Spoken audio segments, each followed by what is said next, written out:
now I don't. I had a brain tumor. Now I feel better.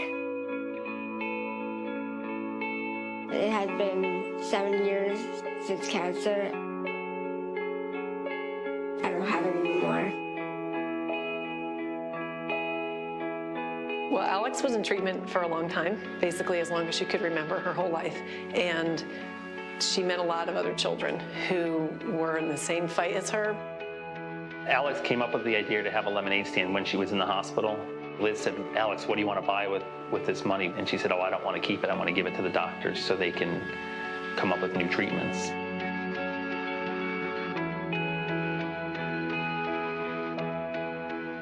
Alex was diagnosed just 2 days before her first birthday. You know, we had sensed for several months that something wasn't right with her, but to hear that she had neuroblastoma, which can be curable, but it can also be very deadly, was like your worst fear has happened, and it's really hard to comprehend. Things we learned from Alex's diagnosis and sickness was to make the most of every day, to enjoy every day, and just to live the best life that you can. I thought it was adorable that she would think she was going to have a lemonade stand and raise enough money to really make an impact for other kids. And it was winter, and we lived in Connecticut, but she kept asking us for months after she got out of the hospital about setting up a lemonade stand. It took a while before we realized that what she was doing was making a difference. Her first lemonade stand, she raised $2,000. When we moved down to Philadelphia, Alex started bringing up the idea of setting up another lemonade stand. She raised $12,000 in one day. Next year, $18,000 she raised in one day in the pouring rain. And then an amazing thing started happening was we started getting letters from people that read about her or saw her on TV. And the letters would say, "Alex, we saw what you were doing and we wanted to help you, so here's our check from money that we raised." It started with Alex, but then it became so much more. It's like a hub and spoke. You know, she was the hub, and all these spokes started doing things. She lived 8.5 years, but she packed a lot of living into 8.5 years.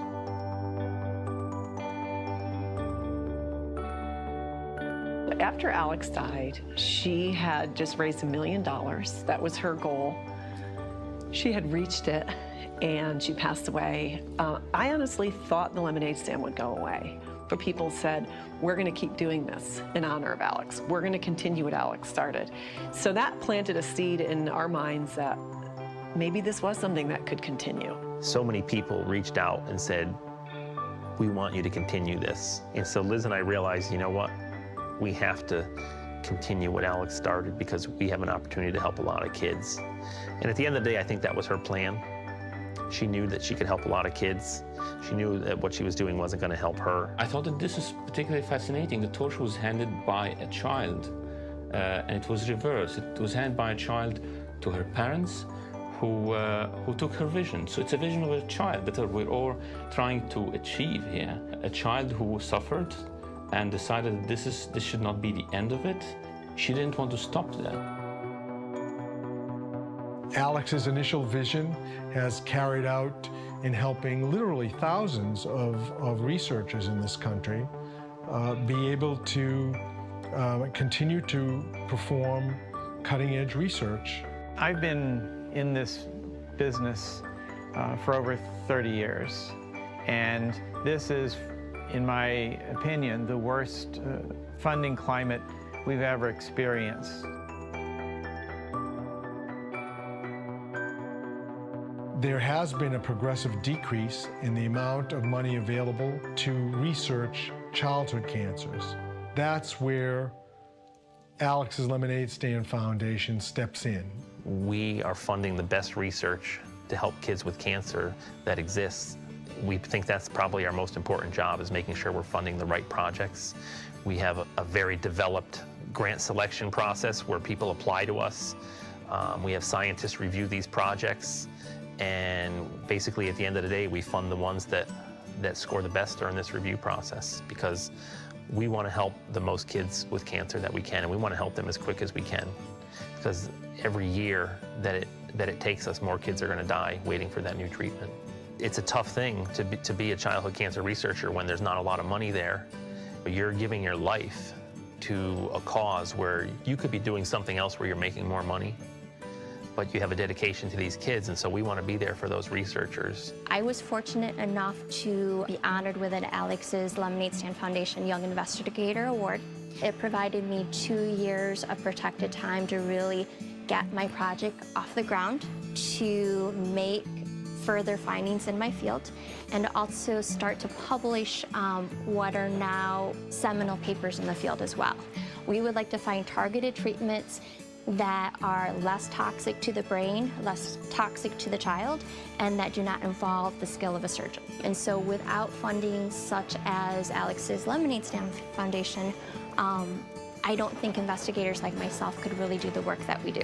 Certainly, Alex Lemonade Stand Foundation has been one of the most successful foundations I know of. They've been enormously successful, and they have had a tremendous impact throughout the country and even beyond. We're extremely fortunate. I mean, I feel so lucky. I feel like the luckiest mom in the world. To have had Alex as my daughter, but to be able to continue to carry on something so meaningful that she started that's having such an impact is a gift, and I appreciate it every day. We're happy to be coming to work because we know that we're helping kids, and we're going to be even happier on the day that we don't have to come to work because we've gotten cures for all the kids, and I see that day coming.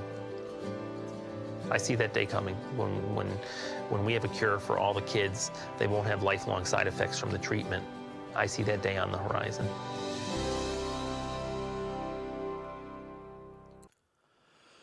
Woo! Okay, that was a little bit of a tearjerker to start us off, but hello everyone. Hopefully you're having a good Saturday, and welcome to the charity stream. We already are off to an insane start, although the money hasn't funneled in. I already have to just give an insanely big shout out to one of our community members who yesterday basically committed to double the donos on the first 500. So big shout out to Low Elo Eating. They've done their part. If you guys do want to donate, !mark charity. There's also a panel down below. We are going to be fundraising basically for several hours here to get as much money as possible to go into a pretty incredible cause. It's kind of crazy to think that all began with just a little kid deciding that they didn't want anyone else to go through what they were going through. So looking forward to seeing what we can do here. I just realized that for some reason the YouTube side of things didn't go live, so they didn't get that tearjerker. God damn it! You only get the tearjerkers here. Okay, YouTube is also live now as well. But yes, we will be kind of doing part of what we would normally do, right? We're going to be catching some of the high-level pros, tuning into their games, seeing what's happening. Maybe we find 1 or 2 tournament games going on today. I don't know if there's really much happening in that regard. But we have got some fun little milestones in mind. I say little, I don't know why I'm belittling like that. It should be a cool one. So if we switch over, I can quickly show you guys with window capture some of the cool little goals we've got in mind. So there's a 2 or 5 page. If you want to donate, you can go through here. You can then use your credit card.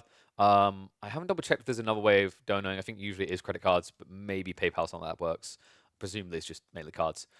But this whole thing where the double money is going to come in from Low Elo Eating, it's covering another 7 hours. So fingers crossed we should be able to take full advantage of that.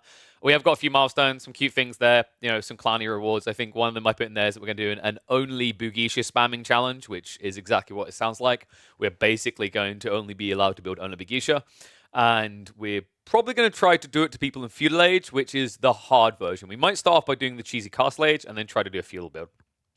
Outside that, I did originally put a goal of $1,000, but what I realized when I looked back at the last campaign we'd done over a year ago, with a smaller community, you guys are phenomenal. You managed to raise, I think it was $1,300 across 3 streams that collectively was about maybe 14 hours.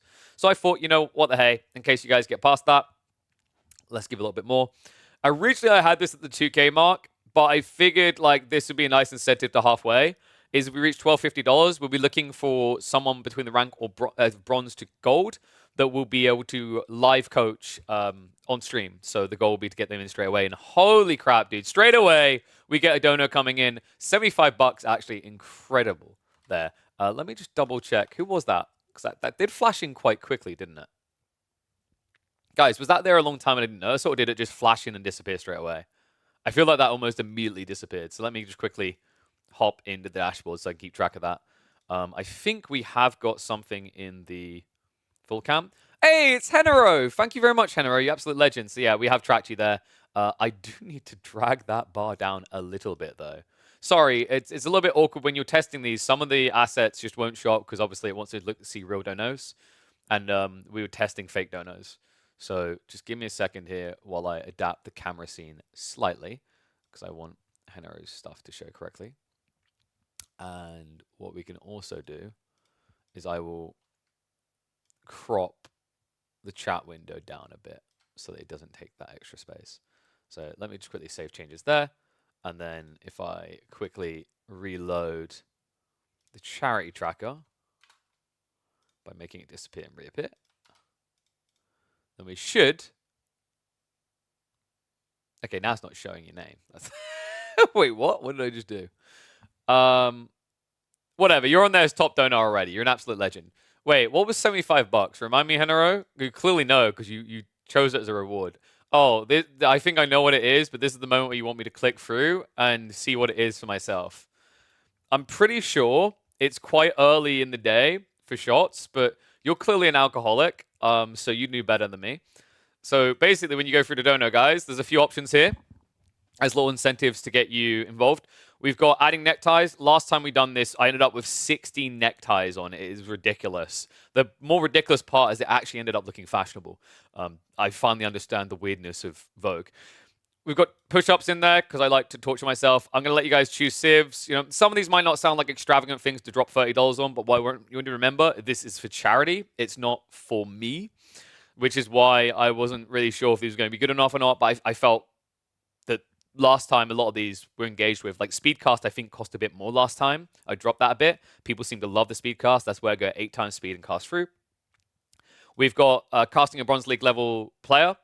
I'm going to have to pluck them randomly from the ladder, so it'll either be a good one or a bad one. You can have one of your replays cast for $60. And then finally, what Henry done, and I had to limit it to 7 shots here because I am generous on my shots. $75 will make me do shots. Is that today's Devil 2v2 go? No. This has nothing to do with Devil's 2v2. This is the charity stream that we're doing. So we're raising money for Alex's Lemonade Stand, which is a foundation focused on providing research funding to cancer solutions, right? To actually finding cures for different forms of cancer. They also go out their way to do things like actually ensuring that kids that need treatment can reach that treatment. There was one story of a guy who basically, you know, he remissed and his treatment required him to go to a facility cross-country.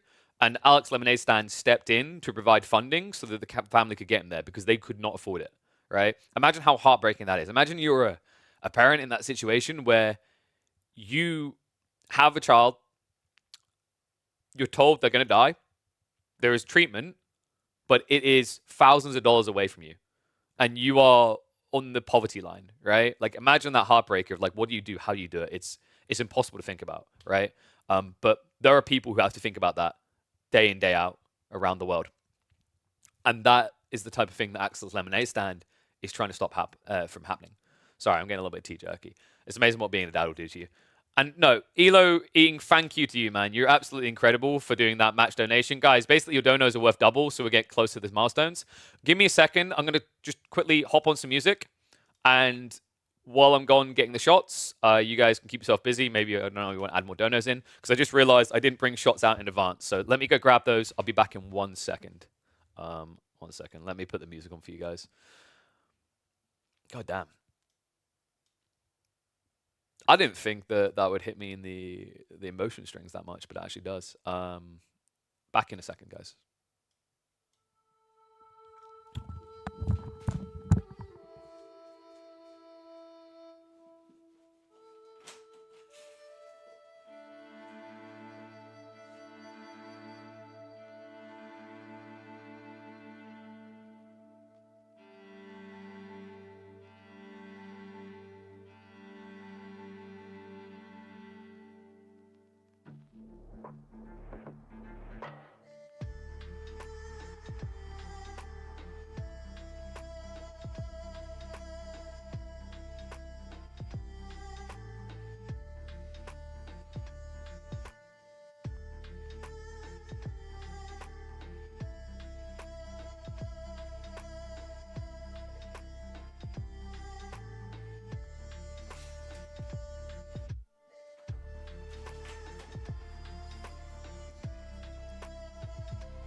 You may be an alcoholic, Kenro. It is just past midday, so I guess technically it's okay.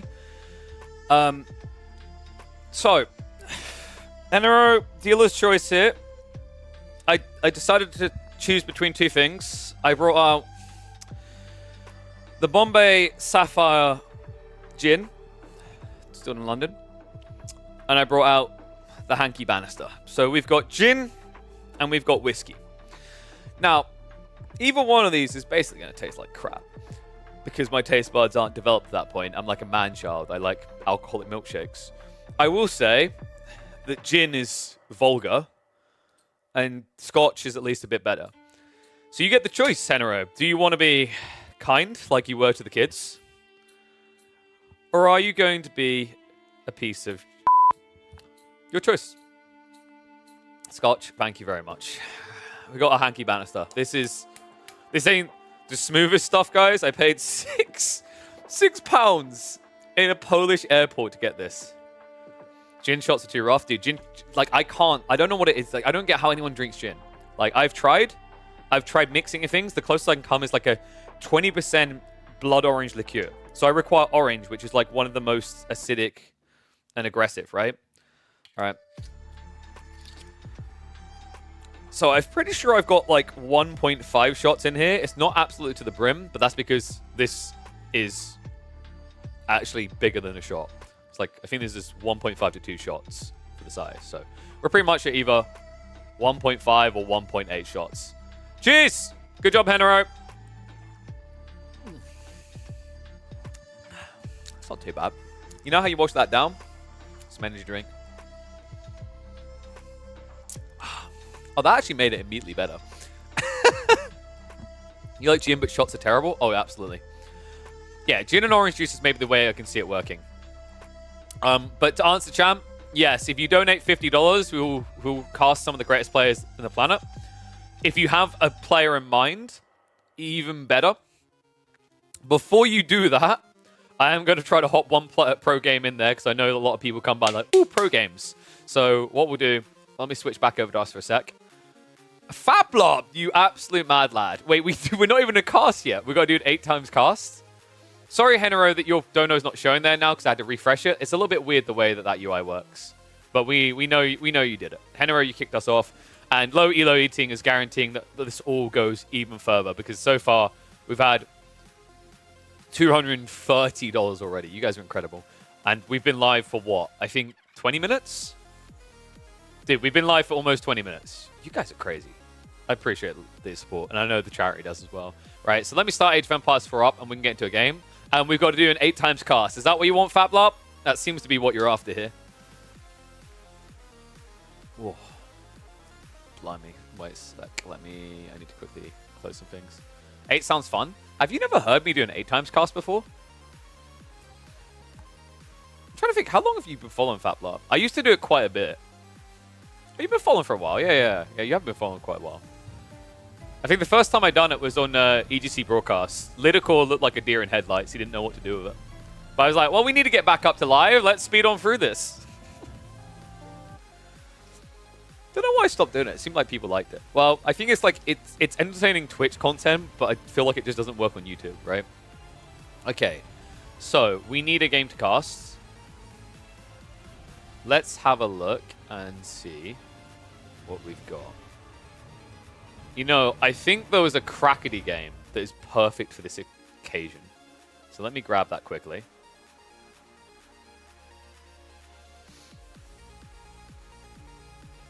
Do I do it to myself? It's a high view game.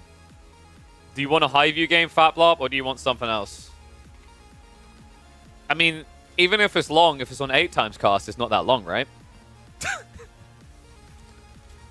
Let's do something else. Oh, the mercy. Yeah, I was going to give you bang for buck, actually. That was an hour-plus long game. We have Crackety Lash, maybe? Or do you want a 1v1 or a 2v2? Probably 1v1, right? Let's do Crackety versus Lash. Or Crackety versus Zerty. Ooh. Crackety's fun. Alright, let's do Crackety versus Lash. Crackety's playing as the HREs up against the English. I mean, this should be the freest win imaginable. You feel like an 8 times cast requires an hour? I offered him an hour-long game. Fap, do you want a long game? Would you like a proper late game for your 8 times cast? I mean, well, I'm giving dealer's choice here. I don't mind. I do this crap for days. You just pick one. All right. Yeah, I was trying to get out of my way to make sure it's not at least a 20-minute game. So, I don't know, man. Like, if you're sure, I just think you ain't gonna get your full bang for buck. That's all I'm saying. Look at that. It is so nice watching that timer go up. Look at that. $230 already raised. Want to welcome back to Day 4 Action. It's time for the charity streams. And we just had... How much was that donated? Was that the 40 bucks I think I put for the speed cast? So we're going up to 8 times speed. We've got Lash on the English. Meanwhile, Crackety's going to be on the HRE. HRE that Crackety is convinced is absolutely broken and absurd right now. And it's hard to disagree with the win rates going as they are. But at the same time, so far, we keep watching Crackety lose with his Sif. Well, good things up against the English, because this is actually a pretty biased matchup right now against the English with the Holy Roman Empire. But the thing that is an interesting curveball coming out from Lash straight away is going to be Abbey of Kings. I actually think the King gives a lot of flexibility to play later to the game and past the spike point of the HRE, which is feudal into early castle. So the question mark really comes down to whether Crackety can put pedal to the metal on a map like this. And for God's sake, man, this is not pedal to the metal. This is going to camping right now. Double outpost and arrow slits to boot. Crackety actually went all out on this, but he's looking to get involved. Rax dropped afterwards. A lot of gold income, but clearly the target is going to be cast later, and the Regnants here with men-at-arms and spears to assist. Lash, in the meantime, is looking to mirror that. He's going to be going up the King's Palace. But the King's Palace, of course, doesn't give us a much immediate value here. We have seen some permutation of the English build where you go for multiple monasteries, and they do look quite impactful, but I don't expect to see that here. This is way too early for that build. He needs to get presence on the map because he's already getting flooded. Spearman coming out. Stables getting added in as well. Relics are being played for. Crackety already has one home. This game is looking pretty clean for him right now. Knights, Horseman follow-up. The good news, at least for Lash, is if you can wall these short ramps, he can easily just play the short direction to his opponent's base to do some damage. The bad news is this double outpost is going to slow him down, especially with the E-repairs. Wall-ups don't seem to have worked out for Lash in the meantime, and it looks like we're heading quite quickly into what could easily be a 4, if not 5 relic game for Crackety. He's patrolling the north side. Crossbow count is not high enough to contest this, and Lash has a significant mobility problem on his side.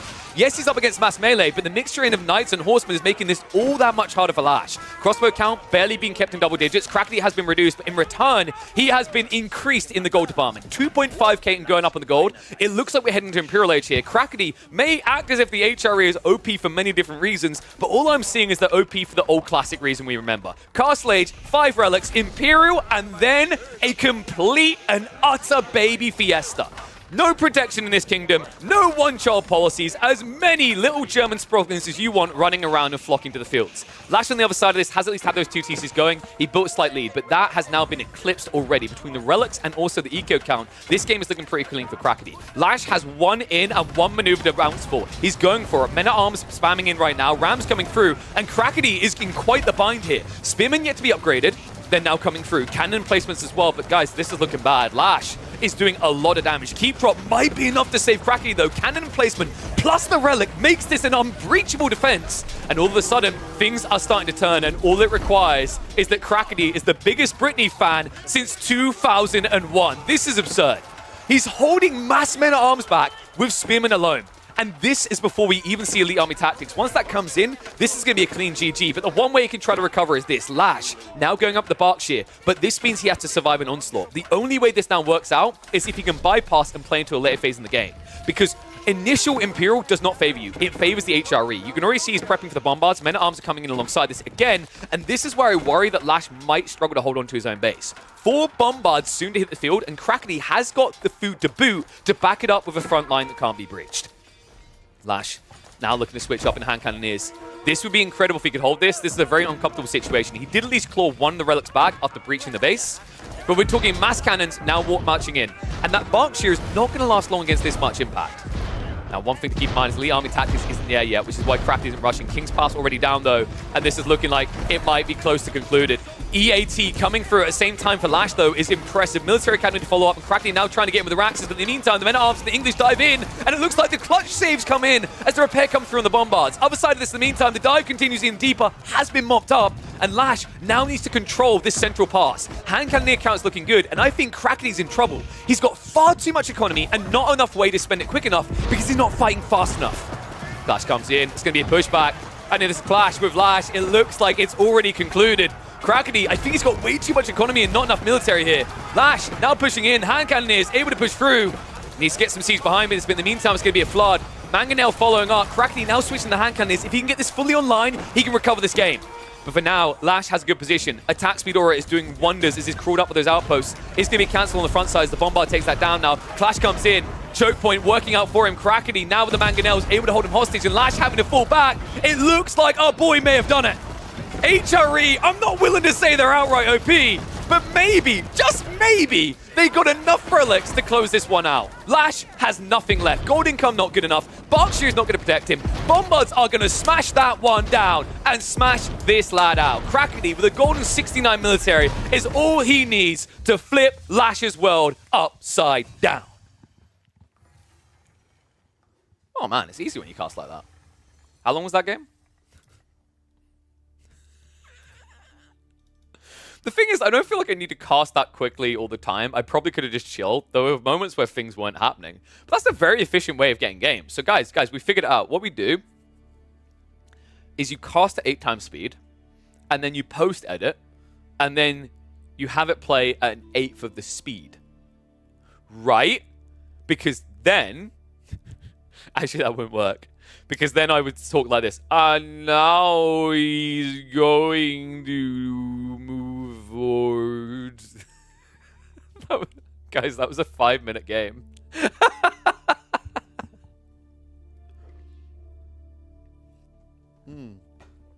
Oh my god, I kind of want to do... Wait. Can we test that? I think you can test that with the media player, right? Because media player has a built-in playback speed. Okay, guys. We can revert it to 4 times. Oh no, did the UI break? Oh crap, guys, I think the UI broke in that.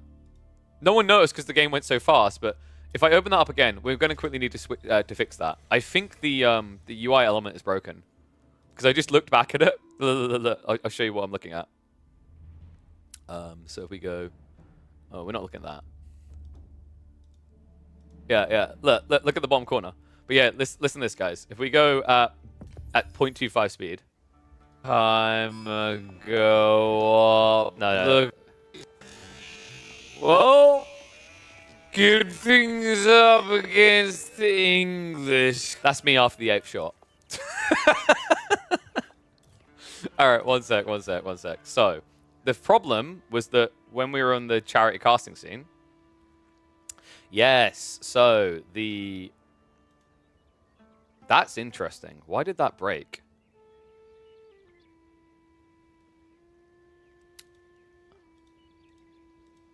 Wait, what? You see where that is, right? It flew off the screen. All right, let's fix that. I'm glad we noticed that there. All right, so if we switch back, and then we go back. What? That's so weird. All right, give me a sec, guys, because we need to fix this. Otherwise, the stream's going to be a bit of a mess. Wait, hold on a second. What just happened? All right, there we go. So, I think I know what happened here. This happens. Whenever I create a new scene with my map format, it gets weird. And the reason it gets weird is because I need to create a folder to put this in. Sorry, guys. Let me just quickly sort this. I'll put music on so it's not completely devoid while I do it. So we need to quickly add a group. Wait, they called it groups, didn't they? So if we call it minimap. Oh, sorry, yeah, that one exists. So we want to call it minimap. Minimap. And then I need to shuffle it down. Sorry, when I tested, like when I was looking before, it all looked fine. So I didn't think anything of this at the time. But yeah, bear with me 1 second, guys. So, what I need to do now is I think, was it like this? And then, no, that's not it. bugger. I'm trying to remember how I done this. Every time I forget. I'm pretty sure I rotated it by 45.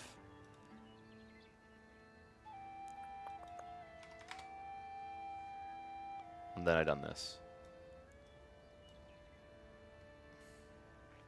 Nope, that didn't work.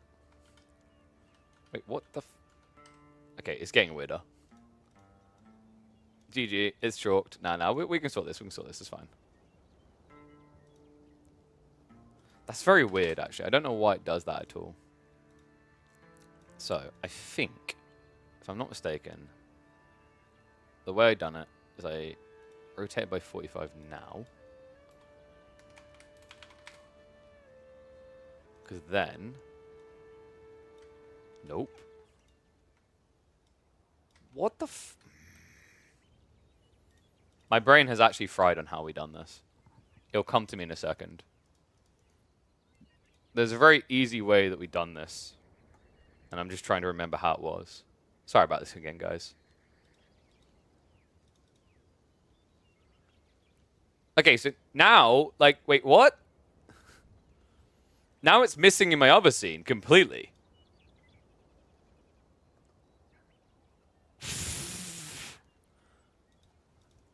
So it just got officially weirder. Because now, my normal casting scene is missing it completely. And I didn't even do anything. Like, I didn't remove it or anything. Yeah, look. It's done it correctly now. But here's the problem, chat. Here's the problem. You see the problem? Can you see where the minimap is? Somehow it ended up at the top of the screen, which is the exact same problem we just had in the other scene. So what we'll try is if I lock it, it will hopefully stay like a good boy. So now if I switch here, let me switch back. That worked. Okay, that's good. That I can work with. So now I can just select these and bring them across. We'll purge this from existence, and then we'll add the other one in. Wait. What? Okay.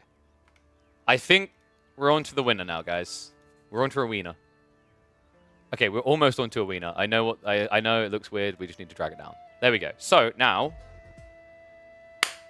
boom. Okay, we're good to go. Sorry about that, guys. That was weird. OBS gets a bit funky sometimes when you duplicate scenes. So basically what happened is I duplicated the scene, and it didn't like it. But now we can get ready for some more games to cast. So I did have an interesting, I think it was Louis game I wanted to check out, right? I think Louis was having a live game, actually. Let me see if he's in it still. We're going to Highview. Now, you want to cringe, I know, but hear me out, hear me out. We're going to Highview for Japanese versus Mongols. That shouldn't end up in the lake. Okay, I've cursed it by saying that, haven't I? I know I have. But let's find out for ourselves. Let's get into the game. Remember, guys, if you want to donate, !mark charity, that'll get you linked, that'll get you to the right place, and there are rewards for different levels of it. So have at it. You guys have been incredible so far. $230 already raised, and we're only 30 minutes in. I just want to start by actually saying that I have an incredible community. Like, $230 raised already, and we're only 30 minutes into the stream. You guys are legends. And we're looking at some legends here. It's Chuck Norrisaurus Rex, who I think is Wham? I'm not quite sure, though. The timings would align for it to be Wham. It's a Canadian account. On the other side, we know who this is. He is the one, all right? We're talking like Jet Li 1. We're talking like Neo 1. He is the only one that everyone needs to know about China right now. This is the best player in China in Age of Empires 4. It's the one and only Louis MT from Team Elephant, playing as the Mongols on Highview. And I think that's why I was okay with this idea of checking out Highview. I think by now people know my opinions on this map. I'm not a big fan of it. I think it grinds games way too often. It doesn't really force big conclusions. You just get to kind of camp for a long time. But these two civs are quite intriguing on it. Mongols can't camp the way most civs can because they can't wall up, so they're inclined to be more aggressive. And Japanese tend to play more aggressive in general as well, so should make for a very fun one. The map is still wrong. How is the map wrong? The map's right. Oh, you're right, actually. Sorry, the size is a bit off, isn't it? Good catch. What's happened there, actually?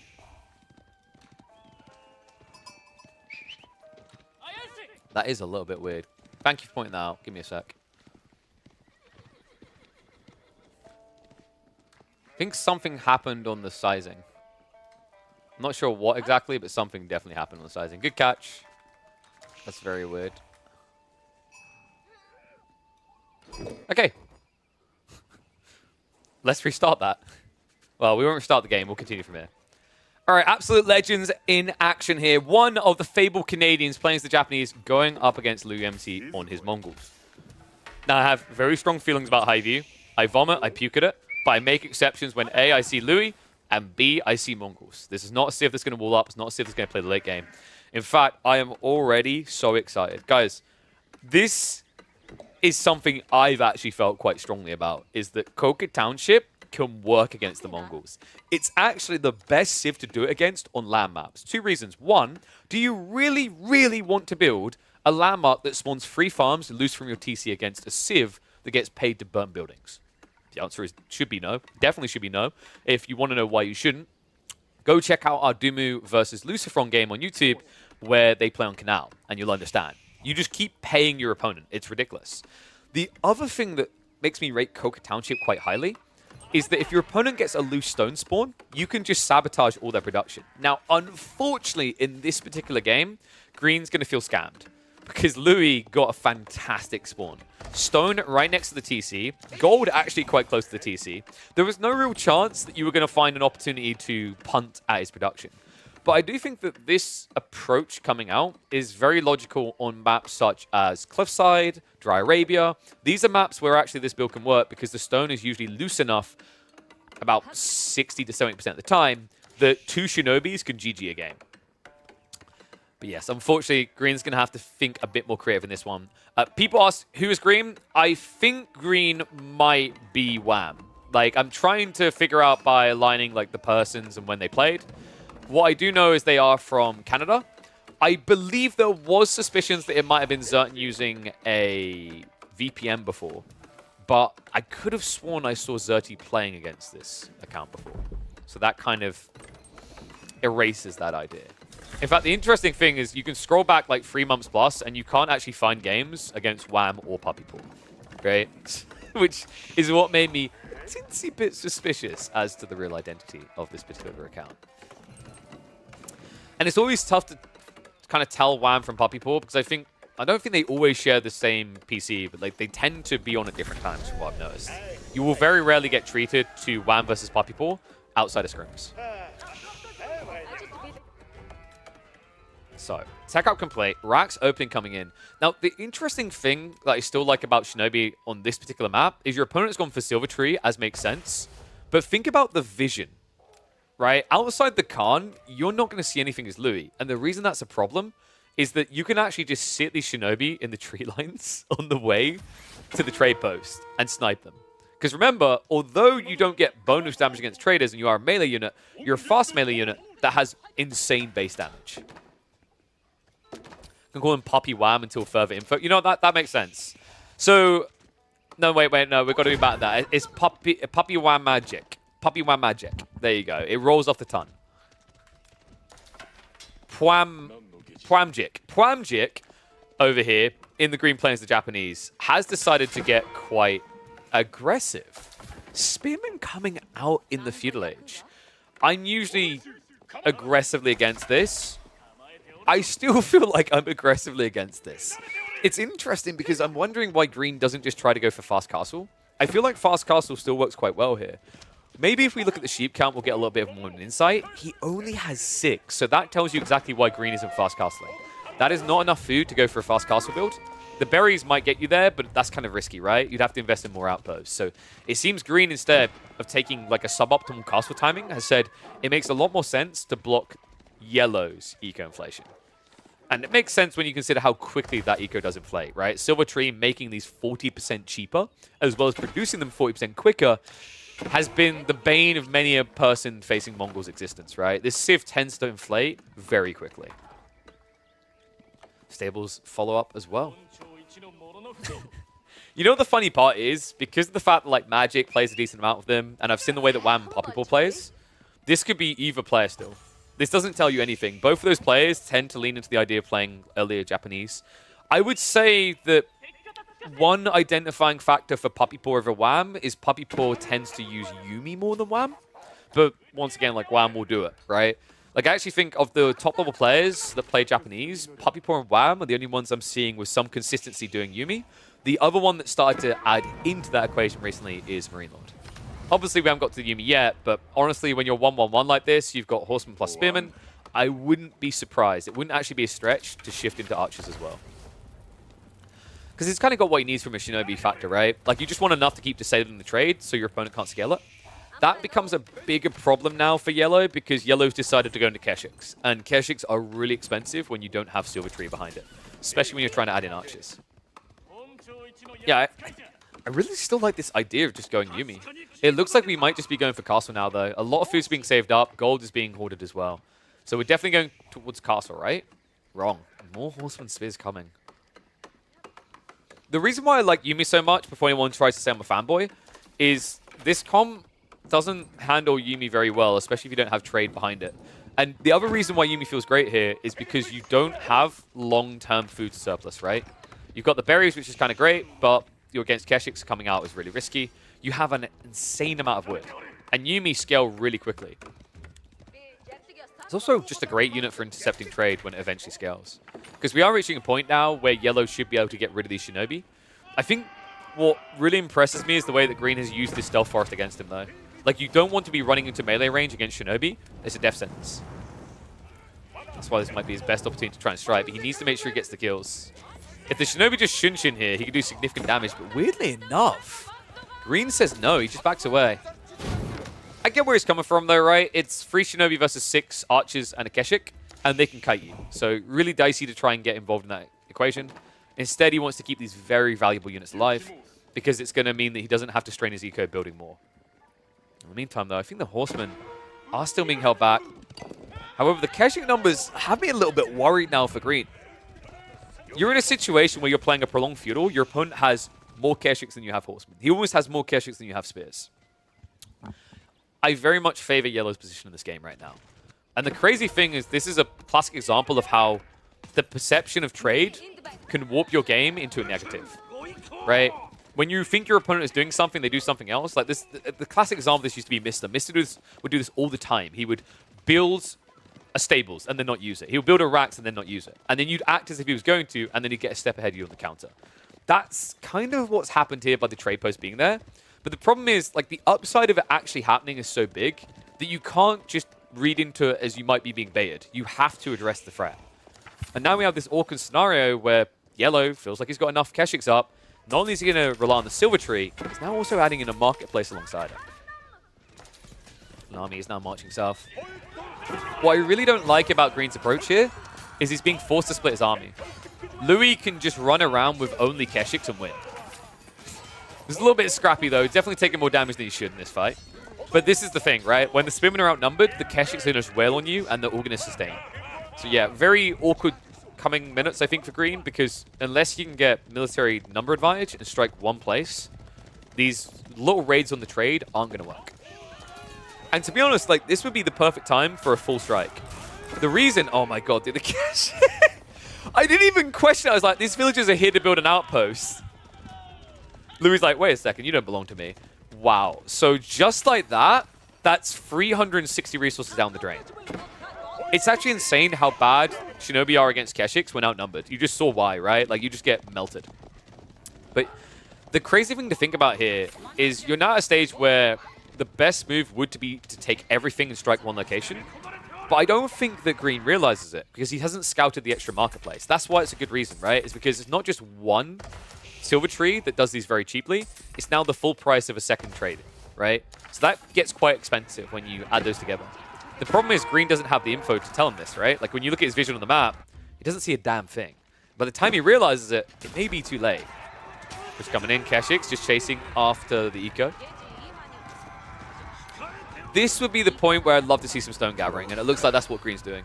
So I feel like this should be for the Daimyo. You want to get your hands on the Uma Bannerman. Uma Bannerman with these horsemen means they'll be able to wail on Keshix. It could be a second TC. The reason you go second TC here is because you don't think you can hit the trade. But if you have any level of confidence in your ability to get past the Keshix, you should be going Daimyo. In fact, he's already got farms. Yeah, this has to be Daimyo. If it's not Daimyo, I'm baffled. When you build farms like this, if you're not getting Daimyo, it just feels like a wasted effort. You should just be on berries instead, right? Awesome raid coming in. Good double outpost coming out from Louis, though. Notice he doesn't even want to hang around. Steel Dagger is coming through soon. Undermesh is already there, but that extra armor is about the offset. And it looks like we are going to be getting Daimyo. Yes, it has been queued up. So this will be mass Uma Bannerman Horseman, right? I feel like you could choose to go Yumi at this stage, but the problem is there's just too many Keshix now. The only way you could go Yumi in this game is if you've done 2 TC. Awesome raids.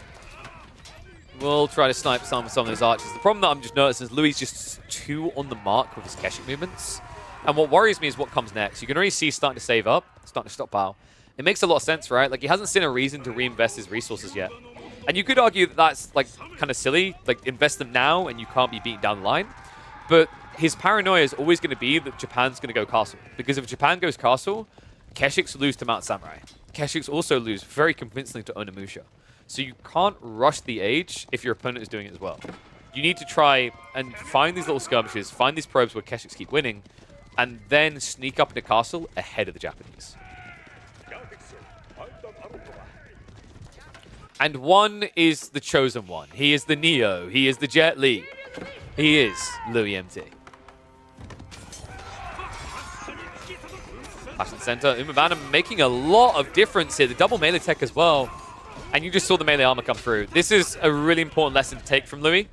Melee armor is insanely important when you're playing against the Japanese. Because they get an extra bonus melee tech, they're essentially getting double the bonus damage against you, right? So you have to offset it. It's not even a negotiation point in these matchups. So great read there to go in for it. Means his Keshiks can actually take quite the beating now. 4 armor, still really impressive damage. We're looking at what? It's actually not true what you're seeing there. It's not +4. Because, remember, it rounds up the UI values. So you're at 11 damage, you're getting an extra 15%. So you're adding in about 1.7 extra damage. So yeah, you're like 13.7, I think it is. Still pretty high, right? Like against these Keshiks, like at that stage, you're almost at their level. The difference is obviously you have less armor, you have less armor, plus health, but you are spending a lot less on these ones. Keshik Uma, raiding in. Good pincher here. I like that Green is kind of relentless in his pressure, but the problem is, this is why it's been allowed. Castle Age has been complete by Louis. Green needs to catch up. 19 now into the floating gate. Keshik is at least going to be pushed away by the Bannerman, so good timing on that. And this is all because he rushed the Stone Gathering, right? He's got level 2 Daimyo. This might seem like a little bit overkill, but you have to do this when you're not playing with the Kura Storehouse. You need that extra food boon so quickly, especially when you're trying to spam Horsemen in the early phase of the game. So what is the win conditions now? For the Japanese, it's going to be prioritizing relics and roaming with Mounted Samurai, because Mounted Samurai are uncounted in this game. What the Mongol player now needs to seriously consider doing is adding in spears and prep for that, but that feels bad, right? Instead, you're probably going to look to switch into crossbows and still go Keshiks. It's not a bad comp, but it is very risky against mass Onimusha and Mount Samurai. And the crazy thing about the Japanese is they will mass those samurai quickly, right? Yorishiro guarantees it. In fact, it's simply not enough on its own. Green's even adding in extra stables on top of it. First of the Monks moving out. I really want to see Louis playing into this, and signature Louis move here. The double prayer 10, I love that this guy does this. This is a really smart move. At this point in the game, it's a relic race. You have mobility on the map. You've got mass Keshiks. Your opponent's only now building into good mounted units. So you need to leverage that while you still have the advantage, because over time you're going to lose it. So really good read. Louis, I feel like he's the only player doing this right now, but I think this is going to start creeping back in with these fast castle builds. We've even seen him do it with civs like the English, where he's playing 2TC White Tower. He'll immediately follow up with double Monastery. I think Louis has to get a bunch of towers on one side and spear crossbows. That's what I was thinking, but like the problem that I see with that Baltoon is if he does that build, then by the time it gets online, another Yoshiro comes out, you switch racks, and you mass Onobigisha, right? There is a weak point usually in the eco around this point with a switch to Onobigisha, but in fairness, Green's been adding in a decent number of farms. I don't think that's the biggest concern for him. Spiz. I'm going to clear up a decent number of the Keshiks. It worries me that he took that fight. Losing Keshiks like that to trade for Spears is bad. Because the Mount Samurai are coming, and you do not have an answer to them. And yes, you are correct. BC has done this double Monk build before. I feel like he doesn't do it as aggressively at the beginning of Castle Age anymore. Louis, from what I've been seeing recently, is the player most frequently doing this within the first 30 seconds of Castle. Moving out onto the berries now. Keshik is going to spot this out, but... Wow, I actually thought he had textiles. It was taking so long to kill him for a second there. The Keshik count is still scaling upwards, right? Now, this is very important. If Louis can just keep moving in with the Kurotai, the Mount Samurai will struggle against this Keshik count. But you need to make sure that you're always fine where the Kurotai is. You can't get too distracted by these small raids that you're seeing the Japanese player commit to. Love the micro as well. Uma Bannerman spimming in, dude. This is a sick little raid. Only a few units in, but they could easily take out 5, 6, 7 traders. That's problematic considering this is right now a premium cavalry race.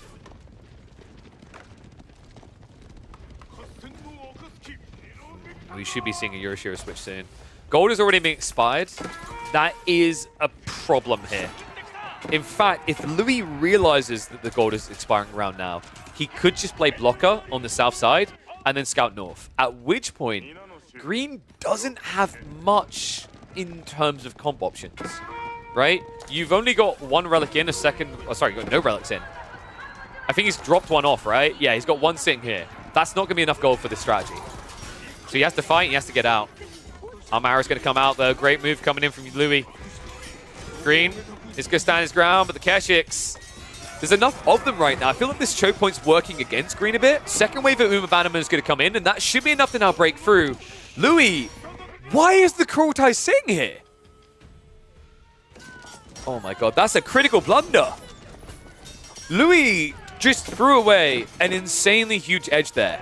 Keshik count has now been reduced. Green now has a clear heavy cav lead. He's shutting down the trade. This game is going to snowball fast. Louis' only kind of recourse is to rush those relics remaining. Make sure he gets the majority, but it's already looking like a game where Green should get 2 of the 3 relics, which isn't too bad. Possibly 3 still. I feel like I see this a lot, and it's crazy that I see this still at the absolute highest level of play. This was a mistake. Not moving the Kurotai in was a critical error. You only play the Kurotai this way if you're going to keep raiding and not committing. The moment Louis decides it's time to commit to a main fight, the Kurotai should be with him. But he never even started moving it. And it wasn't a case of not having pack up, because I'm pretty sure he already got that. Louis is usually quite good at getting the pack up tech. The problem was he just completely blanked it. The fight came way too fast, and it was a great read by Green. So all of a sudden, Green now has access to 8k more gold. He can easily wall this off as well because it's got tree lines. And at that stage, we're going to start hunkering down. That gets scary for the Mongols because when you start talking about hunkering down on a map like Highview, walls is what immediately comes to mind. And you're all cringing when I say it. I'm going to say it a little bit. Walls. Right? You hate to hear it. But the reality is, in this game, Louis can't wall. So he's going to face raid after raid. He has to get those spearmen and crossbowmen together en masse that Baltoon was talking about. But he will need a lot of them for a map this wide. Wow, that's crazy. Wait, did we just get another... Was it a $25 dono? Have I got to do push-ups after this game? Curses. Thank you very much. You guys are incredible. Love to see the fundraising already. So Step Lance is now coming in. I don't like this. You're too late now. You can't do this anymore. Keshiks don't work now. You have to go spear crossbows. Right? You have to try and brute force a fight. But I think genuinely what's happening is Louis getting in his head about the Onobigisha spam. Because if that happens, he's dead. But because he's not changing the narrative, look at what Green's doing. That's 6 stables of production right now. This build is insane. I don't think I've ever seen anyone do double Yoshiro stables. Because it's usually so bad. Right? Like, your opponent usually gets a counter to it. They build spears, they build crossbows, and you want to move into things like Onabagisha and Samurai, which just have a lot more flexibility between them. But the weird part is the way that Louis has approached this game, and the fact we're playing high view trade means that mass amount of Samurai is actually really smart out of green. These fights, not so smart out of yellow. Louis, instead of collecting all the crossbows up and fighting together, he's being forced to split the map. I say not so smart, the blame really isn't on him, it's just what green is doing to him. Right? This is, in its entirety, the thing that I think tilts a lot of people about high view. And the crazy thing is, even when Louis has all this vision on the map, it's kind of irrelevant because he can never dance quick enough to this tune, right? Being forced to switch crossbows makes you even slower than when you went archers. Oh, this is not going to be a good fight for him. Monk's just frontlining. Raids are still not being shut down. I'm not really sure what Louis' way out is at this rate. He's just trying to survive all the cuts, right? In fairness, green is burning an insane amount of gold. Wait, now you move the crocodile up?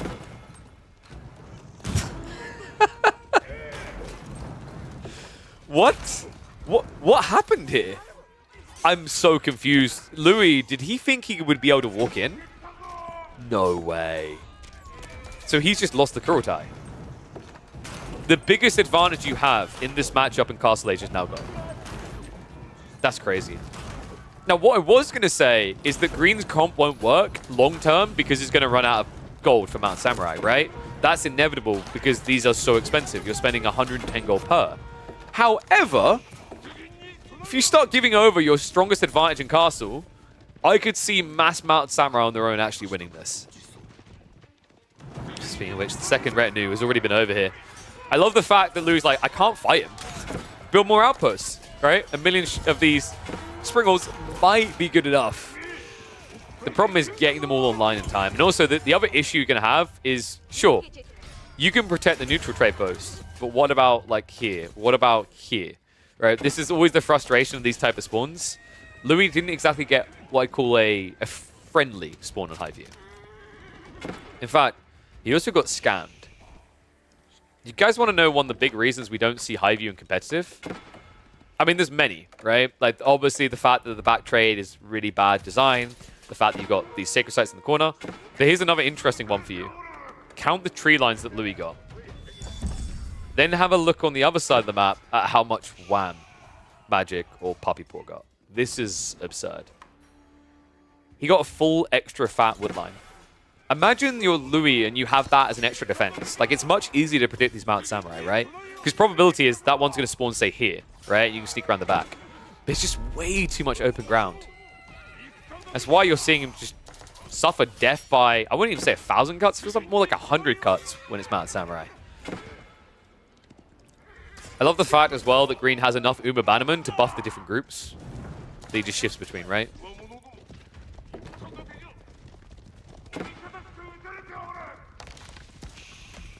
You feel much less bad about losing this battle soon? I actually think that this matchup's really good for Japanese. I've heard some people say otherwise, and I've shaken my head every time. Like, this matchup is even easier for Japan if the stone doesn't spawn right next to the TC. Because you just disable their production, right? It's kind of like, when you play Mongols as Japanese, it's kind of like how you feel when you play any Civil Water maps. Your Shinobis actually have an insane amount of value. But yeah, this Mount Samurai approach just works perfectly. Like, your opponent goes Keshiks, he can't beat you. Even with Step Lancer, like, in equal numbers, you're going to lose that fight, right? Mount Samurai is just hit too hard. You can't sustain off of it. So I've got Whistling Arrows coming in. Maybe the Defense Arrow could change my mind about that. If Louis can force a full committed fight with the full duration of the arrow, Defense Arrow actually might change things. But that's the problem here, right? Is Green is non-stop raiding. And it makes sense. Like, if you want to play heavy cav, you shouldn't be fighting. You should be raiding. And as long as he keeps sticking to that narrative and not changing it, he'll win this game in the next 10 minutes. Right? Louis has already been reduced down to, what, 16 traders? At this point, Green's about to have more economy. Now, one thing you do need to be careful about is clumping up your cav too much. I don't like how many he brought in here. The problem with what Green just done here is you ran fully condensed into one location, and you know you're being chased by Keshiks that have Yam, right? Like, the outpost network is starting to get wide enough. So really what Green should be doing is striking here, here, and just before here. It makes you a little bit more predictable.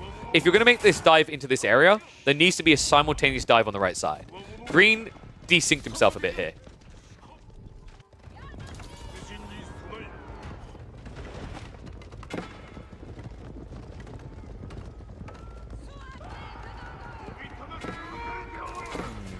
Now, the question I have, is Green ever going to switch comp? Because I'm noticing him actually queuing up Shintos. Wait, is he going to go mass healer with Mounted Samurai? That's quite frankly absurd. I'm not even sure that works. We used to see this build. Do you guys remember when Mongols used to do this quite a lot? They would go for the step readout, they would gather all the relics, and then they would build like 20 monks in heal. It was an interesting strat for them, but I feel like the issue for Japanese is you're more gold burdened, right? Like massing Mounted Samurai is not cheap. I guess the logic here is that maybe you have a little medic center, you heal your guys, and then send them back in. That's a really interesting way of playing this. Because you should almost always get away, right? Because I think what Green's realizing now is over time, this comp would just die. But its advantage over Samurai and Onobugisha is that it can leave and get healed. That's kind of cool. That's actually really cool. Old Mongol versions would protect trade with outposts. Why does it not work here? I actually think it was always kind of bad on high view. It's just in the older meta when we used to see it, the outposts were just better. But the other thing you have to keep in mind is against the Samurai deflect the first spring shot. So a lot of your defensive impact is removed straight away, right? Like the Mounted Samurai compared to other civs will just get deeper, do more damage. Speaking of which, that is a lot of Mounted Samurai. Oh my lord. Well, he got the mass together, but it looks like Louis had enough. Yellow now marching the main. The problem is the Shogunate Castle is in. The rocket launcher to kill anything. Oh god, this is actually a terrible dive right now, Louis. He's losing one Keshik every few seconds. Even if he kills 5 villagers, it's not going to feel worth it for this. A few Mount Samurai now reacting as well, which is going to keep him underneath the TC. Meanwhile, a dive towards the main the other way. And it looks like the trade no longer has protection. Green is now looking to flank from the south side. There is an insane amount of woodworkers out here. Archers have arrived. Keshiks have reset. But in this trade, who has more exposed economy? A lot of damage done here. Green has shrunk down to 69 workers. 22 still idle. And a lot running for their lives. Green needs to find this. Oh my, dude, are you kidding me right now? He's so focused on the trade, he's not attacking what's easier. This is absurd. Yellow now shifting north side. A few Mount Samurai have actually found him. Meanwhile, it looks like the Keshiks have spotted out the gold on the flank here. Green now at risk. Yellow, wait, where are these traders going? What? This game is wild. Wait, Baltoon, is this you again? No, this is not Baltoon. Nice try, sucker. You need to kill so much economy right now. This is crazy. The other issue is like damage done to green is more permanent than done to yellow, right? Because of all the trade. Mounted Samurai count is at 42. I do not remember the last time I saw a Japanese player with this many Mounted Samurai. This is absurd. Shinto's is like, go brothers, leave. Yeah, no joke, mate. We're not waiting around for you. Oh my god. So the problem that you now have is Louis' eco count is deceptive, right? Because so much of it is trade. 22 of his eco can't work right now because of these raids. So actually, Greeny's ahead. Oh my god, what a crazy game. Alright guys, what is going to be the peak Mount Samurai count? Get your predictions in.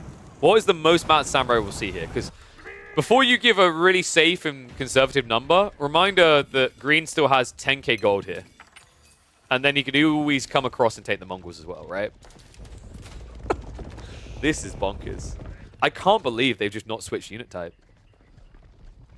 It's weird as well, because like, you know, Onin Bagisha can kind of work against Keshik because of the numbers. It's hard, but like outnumbering Keshik is quite easy from this point, right? Like, if you start switching into that unit comp now, you can clear up the remaining Keshiks to your Mounted Samurai, and then Onin Bagisha can keep everything else down. And it would be more cost efficient as well, right? Like, he's got all these farms. It's actually gold that's the problem long term. So yeah, a little bit surprised by this. Mount Samurai. Flash comes in. Attack speed arrow is going to be activated, not even the defense one. So instead, it's going to be a search to the backside. But I don't like this fight right now. The traders are also tanking a lot of damage on the way through. Green just threw away quite a lot of cav. And I'm really not sure it was worth it. I mean, crossbow count is quite low. Maybe I'm being unfair to him here. This was kind of insane. He mopped out almost all the crossbows out of this. And he still has 30 more Mount Samurai. +1 melee tech, guys. That's all I can say. And yeah, that one, Keshik, drawing that Mount Samurai wave away was big. I think it's the only reason Louis is still alive, but that might be about to change. Crossbow count has been heavily reduced. I think that first wave, if there wasn't a second behind this, that was a really bad throw by Green. But because he has so many extra Mount Samurai in reserve, keeping this crossbow count low is a really big problem for Louis. Now, the one way that Green can lose this right now is fighting here. The Kurultai buff will make it good enough for him. He needs to fight away from it. And yeah, Mongol's not producing Spearmen. It's mainly because of the mobility. I think you can do it here, though, for defense, because of the aura, right? Yam moves you very quickly. And then you basically peel the Keshiks and you leave Spearmen with the crossbows. It's not the worst of ideas. The problem now that makes this really daunting for Louis is you have to remember that when you're outnumbered, Spearmen are kind of bad. By kind of, I mean, they really suck. Because what's going to happen, especially against Mount Samurai, is even worse, actually. When the charge comes in, you're going to stun the Cav, but you're going to get stunned yourself. So if you're outnumbered, the remaining Cav units attack you, but you don't attack back. What makes this doubly bad against the Spearmen, against Mount Samurai, rather, with Spearmen, is the deflective armor. Deflective armor means your first hit does nothing. Oh my god, the raid and the trade. Kurultai has tried to move across. It's just out of range of the fight, though. Mount Samurai are committing in. This is a very expensive fight for Green. In fact, this isn't everything. Second wave's coming in. Yellow's also mirroring. This game is absurd.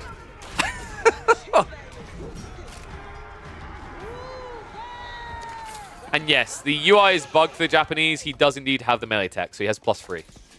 A little bit surprised he didn't get the fitted level work. I think at least that is worth it against Keshiks, especially because Keshiks are lower damage knights. So removing that is actually more meaningful. Louis, numbers are starting to favor him here. He almost has as many Keshiks as there are Mount Samurai. Dude, I feel like Green is just memeing. There's a stage where this kind of looked good, but you need a conversion point, right? Like, when you see this many crossbows, you should be going Raxes. Onabegisha just feels like a brain-dead choice here, right? Like, actually, Onabegisha Spearman kills everything that the Mongols are doing.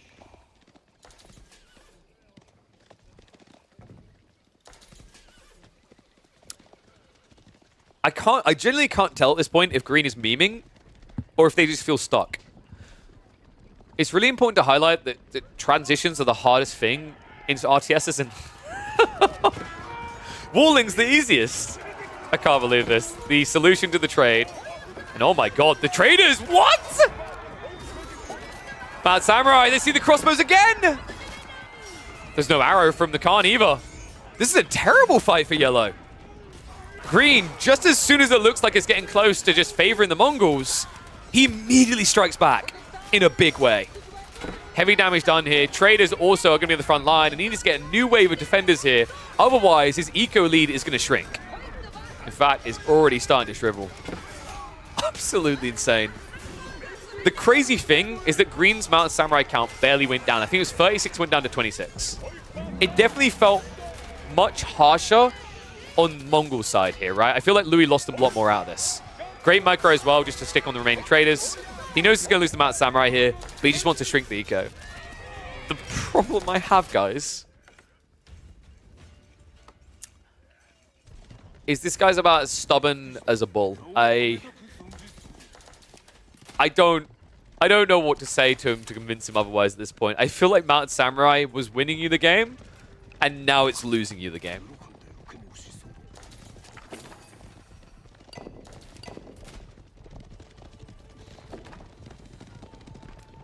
I was going to make a really, really bad joke about his obsession with horses. I'm going to stay off it.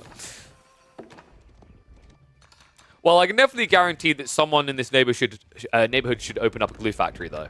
Because with the amount of dead horses around here, you make a hell of a killing. Like, I hesitate to think how many ponies have died in the course of this game.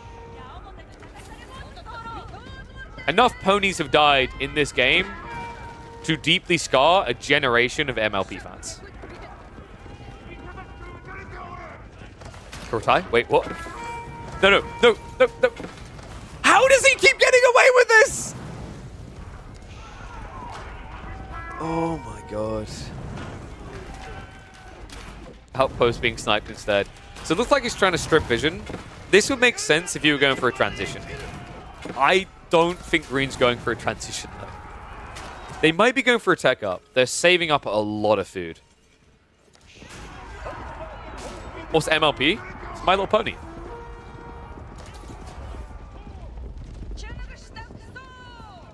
Yeah, but Arcleave, you may be an expert on Japan A-clicking, but your A-clicking doesn't involve Castle Age units, so... Oh, no. No! Okay, out of all the ways you could stop him fully walling the trade, this might be one of the most poetic. You can't stop trade. I am trade. Oh no, he can wall around though. He just needs to kill the outpost. Are you kidding? Like, what the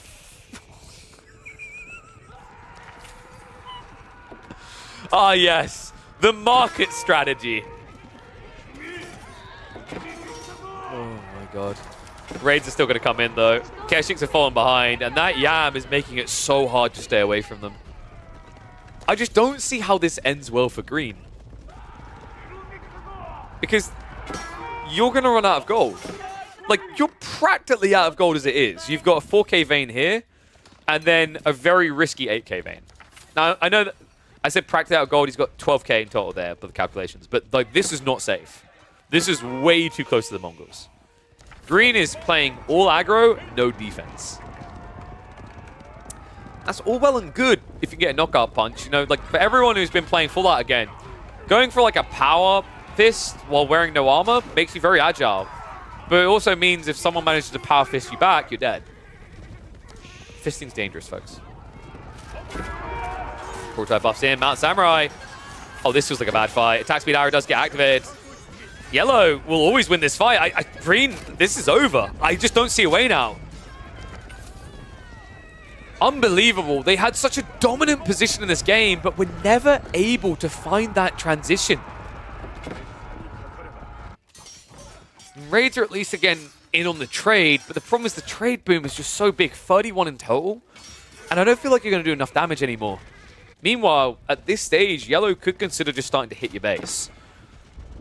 I think instead you just go after the gold, to be honest with you, because diving a Shogunate Castle is a death sentence. But if you discover this 8k vein and shut it down, then the Mounted Samurai tap stops working, right?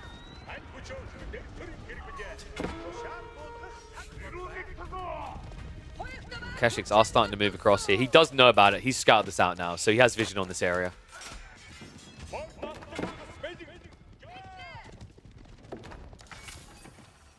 And yeah, I'm just going to hide the text because people are just getting baited by it. Don't you just love how great Cap's Rage is? Kappa. He has got some text. Interestingly enough, he even has the lumber preservation, but for some reason this UI says he doesn't. So yeah, ignore that completely. I'm going to take it away so you guys don't get baited. Mount Samurai around again. How does this ever end well for Green? That's what I'm really struggling with, is like I don't see Green's win condition with this build now. Because at this rate, you're going to be forced to build mass spears. Maybe you go Imp and do it, because it looks like Green is saving up finally for him. Like, oh my god, it took long enough. Okay, that is an intriguing decision. Castle the Crow is really smart here, guys, because if he trades from this trade post, he'll get almost 2,000 resources every few minutes, right? It's every 5 minutes, if I remember correctly. Might not sound like a lot, but for a guy who's going to drain the map of gold, adds up over time. And then when you consider the Yoroshiros, the additional ones he's going to get in Imperial Age, he could move over to Onobagisha. The problem is, I don't think Green understands what a stable is. Like, I'm pretty sure on Green's keyboard right now, some of these keys don't exist. So, like, WS isn't a thing. Oh, sorry, WS is the only thing. He doesn't have a Q that he can press. That's why he doesn't have Raxes. Well, he had the Rax. Sorry, that's not true. He did have some Spearmen, and then forgot they existed. So, tech up complete. My god, though. Louis just matched the timing. White Stupa coming in. It's not going to stop. This is the Donati of America.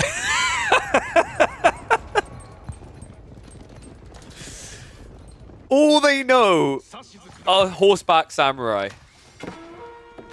Would Onimush be a good addition to hunt the Keshiks while keeping all cav comp? Yes, at an early point. No, now. The problem with building them now is with all the Yam everywhere, the Keshiks would just go straight onto the Onimusha. So he needed it earlier. Right now, with a limited amount of samurai, he's going to try to take on the entire Mongol army.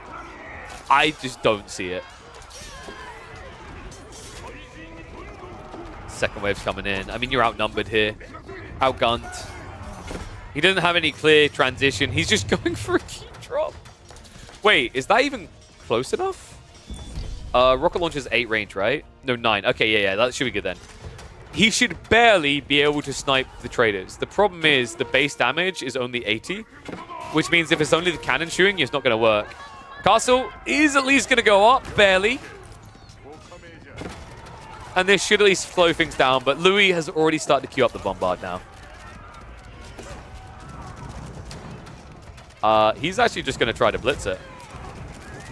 That's a terrible trade for Louis. Because if he doesn't wait for the bombard, the new wave of Mount Samurai can come in to save this. I don't like what Louis is doing here. He's still got a lot of crossbows at least, but the burn damage is almost already removed. Mount Samurai are now going to just march through. And with the keep only down to half HP, I just don't see this working. Louis jumped the gun here. Not enough Keshiks anymore. Bombards haven't arrived yet. And now he's just got a bunch of crossbows sitting underneath the keep. Looks like he's going to be able to push this away. Bombard has finally arrived. Okay, thank goodness. Where did that come from? Oh! Golf claps. Okay, so he did have a siege workshop close by.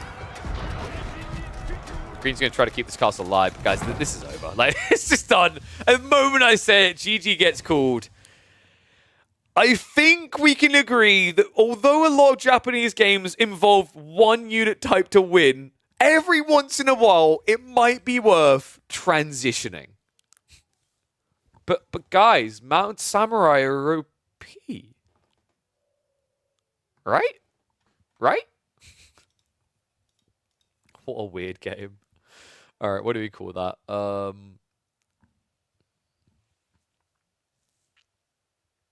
Chuck Norris can't lose. This game's fake. Mount Samurai only challenge, I guess.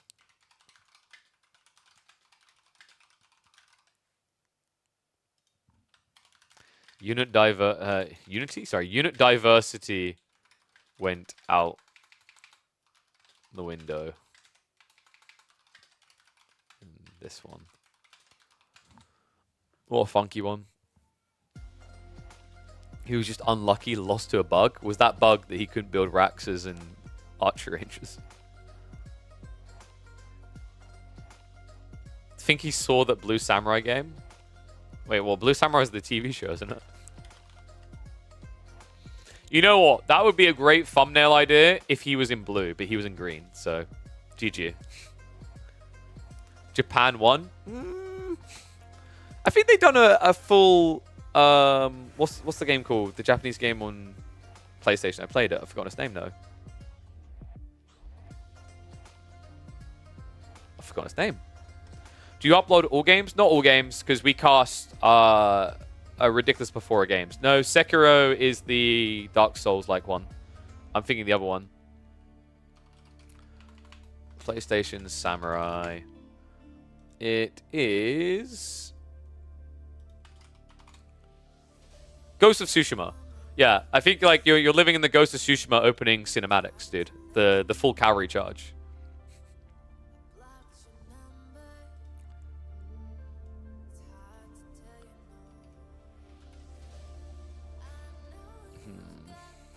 I don't know. Do I call it Mount Samurai only challenge or Ghost of Tsushima opening scene in AoE 4?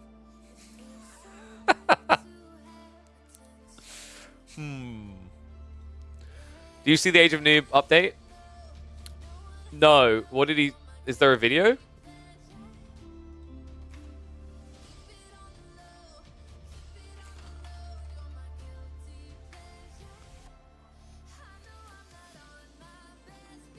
Update on yesterday. All right, guys, we'll watch this quickly. It's 3 minutes long. Wait, we got real drama now? Yikrush. I am extremely upset over what transpired over the last 24 hours. I chose to bring down yesterday's video and I'll brush up as to why. If you weren't one of the 10,000 or so viewers of my previous upload, I shared my thoughts and experiences over a certain game and a certain developer. I can't and won't delve into specifics, so quite a few things that I say may not make sense to you.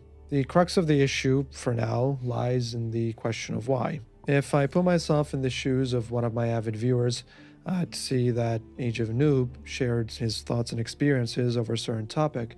Oh, I gotta do the push-ups. And then promptly Let's do the removed it push-ups. 24 hours later. If Age of Noob then pretends nothing has happened and proceeds to review another DLC or game, why would I trust anything that he says moving forward, especially if it's a positive one?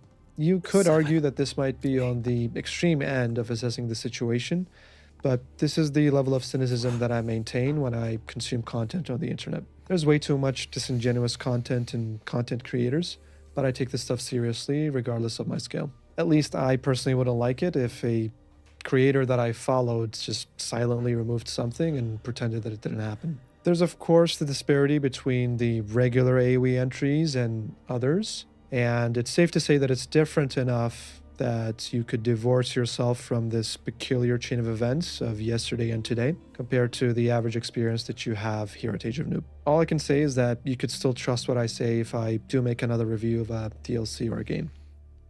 Okay, so he's just explaining why he's removed it, right? I'm assuming we're about to get into real drama. You're of course welcome to draw your own conclusions. But yeah, I am very unhappy with how things were chosen to be handled and how misdirected the focus was. I chose to do what I did because I genuinely did not think that any of this was worth the headache that certain individuals that I care about would have. As I said towards the end of my last video, none of this mattered due to the disparity of the scale between the alleged impact of an agent of video and the practical effect that it would have on the developer or the player base that it tries to obtain for its game. Well, at least 10,000 or so of you got to know how I feel about a certain topic, and that hasn't changed. I just chose the path of least resistance for a problem that... Broke NDA? Maybe. That's why I was trying to be careful the way I reacted and what I said. Basically, I was just reacting mainly to what he said. Without going into specifics, like I said, I simply the partner offering they gave to people to make content around Age of Mobile, I didn't think it was a good deal. And I was very careful not to give too many specifics. I think the only specific I gave is what I propose, which isn't NDA breaking. It's literally me and what I would tell people they should be going for. I feel that but I imagine his video probably stepped over some lines. And hey, I may have sounded a bit cryptic in this video, but honestly, there's nothing really deep here. Needless to say, this left a very, very bad taste in my mouth regarding making AoE content. I do know that I haven't been in the best headspace over the past week or so, but I also do know that some time will pass and I'll circle back on wanting to make AoE content for you folks. And I had, making a military... Okay, so he didn't explain at all. The comment helps. I was kicked out of Age Franchise Partners Program. I do not have access to anything internal like other creators now. Ha ha ha ha. You think we have access to stuff. So I will no longer be able to cover any new releases for AoE 4 or AoE 2 for you folks.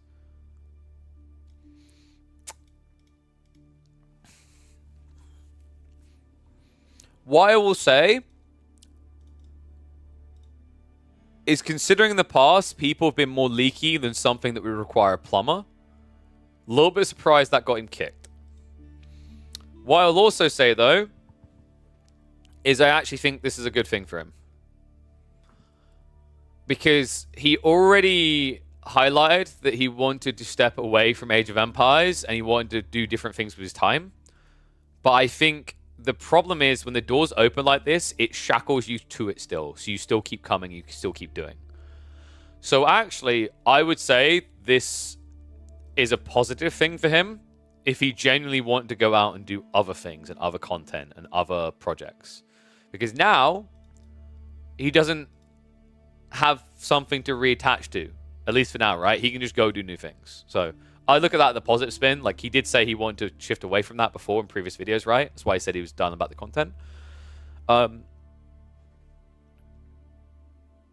Yeah, exactly. Age of Noob will be fine. I actually, so like bluntly, I actually think Age of Noob, the type of content he could genuinely make really well. He can make just informative videos about finance and geography and all that kind of stuff. There's a guy that he reminds me of. I'm trying to remember his name. I watch his videos all the time. He recently started putting himself on camera in them. If I can quickly find it, just give me a sec. So his name was. Where are you? My history is not showing it. It should be showing it. Because I watched him just like 2 days ago. It's being a bit weird. Just give me a second though. What the hell? Dude, I was watching this video like yesterday, the day before. Where is it? Oh, I'm trying to remember his name. Dude, it's going to haunt me that I can't remember his name. Was it Logically Answered? I think it was Logically Answered.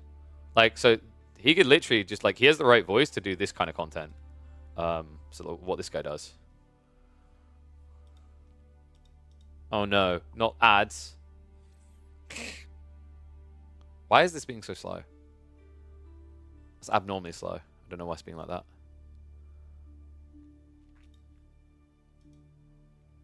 Yeah, he can Tesla is getting annihilated. In fact, since their peak back in 2021, Tesla stock is down 57%. They have a very similar kind of tone voice. He could do this type of content, he'd be fine. He has the right formula for it. But yeah, I honestly, like, to Age of Noob, I'd say, see this as a positive. You're unshackled. Go do what you want to do. You don't have to be stuck to it. Like, some people see these type of things as bad things. And it's like, you can, you know, if you really, really want to do it still. But if you didn't, then I actually see it the other way. I know a bunch of people who, like, realize that they aren't making money on streaming. They're losing money. And they don't see how they're going to make money. And then, like, there's a content creator, absolutely adore her. She's wonderful. She, a few weeks ago, was like, I've decided to stop streaming as much because I need to figure out why I'm going live. I'm going to start focusing on TikTok and YouTube. I went, great. That's exactly what you should be doing. And then 2 weeks later, she's like, she put up a tweet. It's like, I'm going live. I'm a little bit scared that I'm going to lose my community I've built. I was like, that is the, like, when the door is still open, you're like, ooh, I have to get back, right? So in a way, that's a good thing for him, is he can just move away. I don't think Age of Noob was ever shackled to Age of Empires at all. It's just part-time for him. I disagree that he isn't shackled. If you've built up your audience within the game, but the opportunity to be within that game still exists, even when you say you want to move away from it, you feel inclined or obligated because you love your audience and your community to still do content around it, right? So I actually disagree. I do think that he was shackled to it, not intentionally, but subconsciously. It happens all the time with creators. I've seen it time and time again. Until there is a hair that breaks the camel back and they just get completely tilted and sick of how they get treated or whatever, they'll keep, like, stomaching it, right? So, like, in a way, that door being shut can be seen as a benefit. You have to look at the positives. When life throws crap at you, you can either be a papaga about it or you can find the positives, right? And I think Age of Noob will find the positive in this, that, like, okay, whatever. I don't like the way that they do business anyway. So actually, good news. I don't even have to delude myself into thinking I still want to do it. I can now shift away and come and reassess it later. What Microsoft and their partners did to Age of Noob is just one word: disgusting. I mean, we had this a little bit yesterday where Farmount was like, you know, legally they didn't scam him or whatever. I'd have to reassess the documents and the words, but then even if I did, NDAs, right? Yo, what is up, Hollywood? How you doing, my friend? Thank you very much. I really appreciate having to do more push-ups. But yeah, what I'll say on this is, like, I personally told them at the time that, without going into too many details, I won't go because I don't want to get removed from the partner program as well. What I will simply say is, and this is based on public info that was made public by other people, the reward scheme was not designed with meritocracy in mind. It was designed with outdated metric trackers. which made no sense. So he had every right to be upset. 1, 2, 3, 4, 5, 6, 7, 8, 9, 10. And without getting into too many deets beyond that, all I'll say is, even if Farman was right and like they were within their rights or whatever, I could very easily see how someone would be confused by how everything was communicated. Yo, onions, you cheapskate. Dude, it ain't $25. What the hell is this? But yes, we need some more games, don't we? Good job, you guys, so far. This is incredible. We're like, what, hour and a half in, and we've already raised $330. Not bad. You guys are freaking fantastic. Okay, so we need more games to cast. I'll do those push-ups in a sec. Let's see if there's a game we can observe, so that while it's loading, we can do our push-ups. Just because someone's legal doesn't make... Yeah, that's my point I'm trying to make to people, right? There's right, and there's legal. That's the way I look at it. And regardless of like whether he broke NDA or like they were within the rights, what I will just say is the thing that people always need to be conscious of is the way you treat your content creators matters a lot. If you treat your influencers and content creators that are paramount to the success of your game, or you view them to be paramount to the success of your game, like crap, you will lose them. Someone else will treat them better. It's a matter of time.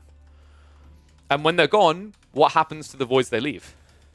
Right? Age of Noob might not have been one of the biggest content creator, but he had a unique arc, right? I think there was like one other person which would be like Spirit of the Law, was it? I think his name was, that would fit a similar cadence to what I think Age of Noob does. But I would say you should never be comfortable with the idea of like a complete content arc being wholly reliant on one person, right? It's good that there's me and Drongo that do casting content. If one of us disappears, there's still something around. Because when you have one point of failure, if that content type disappears, you could argue someone else is going to rise up, but there's going to be a gap, an interim, right? Which is just a bad thing overall for a games ecosystem. All right. Shall we... I'm not seeing any live games at the sec. I have got some replays lined up, so let me grab one of them quickly. Yeah, kind of crazy. I mean, in some ways, I guess I'm not surprised there was a backlash, but in a way, it's still kind of wild. So we've got Avali versus Kiljardi. We've also got Faye versus Kiljardi. I feel like we want some of the Faye, don't we? Just let me grab that now. I was thinking of just saying my bit and just leaving the franchise partner Discord yourself. Yeah. I mean, why even leave it? Just talk trash. Just don't NDA. Don't break NDA, and then, like, the reality is if you don't break NDA and they end up kicking you, then like, what the hell? That's all I'd say, is just make sure you're covered on that, just in case. You can criticize a game. Like, this reminds me of recently what happened with was Marquise, wasn't it? Marquise, I forget his full name. Marquise, is it LeBron or something? Like, I could have sworn MLBK or whatever. Where people like, I can't believe he done it to this company. He reviewed their product badly, and now they're going to die. It's like, well, for a start, it wasn't just him that reviewed it. Actually, everyone said it sucked. But also, I think it's dumb when people pay content creators to do things, and they don't want an honest opinion. No, not Fisk Ocean. It was the other one, Crackety, the more recent one. I get the idea of sponsorship. Like, you don't, like, if I got sponsored, for example, to play, so, like, you know, I've got a few streamers working on, like, for example, a Metalcore campaign at the moment. The game may not be up to their scratch, and I think it's wholly fine. I imagine the devs would be acceptable if, like, they don't like something, they criticize it. This is where I'm going to get to. The very important lesson in life. If there's one lesson you take away from today, very important lesson here. There's a difference between criticizing and flaming. Flaming means you're an ass. Criticism is actually a good thing, things that people can learn from. So, for example, like, the crazy part is how he got all that backlash for that video he done, right? Reviewing the AI little clip thing. But he was actually quite fair about the tech and everything. So he didn't kill the company, actually. He gave fair criticism. He even gave an example of, like, with a Razer phone where he said it was like bad for like vibration. And when years later, when he was at the convention and the guy was talking about it, he specifically turned to him and went, and Marquise, you have to try the new vibration function, right? Like they took it on board and learned. That's what good companies do. So like criticism's fine. I always recommend criticism, but I always say if you can't find a way to constructively portray your opinion, then you're just being toxic, right? We do it here all the time. I think I'm probably one of the hardest people on Microsoft, right? And the state of Age of Empires 4. But it's rooted in love, and you can see that by the fact that I'm providing solutions for free. I'm basically, what I'm doing is I'm doing a consultancy job without getting paid to do a consultancy job, right? That's very important to me. All right, so we're going to read chat, and then we'll hop into some more games. Remember, guys, check out the dono link. Thank you very much, Fanman, for linking to that. I'm surprised no one has redeemed the neckties yet. Do I not look a little bit naked like this? So, Total War had a similar situation where one of the big influencers criticized the DLC policy and Creative Assembly cut all connections to the guys. Yeah, it's kind of wild, right? I mean, like, companies can make their own choices, but you can really tell the caliber of the company by the way they react to criticism. Like I said, it's different. I think the origin point of this drama was necessary, unnecessary, and did I say necessary? Messy and unnecessary, and definitely should have been set up better in the first place. They should genuinely have got a consultant in who knows this stuff. But if NDA was broken, I will say Age of Empires were within their rights, and I'm not surprised it was their first action. What I will say is it's kind of baffling that, like, I've seen people leak stuff a lot in the past, and it doesn't always translate to enforcements. So take from that what you will. But yeah, criticism should never be a bad thing. Criticism is always a good thing. Learning from criticism is important. Okay, catch up chat, and then for real, we'll get in the game. People marketing more specifically often get a bit too sensitive. I mean, yeah, because, well, it's the paranoia, right? Like, you're going to lose your job sort of thing. I mean, that recent thing with Marquise perfectly proved it, right? The guy literally lost his job because he sent a product out to the guy. That isn't Marquise's fault. That's actually the company's policy and their problem. You graduated from Gold League yesterday. Poggers, leave moving up. He's leaving Gold. Plat boy in the room. Whoop, whoop. The problem is mobile just makes such a good Ori because of the low investment and high trail income. We go for ROI. I was like, Ori, yeah, I see it afterwards. So they tend to treat content creators way worse than desktop. Well, that's dumb because actually, like, the content creators generate more money, so they should actually treat them better. Like, if of all the different ecosystems that esports can exist in, there is one that can truly treat it like the OG of esports, which was an advertising tool, and that's actually mobile games. So it's kind of contradictory that they treat it that way. Ooh, that's a cool idea. So Dragovan, look at Dragovan doing his part. He said that if people like want to get some bang for buck, they can recommend strategies and donate to the charity, to Alex's Lemonade Stand, which for those that don't know, Alex's Lemonade Stand, it is a charity that funds and has funded well over 150 institutes, and I think over 1,500 research endeavors so far. They've been founded for 20 years, actually. Well, I think it's over 20 years now. It's about 20 years. I think it's 2004 that Alex passed away at the age of 8. She was a little girl who done lemonade stands to raise money to try and find cancer treatments. But they fund researching efforts as well as helping and assisting families in need that can't afford to get the care for kids that have cancer that need that help. So really amazing cause. Definitely reaching the wallet for this. And Dragoman's giving you all the more reason. You can make recommendations. What do we set that marker at? Do we combo meal that? So right now it's 75 bucks to do a shot. I guess like if someone does 75 bucks, I'll do a shot and then I'll have to watch whatever the hell Dragon's going to do. Maybe we'll see. Like if we start doing kind of crazy on the charity here, I might try to reach out to a few players today to see if they want to play a show match. That's really cool. Appreciate you for that, Dragon man. What was the last mobile game you played because you saw a content creator playing it, not in a sponsor segment? I mean, but sponsor segments are like the same thing, right? I would say, like, although we done the sponsor segments for it, it convinced me, and I played it, was Warcraft Rumble. There are actually games out there that legit... Like, this is the baffling part to me. Mobile games don't have to be this rip-off, scam, like, pay-to-win, cyclical nature thing, right? That's like the same thought process went into free-to-play MMOs years ago, and now they've evolved. Like, you can actually make good mobile games. They're interesting because they're good.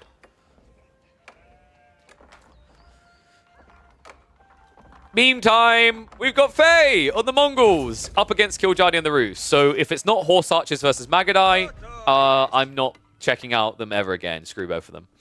But yeah, the mobile conversation aside, like my final take on that, guys, is like mobile games actually can be good. There are some very fun, very good mobile games. It's actually crazy that people still think you have to make pay-to-win trash, and that's what equates mobile games. It's sad more developers aren't doing it, though. Anyway, we are going to be looking at something that is quite sad itself right now. Not Faye, don't say it. Mongols. Mongols right now is quite the depressing civ. Feels like they don't really have a clear foothold in competitive. I feel like anytime I see Mongols getting picked, it's usually feeling like it's an uphill battle, right? It's very hard to use this as a draft win. It's very hard to get a map that feels great for them, especially on the ladder right now. A map like this could have some hope, though. Like, we're talking about Cliffside, one of the shorter reaches to hit the enemy base. That's something that can be leveraged quite well into outpost rushes. The negative in this particular game, though, is that you're up against a Roost player. And the Roost player has already found the deer packs, right? Yeah. Funnily enough, he missed the second one, just the south side. So luckily for him, Faye seems to be very far away, and it looks like he's going to scout it out now. This is pretty rough. I think Killjadi is off to an insane start here. It's impressive as well, because against the Mongols, they tend to fare a little bit better on the sheep haul, but where they fare a lot worse is when it comes to sniping down the deer, right? Because they never changed it. It still takes 3 hits to kill a deer. Oh, sorry, no, they did change it, right? Sorry, it's +1. But the weird part about this is more so the fact that because you're that maneuver speed arrow, you'd think you'd be killing more deer. But actually, quite often, Mongol players prioritize more sheep because you need it for these early kind of strategies, right? Where you want to spam out. Weirdly enough, Faye could have got away with being away from home longer because she set up a pasture early on. I'm a little bit surprised she didn't rotate west side here immediately. I guess the assumption was that Killjadi would check his own corners first, but I don't think that really adds up. So kind of surprising that Faye didn't actually snipe out any deer. Oh, wow. That's incredibly bad. Wheelbarrow already being prepped and complete before Kremlin's even being built. Killjadi's in a very comfortable position here. In fact, if he finds this final deer stack, he can immediately open with a knight without even touching gold. Wow. That's brutal. Oh, sorry. Let me switch over the chat review for you guys. I can't believe that. This is a very hard game now for Faye. It's difficult enough to try and set the pace up against the Roost because they have so many options, but now the Roost player can put you on the defensive. Upsides right now for Faye, the gold is really close to the TC, so she shouldn't be too exposed. People asking where the marketplaces are. We are playing on cliffsides, so they're typically usually around like the mid on the sides. So this type of trade point might seem desirable, but the problem is because Killjadi's got all this gold, he can easily just open a knight, and it's very hard for you to trade. So I actually am a bigger fan of what Faye's doing here, which is playing Deerstone. I think this is the right call. I've said before that I genuinely think that Silvertree is overrated, and this is the perfect example of where it would be overrated. Going for Silvertree makes no sense in this matchup, because you're going to be up against Knights, right? And the Roost scale Knights quite smoothly, quite fast, because of that initial gold injection. So you can't just rely on Keshiks to win. Was it not there for the first 2 minutes? Mm. So how does Faye win this now? Killjadi's probably going to go for a second TC, right? Yeah, he's already moving out. So there is a window of opportunity here for Faye. She needs to drop stables straight away and get into double Keshik pump and patrol these deer sites. Your goal now is to stop your opponent from getting a desirable TC. You want to try to force Killjadi to build one at home. From there, I really like the idea of Faye doing something like 2 TC as well. It's bold, but I actually think the Deerstone 2 TC build isn't too bad. There is still an uphill battle, though. Like, I think Roos, I wouldn't be surprised they're like 80% favored here. I mean, in fairness, Roos are X% favored in most matchups, but with the Mongols just being crippled in the early game, it's very hard to see a way for the Mongols to feel good outside of reaching Imperial Plus. I guess Castle or Kurotai, that might be your win condition, but you can't just rush that, right? Like, a Kurotai with no army behind it is worthless. Kyojari, tech up complete. Stone being gathered. Faye has not dropped to stables yet. Wait, is she fast castling?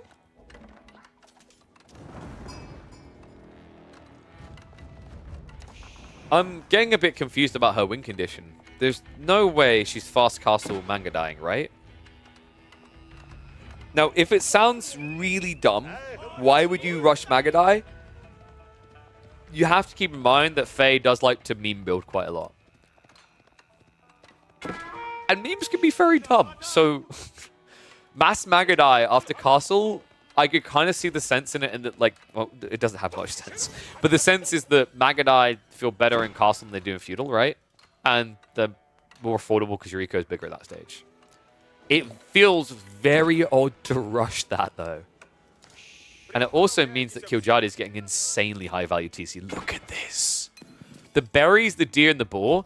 And also, in the event that this would have been Silver Tree, you also would have been able to block that out, right? But I think you already scouted out that it was Deerstone at least. Alright, I'm kind of struggling to see which way Faye's going to be able to win this. We're going to hit the speed up a little because there's just not going to be any attack. There's going to be greed on both sides. So we've got 2 DC. Probably into fast castle here makes a lot of sense for Kyojari. I actually think, like, Castle Age, you need the Kurotai to win. But when I see Faye doing this, I'm starting to think this is step redoubt. And I hate step redoubt in this matchup when you're rushing like this. Because what's going to happen is both players will rush towards castle. You're not going to have the extra attack speed. Attack damage, rather. Meanwhile, Kyojari is going to eventually get into the Boy's Fortitude, right? With the extra health on his knights and them hitting harder, they will beat out Keshiks in equal numbers. Yeah, weird build coming out here. I guess Faye's logic is if she rushes relics, it offsets the value of the TC. I can kind of see that, and she has been double producing villages, right? So Faye's likely to go for a 1 or 2 monastery drop once she techs. If she does that, though, it makes me feel like step redoubt makes even less sense, right? Like, you're already gathering too much gold. High trade house, dude, I can't believe this, man. Like, okay, guys, I really want you to process what just happened here. Kyojari went for a second TC. He walked all the way out onto the flank. Faye built an outpost and some pastures. That's it. She didn't build any aggression whatsoever. She went Deerstone, which makes her eco more efficient, and then rushed Castle Age. And still, the Rus are going to get Castle first. How is anyone arguing HRE, China, or Byzantines for OP? I can't, man. Because the other thing as well is, of these two civs doing this Castle Age rush, which one is safer, guys? Which one can be dented, which one can't? The Mongol player could lose this, right? Like, if Rus went all in with archers, knights, you don't get your Castle Age, you're dead. If Mongols try to all in Rus with a Kremlin, Mongols are dead. Like, this civ is insane. This is 4 deer packs? Yes, but Renian, this is what can happen against Rus. This whole idea of like, whoa, this is an extreme because you got 4 deer packs. Okay, granted, fair point. However, the fact that you can do this, right? Like, I think this is something that I've highlighted time and time again. The Rus bounty system is absurd. It needs to be reworked. It needs to be overhauled. The way that the bounty system should work is when you gather from food, from deer sources, boar sources, you get gold trickle. It's just like when a Japanese villager gathers stone, they get gold. It should be the exact same way with Rus. When you gather food, you get 20% of the food you gather on top as gold. This is not a complicated change, right? It's going to have some interesting, complicated changes to the dynamics, but it's overall going to be a better change to reduce the stupidity of RNG, right? Which I think we can agree is a good thing. There's good RNG, like, wow, I don't know how the map's going to spawn. Then there's bad RNG, like, wow, I didn't find any deer or any wolves, right? And then, on top of that, by changing that, you allow so many new, unique designs to maps to be made. All of a sudden, I could make a map that has 15 deer packs, and Rus might be strong on that map, but they're not going to be inherently OP because of what they do in the first 3 minutes of gameplay, right? That rework would kill early Rus tempo. Is that a bad thing right now? Because you're talking about killing tempo on a Civ that has the flexibility to be full tempo or full aggro. And does it better than almost any other Civ in the game. Right? So like, oh, you kill that early tempo, but this is still a Civ that gets the freest second TC I think that exists in the game.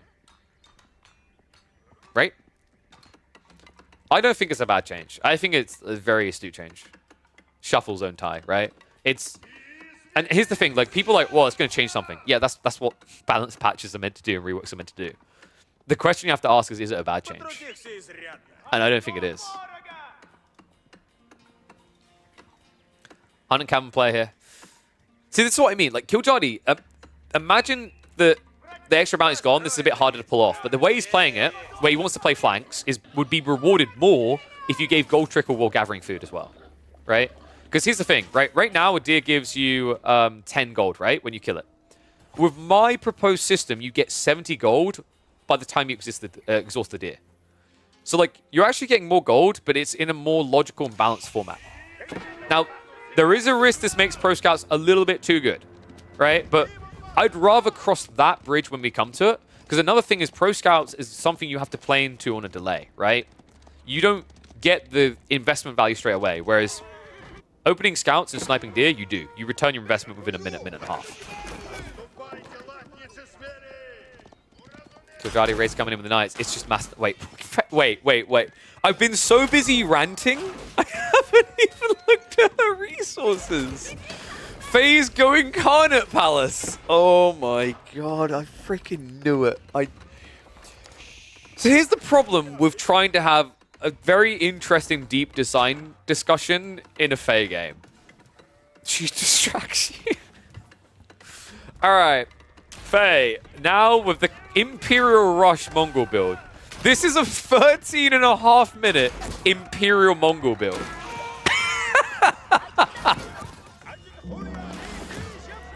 She's like, he has knights? Well, guess who else can have knights? Although the problem is, I'm pretty sure, is the first spawn knights now or Hui Hui Pao? I could have sworn it was Hui Hui Pao third, right? So it's knights first. Oh no, it's Pal's Guard. Because I think it has a fixed order, right? I can't remember. But I think it has a fixed order. So Pal's Guard coming out first isn't bad. Actually, it is. You're up against 11 knights. They may be an age behind, but knights will dent Pal's Guard. You actually needed your own elite knights. Is it random? Oh, okay, it's random. But wait, it's random, but it has to do every single one first before it rotates again, right? So you couldn't go Palace Guard, Knights, Palace Guard, Horse Archer, Palace Guard, Horse Archer. Wait, is it just random? Okay, you can tell how little I see Karna these days. That's kind of wild. I'm surprised you can get the same thing in a row. I feel like that's what kind of makes it bad, though. Right? It's like you don't have any agency over your choice. Dive coming in, Faye. Oh my god, dude. I think she's dead. Well, maybe not, guys. The Warrior Monks are... Okay, guys, RNG OP. She gets Elite Palace Guard, and then she gets Relic Gathering Units. Imba.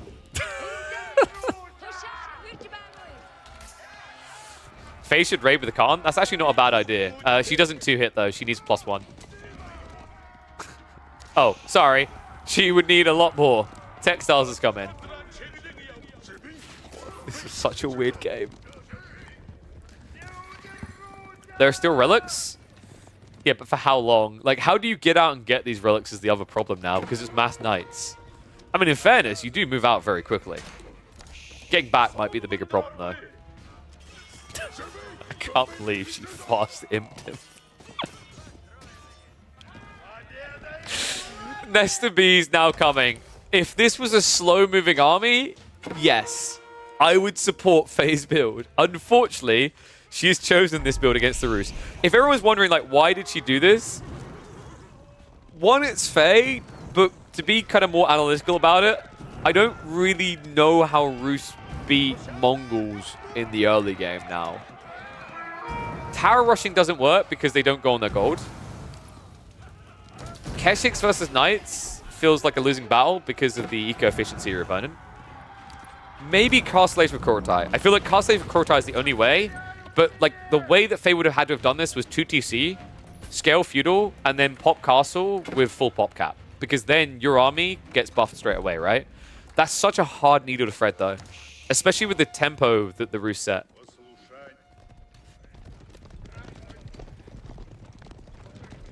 Kiljadi now about to catch up and do Imperial with a 33 villager lead. Don't worry, guys. Oh, wait, she doesn't have the double production anymore. Do worry, guys. She doesn't have the double production. She does, however, have a delicious second relic on the... I'm trying to find a positive. The more I try, I don't know if I'm intentionally sounding sarcastic. It's bad. And she's actually doing it. Oh, for Christ's sake. So it's going to be Karnat Palace with Magadai spam. Oh my god. Knights are coming in again. Nesta Bees. I mean, maybe you could prepare them. Wololo. Kiljadi. Ooh. You know what would have been sick there is if Faye walked past with the villagers with her improved textiles. You just don't see this. I can't. 13.5-minute Imperial Age. Improved textiles villages. Oh my god, this is brilliant. Well, the good news is Faye can heal any damage she takes. She's going to take a lot of damage. Magadai now on the way. Spasskaya Tower is coming from Kiljadi. Which I just find absolutely comical here. Yeah. Kiljadi knows. Like, 100% he knows it has to be Magadai. Because otherwise you go high armory, right? But now Spasskaya blocks the short ramp and allows you to go roaming while she's going to struggle to get in. Now, Kiljadi should probably consider walls. If he definitely thinks it's Magadai, it's the easiest counter that exists in the game. Because they don't have a hopping ability. And my god, she's not just half commitment, she's full going for it. So the only diversity outside of Magadai that Faye's going to have is the Karnat Palace. And now you need to pray for a Hui Hui Pao. Alright? Oh my god! Her dad works at Microsoft. The only way you're breaking the Spasskaya and she actually gets it.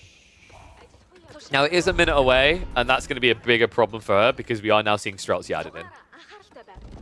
In fact, this is something that's quite underrated about Rus once they reach Imperial Age, is Knight Poleaxes.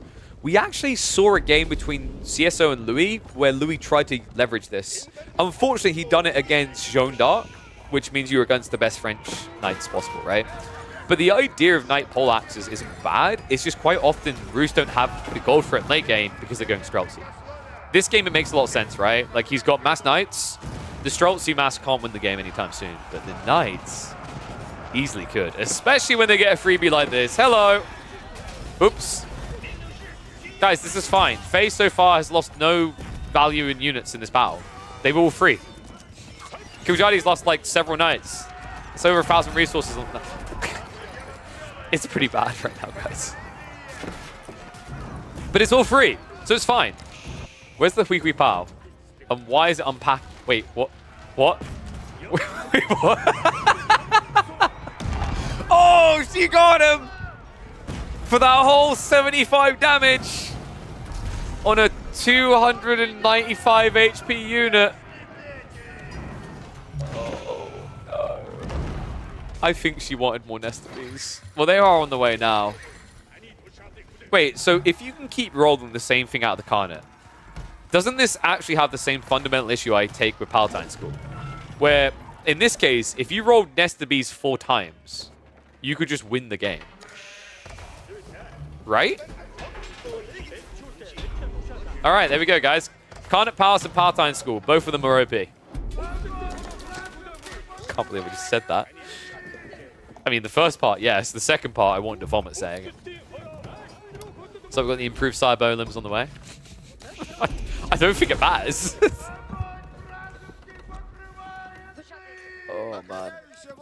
How does Faye now win this? So, it is always possible that Kiljadi's keyboard stops working, and when he A-clicks for the fight, the A key doesn't register. That would be how Faye could win. In a more serious note, she could raid the eco. Like, Magadai are pretty scary at this stage in the game. Even against textiles, right? Like, you get a handful of them in the back line. Kiljadi doesn't have a quick way of reacting, right? Streltsy is slow, Knights are a little bit quicker than Magadai, but if they're not in position, they're not going to be able to do anything. So raid could go a long way here. The problem is if she sends the Magadai out to raid, there's no one left to defend against the 31 Knights. You think he wins even with a move command? You underestimate the full might of the Magadai. Yeah, I can even convince myself saying that. I think we're going to speed up. I've got a feeling we're about to see Faye die. She has gone for... Oh, she's gone for a second TC behind this, guys. So if Kiljadi doesn't attack her for 10 minutes, we actually might see Mongols stand a chance here. And also, keep in mind, in 10 minutes, she could end up with another... How many Hui Hui Pals? They spawn every minute? She could end up with another 10 Hui Hui Pals, which is fantastic for eating into your population. Sugariara is now in the way. And the relic. So I don't need gold. I've got Carnot Palace. I feel like I'm watching a campaign mission right now. Nice and Streltsy's going to move in. Nesta B is getting a flurry out.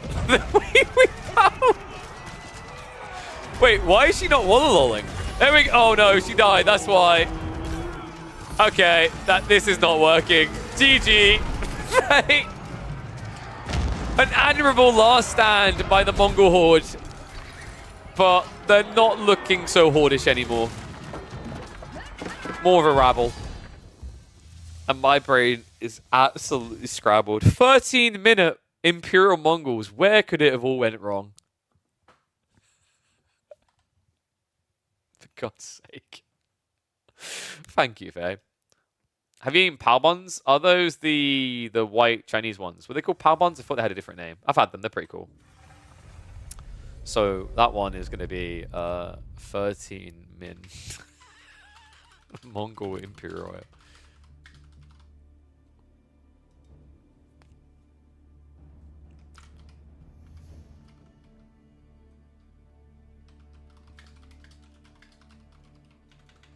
The title of the video, Mongols are so bad, they're looking for anything. They're desperate? No, sorry, they're desperate for new strats. There we go. Works out perfectly.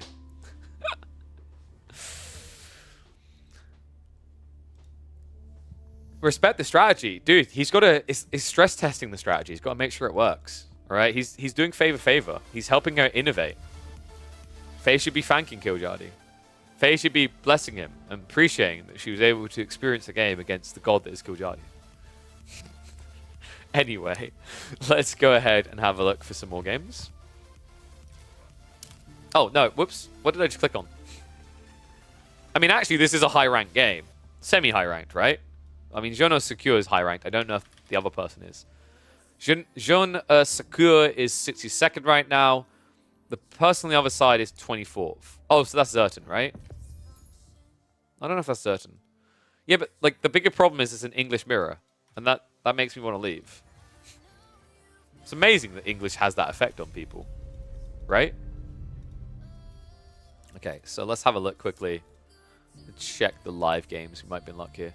When does Devil's Cup start? Crackety, is it in what? 4 hours? Do we do some 2v2 action? In 3 hours. Okay, thank you. Do you guys just want to stick 1v1s or do you want to watch some of the 2v2 tournament games? Refreshing. I mean, it's 1v1s now, but I mean later. Trying to get some practice games together. Oh, nice. So many players still asleep. Pfft, lazy Americans.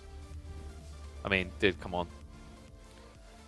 Red Bull pushes more marketing budget into America than any other region. You'd think they'd all just be pumped up on caffeine and awake 24/7. What's wrong with these people?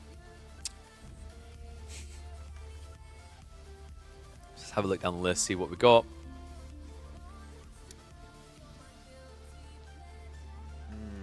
Now Yo, what's up, MSN? How's it going, buddy? Hope you had a good stream. You've just walked in on us in the middle of our charity stream. We're raising money for Alex's Lemonade Stand Foundation. This is, of course, a wonderful foundation that puts insane amounts of money towards research efforts into curing cancers and different forms of cancer and providing treatment, as well as helping children get to those sources of treatment and, in general, make the life, whether it may be a year long, 10 years long, or however long, that much more comfortable. You guys have been incredible so far. We've raised $330. We've still got the double donations matchup up to $500. Remind me, the way that works, Elo Eating, is that basically you're doubling until it hits 500, right? It's not a case of you're doubling the first 500. Because I forget how it works. I think it's the former, not the latter. But still, amazing commitment out of Elo Eating. Either way, like that means they've committed over $200 themselves, which is incredible. Okay, I don't see any familiar faces live. Dragavan's in a game. Don't know what game. You won a tournament? And I don't know if they take PayPal. You can double check in the payment methods. They usually take credit cards, but Exclamation Mark Charity will get you there. Appreciate you, man. I haven't double checked. Did anyone check if they do PayPal? Because I default to like card, as I think most people do. Wait, who sucks at 2v2s? Oh, against Ramen Cup and Dragavan. Wait, is Ramen and Dragavan in it? I wasn't able to catch the games in the end because, not gonna lie, the scheduling for the qualifier was confusingly discombobulated. It made no sense. There was no practical schedule lapped in there, which was really weird to me. So the Kong 2 and your mate is maybe Diamond 1 at the highest. You got to train him up, Matt Goose, dude. Like, he's your Rattata that you found off of Route 34. He's only level 6. You got to help him, man. Got to get him in a Rattata. Level him up. Make him better. All right. Bring us back to here quickly because I want to grab a replay. Good news, Crackety. We avoided your hour-plus long game on Highview. I asked people if they wanted Highview, and they said hell no. So we've got Louis versus Elyona, actually. That could be a cool one. Good? Yeah, probably is. That game was crap. Okay, does anyone really have good Highview games? Dragavan's the only one who has a 100% success rate of good Highview games for me so far. With his really stupid horseman-only healing strat. Sorry, I need to restart my game because it was starting to lag, so bear with me a sec, guys. Alright, how are we looking? Swear, AoE4 is just more laggy these days. You begged for high... Dude, no one wants Highview. You're insane. Don't lie to me. Who willingly walks into Highview and says yes? You know what? Yo, Kevayu, should we immortalize you in competitive AoE4? Because you make some great maps. Hear me out. Make a Highview where the sacred sites spawn along the center. You have only 2 sacred sites centrally located, right? So like center point and then midway across, but they're midway between the players. And then do the same with the trade posts on the absolute edge where they're midway along the map. You do that, I guarantee I'll get it picked up by EGC straight away.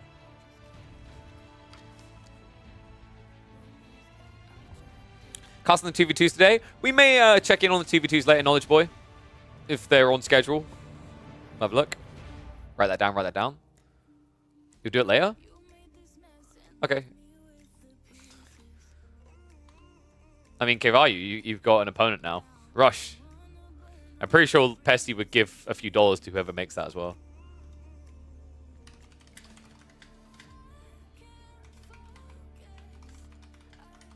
Highview, 2 sacred sites midway along the map between the 2 players. And then you want to have Trade posts are also mid-located like they are on Gorge. Jazz hands. Oh, MSN. My boy donated? Thank you very much, MSN. Absolutely wonderful. MSN, like, remind me, you're like 14 years old, right? 14 years... Dude, he just gave $15? Holy crap. At his age, I'm like, I need a new game. That means we get 15. Thank you. 15, $1 for every year. All right? Which means that, Cal, we're going to have you donate based on how you look. The stresses of doing production has aged you well, my friend. You must donate $50. All right, what color tie, MSN? What are we doing here? I'll let you choose the color.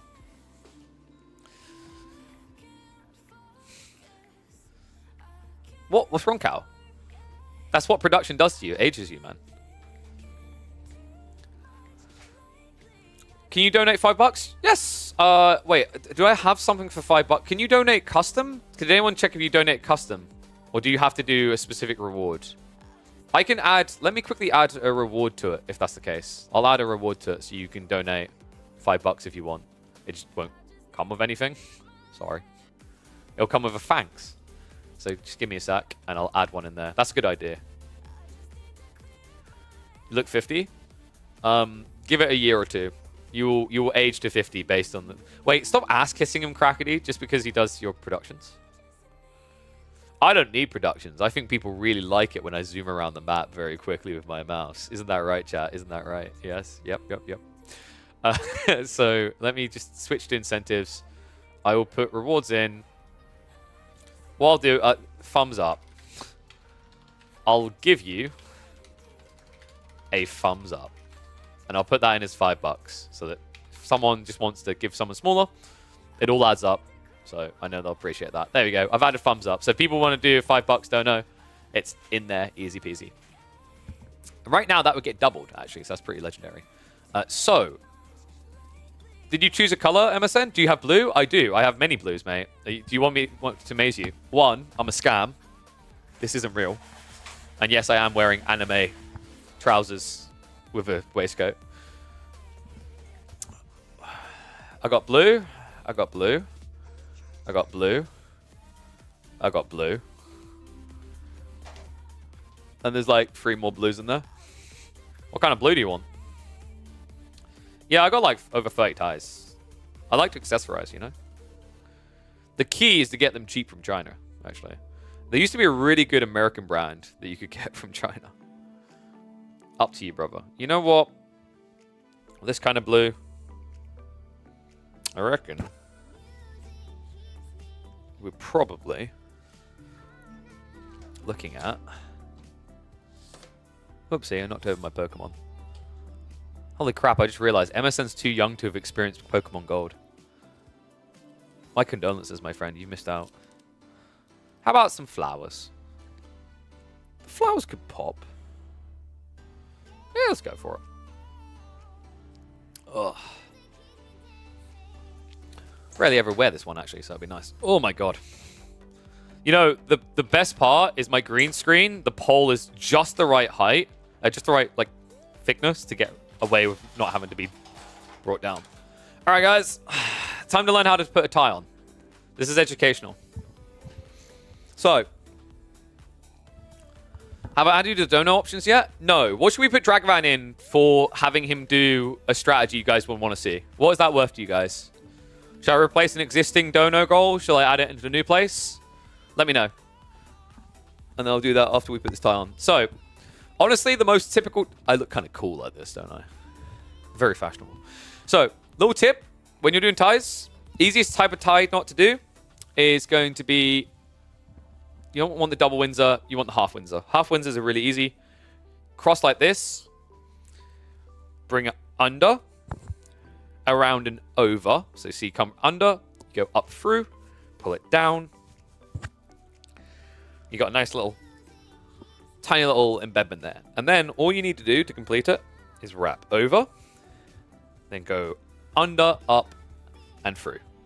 Now, I'm going to redo that because I've done it too long. To get the right length for this type of Windsor, you're probably going to want to come down to about 1, 2, 3 buttons. And that should be about where you want to be.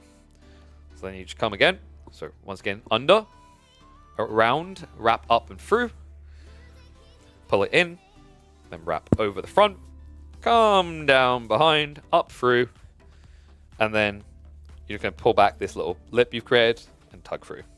There you go, guys. And that's how you do a tie.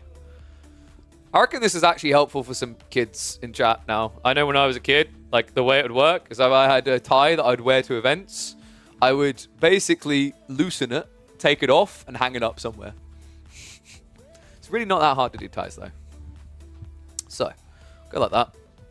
Come down. Yo, what's up, Leave? Thank you very much, man. Oh, so you found a custom amount to donate. So you can actually just donate whatever you want. You're a legend. Thumbs up. Thank you. You'll get the thumbs up anyway, even though you paid more. Oh, so there we go. This will get absurd as we go on, by the way, because people tend to request a lot of ties. So, and then, if you've done it right, the length of tie, well, I done it wrong. But the cool thing, there's a little cheat sheet. See how I done it wrong? You know what the beautiful thing about wearing a waistcoat is? Doesn't matter. You actually kind of want to do it wrong because you want what you want is the tie to be shorter so it doesn't tuck out the bottom of the waistcoat. You kind of need it to be shorter. That's also why you'll more commonly see people doing full Windsors with waistcoats, because it guarantees that you're not going to tuck out the bottom.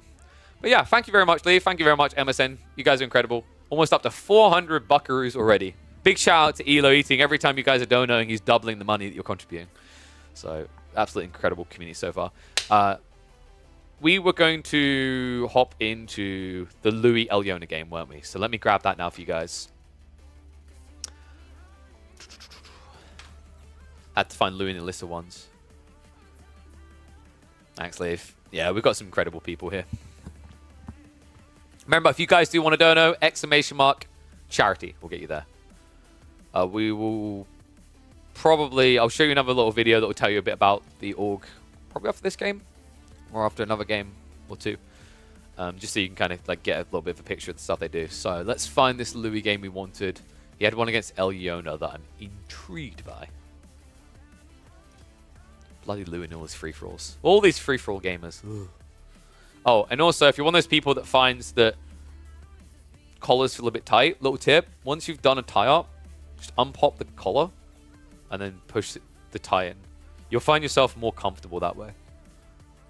See? Nice, easy peasy. Boom.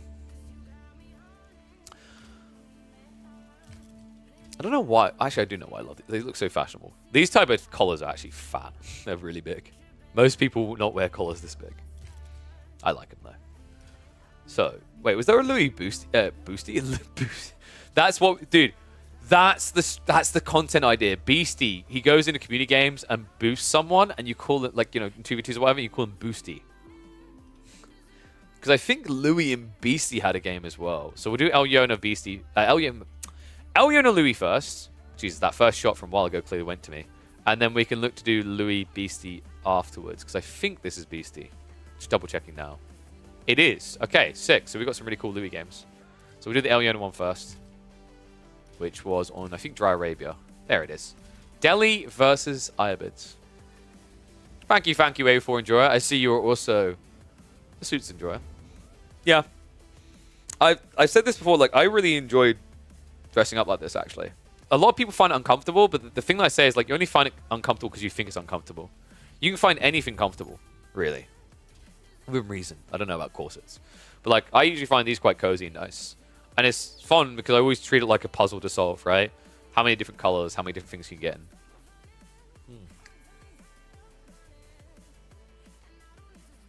Okay, thank you very much, Leaf. Wait, the $5 reward was not available? Oh, let me fix that. But you can do custom amounts, right? Like, that's what you discovered, though, because you gave 10. Oh, wait, no, it got doubled, right? Wait, no. No, you would have done 10 then. Yeah, yeah. So it did work. Okay, awesome.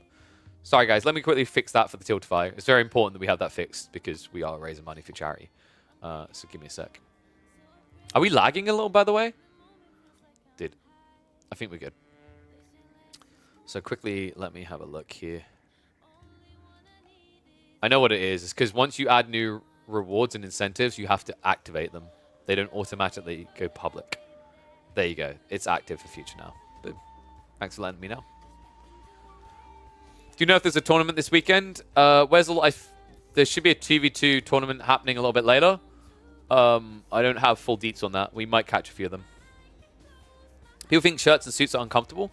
Yeah, they're not. And, like, the other kind of weird part, like, they're only uncomfortable because a lot of people's experience with suits will be like those cheap polyester ones, because you usually experience a suit first when you're a kid. And no one's going to buy you a really nice, like, handcrafted wool three-piece, or not even a handcrafted one, just one that's actually wool-based.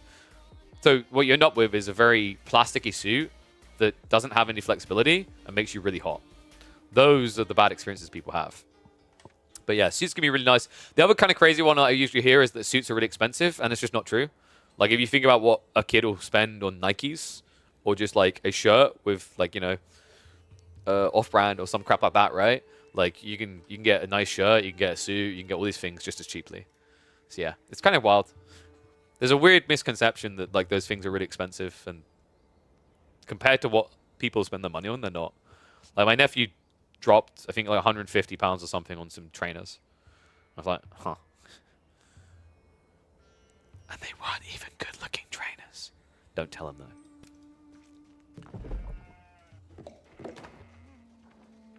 The second best player in France versus the first best player in China.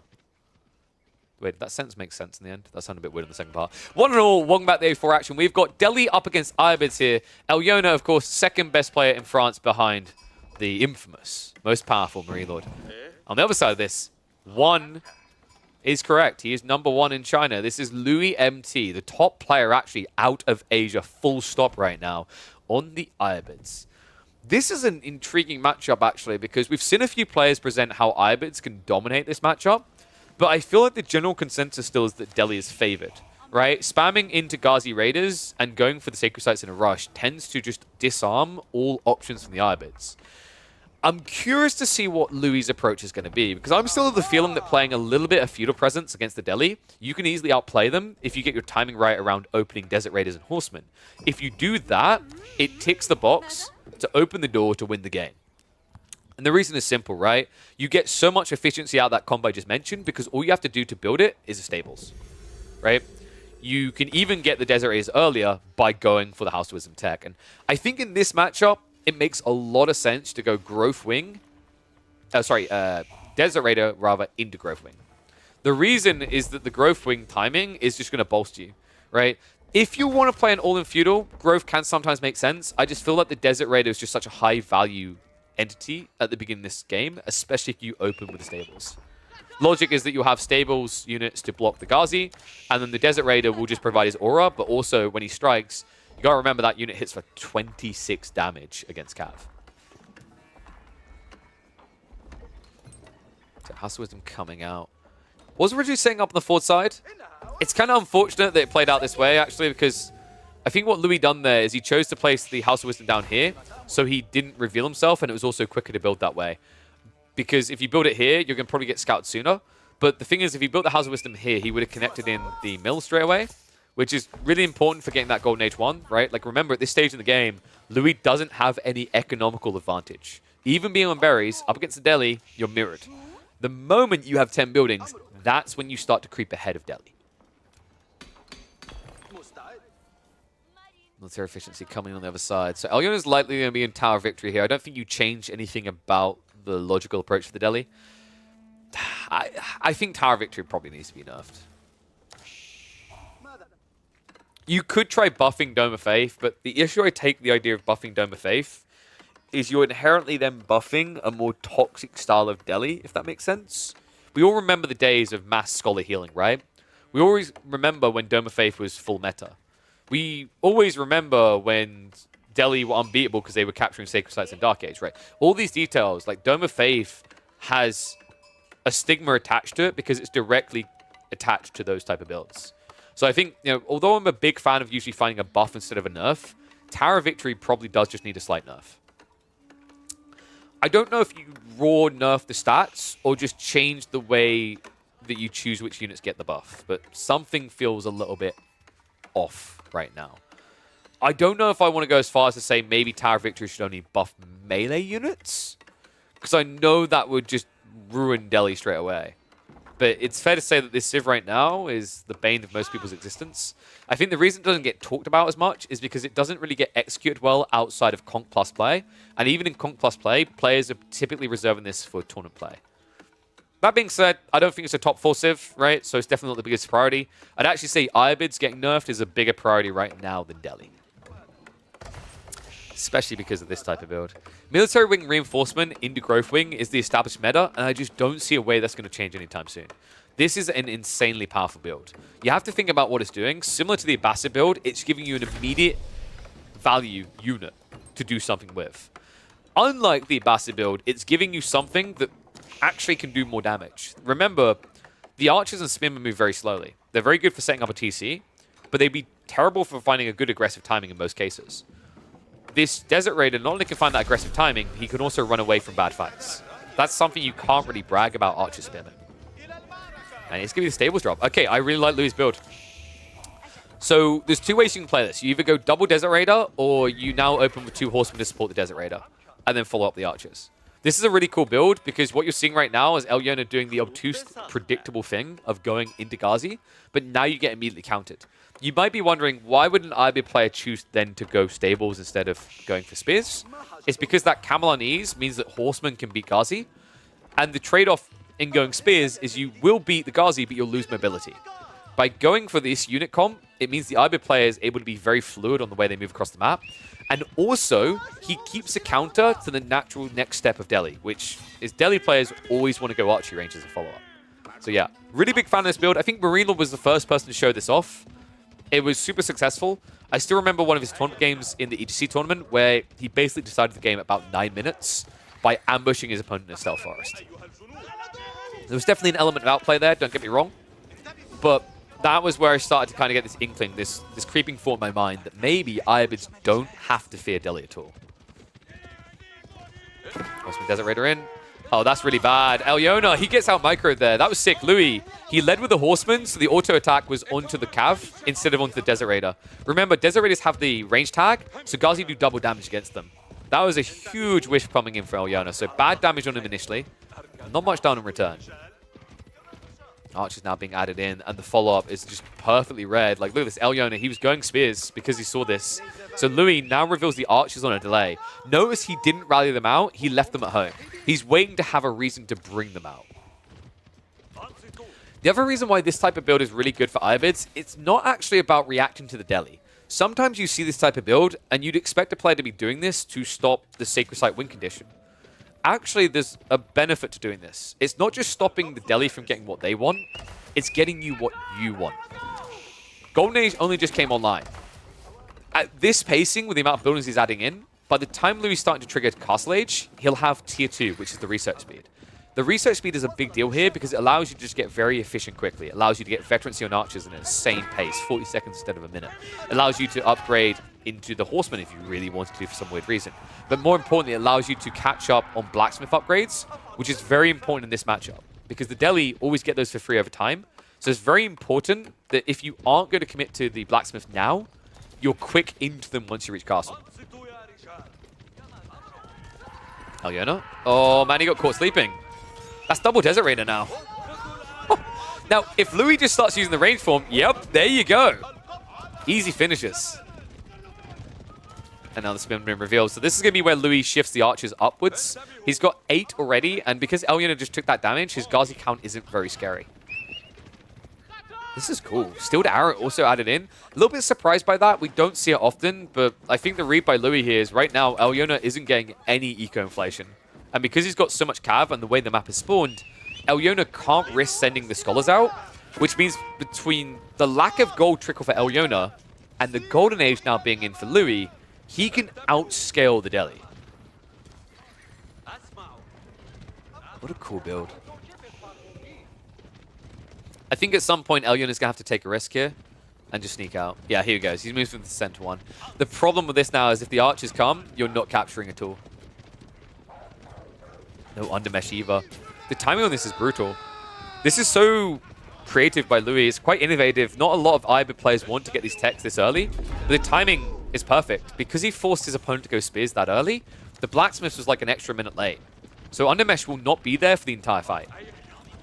Now Yona, he is about to get the bad news. Archers reveal themselves, and all of a sudden Yona just needs to walk away. Unfortunately, it could easily cost him the Scholar on the retreat. Spears getting baited in. Nice micro there. Stays just immediately out of range. Louis will not be able to get the Scholar, but taking out a bunch of these Spears is more than worth it. In fact, Louis could easily just start to pile in. This is big right now. No Undermesh, still for another minute. Archer transition coming in, but on the front side, he can lose every troop that spawns here. All Louis needs to do is get a little bit deeper. In fact, if he camps here with the archers, I don't really know what Yona does, because this is the negative of building for production. The upside is more quick to the fight. The downside is more quick to die when you're in a position like this. Archers stand their ground. Spearmen are going to rush in. Horsemen layer it out. The Desert Raiders as well. This is going to be an absolute rout. Louis should easily be able to overwhelm this and just keep Yona suppressed. And you know, at this stage, usually an IBID player is thinking about Castle, but I actually don't think he needs to now. Louis could just double down. He could even think about building a ram right now to clear the space. Archer mass is getting a little low though. And it is now building for Yona. Still way too much cavalry. I don't see how Yona is meant to hold his own base right now. He's going to have to forfeit the archery range, because doing this is just getting him killed quicker. Archer trade out continues. I mean, if he can get enough archers together, Yona can stabilize, courtesy of the Tower of Victory. The one way Louis loses this is if he rushes to dive. Like, for example, these fights right here, much better to just torch down the remaining building, right? Instead, looks like he's going to idle out the food on the side. So nice little play there. Yona doesn't have much food to work with, right? If he's got like 3 or 4 sheep left at home. Looks like Yona's going to try to stand his ground here. So Ghazi are going to reach around the backside. Looks like Louis did slightly overextend here. A few too many archers and not enough horsemen means that Yona is going to take control of his base. Yeah, very slippery there by Louis. I think he threw away the lead in an unnecessary way. That dive past the archery range just didn't really sit right by me. He was in prime position to just kind of dominate this game. Now, in fairness, he's still in a very dominant position, right? He started to let off the pedal of pushing units. He's trending towards Castle. This is a game where Yona has yet to lock in a single sacred site, and his army isn't really at a scale where it can GG the game. In fact, he's a mile off of that, right? 13 archers for Ghazi isn't going to do enough damage. And this Desert Raider is just always coming in clutch, right? Like that damage reduction, that absorbability, and also that permanent damage. Just making it all that much harder for Yona to try and even get Cav together. And this is going to be the Growth Wing. I hope this is a lesson for people on IBIDs. Like right now, everyone's very focused on the Castle Rush and how good it is. But, you know, against the Delhi especially, a lot of players would have looked at this and went, hey, you just Castle Race Rush. Right? You build an outpost, you Castle Rush. But this is proof of how easy it is to just keep the Delhi pinned. And I don't think it's as much Yona misplaying as Louis outplaying. He held those archers back until he knew Yona was committed to a bad comp. That's what made this work. And if we're being totally real, like when was the last time you saw an IBID player committing into blacksmith techs before Castle? It just doesn't really happen. Usually they only go for it when they're teching up.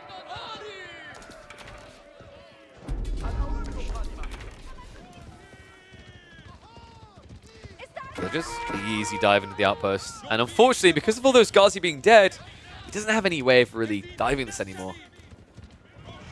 Tech up underway, and it is indeed going to be the Growth Wing. So 1 minute and 20 seconds until Yona is going to start to feel a little bit deflated. What does IBIDs have that makes them so good in Feudal Age? Tempo. Tempo is the really big backbreaker. The tech up choice into the Reinforcement Wing means you have a Desert Raider, which cripples the Delhi's strongest unit, which is Ghazi in the opening, right? Late Feudal, Delhi's best unit is Archer, right? Because Archer massive attack speed. But early mid, Ghazi dominate. By going for a Stables drop and just building Horsemen, you have to remember that Horsemen are cheaper than Ghazi. But with the Camel on Ease effect, you reduce the Ghazi's bonus damage, right? You reduce their output to be of a Horseman's. So all of a sudden, you've spent more for a unit that barely has more health. And then when you add in the Golden Age ticking in, Golden Age 1 is huge. It may not be the full 15% that the Abbasids get, but it's still a 10% edge. A big part of why Delhi tends to feel very hard to deal with right now, at this point in the game and earlier, is because of the berry gathering rate. But when you play the Abbasids, the IBIDs, you get that berry gathering rate as well. This is why IBID players should be playing some Feudal Presence. Because this is actually a matchup where you can actually dominate them. The danger is if you hang around too long, and that's why Louis was smart to back off, except he didn't have map control anymore and choose attack.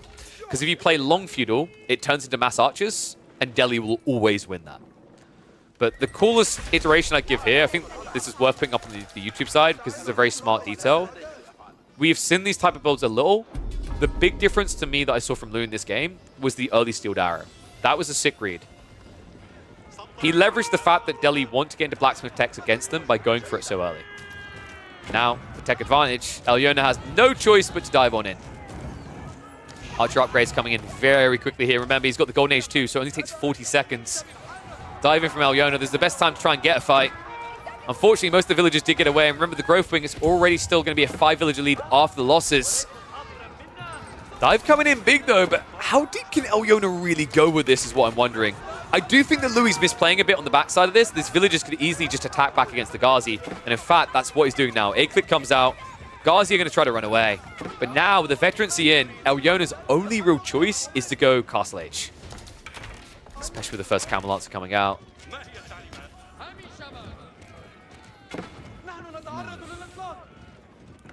So what is Alyona's recourse here?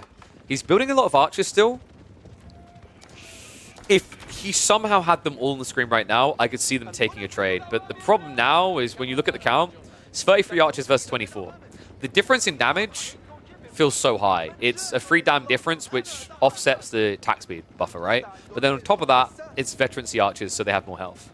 This is the fight that you can't possibly take. Alyona just needs to find that food and gold to get up.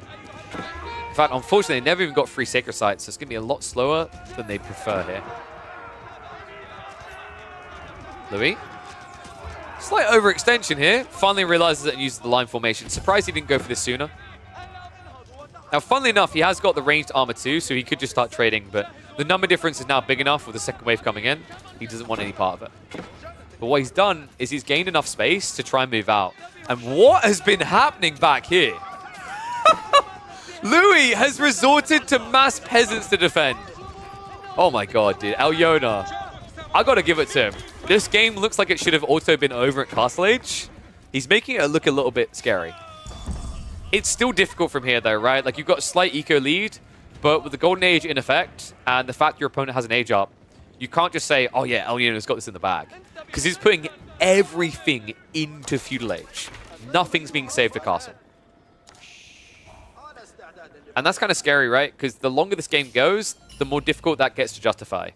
Not just because the Ivory player is going to unlock more of his castle potential, but because you have to take bigger risks. For example, coming out on the flanks like this. He's so far out of his base now, if a Camel Lancer shows up here, he's dead. And guess what, guys? Camel Lancer's on the way. This one Lancer could strip away that entire eco lead that Alyona has, because he does not have textiles.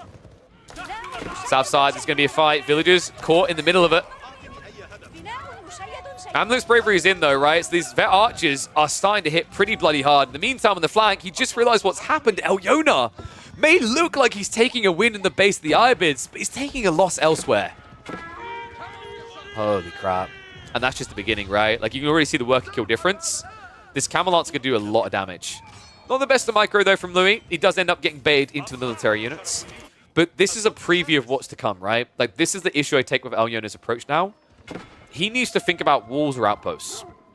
The way he's playing pocket resources is contradictory to how most high-level Delhi players play in this matchup. If you're against an Ibid player that can build Camel Lancers, this is outposted twice, right? Probably an outpost over here as well. And I'm glad he's finally doing it. If he'd done it earlier, I don't think he would have even lost a single villager. And now we're going to see exactly why Alyona needs to get out of fuel. We've reached that point, guys. Ibid player has a lot of wood, a lot of gold, not so much food. Perfect time for Manjanique. This is like when you're up against Mass Chuganu. Well, actually, that's a bad example because Chuganu are busted. But to a certain degree, the counter is meant to be mangonels, right? Like, that's how you counter it. It's similar here because these are kind of like mini Chuganu. They attack that quick. So Manjanique should be able to mop it all up. And it means Alyona is at risk of losing his entire military lead. First wall comes out, good dodge. Raid on the flank though, and the villagers are once again fighting. Okay, at what point do you just get textiles? This is getting absurd. Dervish could actually be mass healing right now. So a little bit of a miss micro there. Louis could have actually saved all these villagers if he ran the Dervish along after activating heal. Archers are now marching north side, but so far, Alyona is really impressing me. It's a 10 eco lead now. It's crazy how quickly this unraveled for Louis. And you know, it's easy to track back where it went wrong. And it was when Louis dove the base here. He could have actually just kept camping here. He could have kept winning. All you had to do is sit archers here, block the racks in the archery range, bring more reinforcements in, and Alyona's in quite the bind. Instead, he dove. And from there, you saw the opening an opportunity come out from Delhi. End of the day, this is still feudal versus castle, though. And the problem now is, like, one of the big boons for Delhi and getting Castle Age is their ability to get relics better than practically any civ in the game. There aren't going to be any relics at this rate. Right? The remaining two are quite wide on the flanks. Yes, one of them's close to Elyona's base, but if you check their vision, it's quite easy to see a Dervish sneaking all the way out there. Speaking of the Dervish, well, low, Elyona. It's kind of absurd how easily you can run out of that. I can't believe how late that was. However, this Dervish, he won't have mass healing time, but the problem is when you're trying to stab him down like this, the camel on ease makes it so difficult. He's gathering in the center of the map. Okay, Louis, we've got to talk about the efficiency here, buddy. Compound of the Defender is now on the way. I can't give it to him. Alyona's making this game look pretty competitive. It was starting to look really dicey, right? But like he understood that he couldn't commit into the enemy base anymore. He was just going to lose. So what does he do? He backs up while he has map control, while he still has food, and looks for that tech. Dervish is still trying to be cheeky, but great read there. So could easily still end up being a true relic game for Elyona. Alright, what do you think, guys? One's for Delhi, two's for Ibids. Because this game has now become very interesting. Remember, Ibids is a very tempo-based civ. They need to keep pace, and they need to hit their timings. We're kind of surpassing that Castle Age peak now, right? As this goes later, Delhi are surprisingly effective. In fact, we've been seeing recently that Delhi aren't afraid of the idea of Imperial at all. I'd say Delhi are quite powerful in Imperial Age. Especially if you go Mass Guardian. Credit to him, now up to 17 worker kills. Good lord. Stab coming from the south side. Archers marching forward as well. Notice that Elyona doesn't even queue the archer upgrades. He's like, well, this army served its purpose. Time to throw it away. I'm not sure I agree with that. It's crazy if you think about it, because actually archers works well here against Ibid archers. If you get your upgrades, veterancy with the Tower of Victory makes you comparative to the Mamluk's bravery. But your whole army will be buffed, right? Whereas Louis will only get buffs on units that kill things. So yeah, a little bit surprised. Elyona instead just throwing away a ridiculous number of troops, and all of a sudden, this game is getting a bit ugly. Maginique's moving up now, which means Elyona can't fight still. He has got the initial men-at-arms, and the lance is coming out. But with the increased damage already, those men-at-arms aren't going to be unbreachable here. Archers standing their ground against this. This is a weird micro by Louis. The Maginique not attacking the mass on the backside is kind of surprising. But the Lancers are starting to raid. 3 relics versus 3 sacred sites right now. Dervish is being reproduced to try and play flat in the meantime. And it looks like the archer count has been shrunk down entirely. Elyona also with a forward farm transition. He might be in trouble here. Wow, Louis has been waiting for this moment, and it has been handed to him. Lance is now arriving. No answer to that whatsoever. The Maginique is still unresolved, and this game looks like it's over. Food is now ran out. There's barely anywhere he can grab any. 600 food income is not going to do it. GG gets called. Louis started this game with a perfectly timed assault and ends it the same way. You think going castle was a mistake? He was running out of food though, right? Like, I understand the paranoia. Wait, did we just get another dono come through? Yo, Big Pog. Thank you very much, Larnak. You absolute legend. $60 coming in. What a baller. You're incredible. You guys are absolutely incredible. So we are up to the $400. There's still $250 to be leveraged. The $500 rather in total. It's still $250 to be leveraged out of low elo eating, who's promised to double anything up to $500. So keep it coming. You guys are absolutely fantastic. Are you posting this game on YouTube? I think I might. It's an interesting one. Interesting thought by Dragavan about the idea of going castle. I think the issue is diving though, right? He's paranoid about Manjaniques, which I understand. But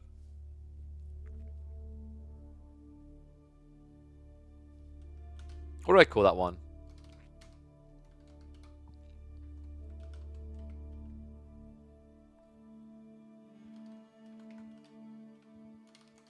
Iabid feudal timing is crazy.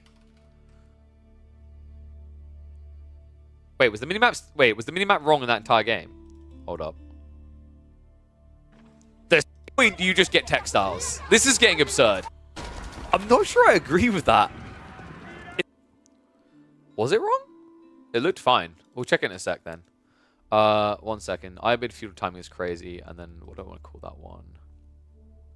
Maybe that one gets uploaded. I don't know, actually.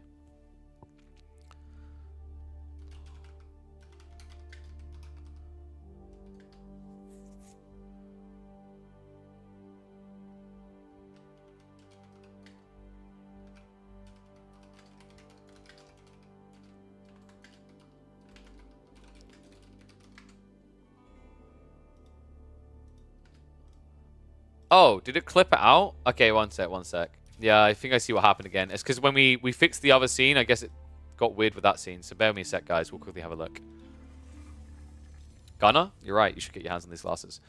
So that was the $60 redemption, right? Which was, if I remember correctly, was that not the cast one of your games? Yep. Have you got a replay in mind, Larnak? Poogers, let me know what it is. Let me quickly fix this as well in the meantime. So,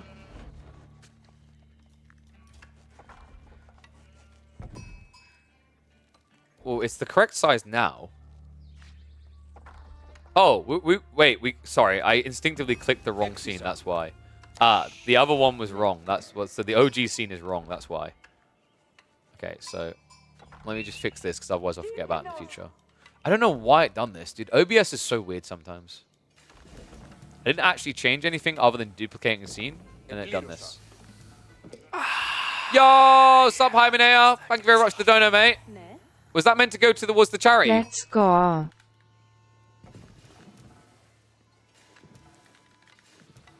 I'm assuming that was meant to go towards the charity. I'll have to get that sent over a little bit later. Wherever you want it to. I mean, it's up to you, mate. Is it going in my pocket or is it going in the charity's pocket? That's what I'm wondering. Ooh. If people do want to do it to the charity, I definitely recommend using the direct link though, just because otherwise PayPal fees will screw with the numbers. Is what I recommend. But appreciate you, Hymenea. You're a legend, man. I just want to double check because I'm like, well, is that from me? Or... Oh, okay. Thank you, Hymenea. yeah, there's a charity. Yeah, sorry. I'll try to figure it out. Maybe we'll send it over. I don't know. Well, if you want it for me, I'll give it for me. If people do want to, just a reminder, because I've had this in the past, if people do want to donate to charity, just because taxation, all this kind of crap down the line, and also fees and whatever, if the money is for the charity, definitely use the Tiltify link. If it's for me, appreciate you, for sure. Much love, Hymenea. You're an absolute legend. But yeah, the other thing, by the way, I just want to be clear on this. I mean, feel free to subscribe to the channel to support me. Subs revenue, I'm not putting into the charity just because it's complicated to track, usually, because Twitch changed the amount. So I can't just say, oh, these are all worth $2.50. Now it's like, if I'm like, hey, yo, I saw we got a sub, let me add another $2.50. That could be worth 10 cents, and I'm going to very quickly be burning cash in those situations. So definitely use the charity link that Farman just showed you. But yes, Hymenea, you're an absolute legend. Thank you very much. All right, so we fixed both scenes now. Do we have a replay from good old Larnak? You there, buddy? You got one for us? You can message it to me on Discord if you prefer.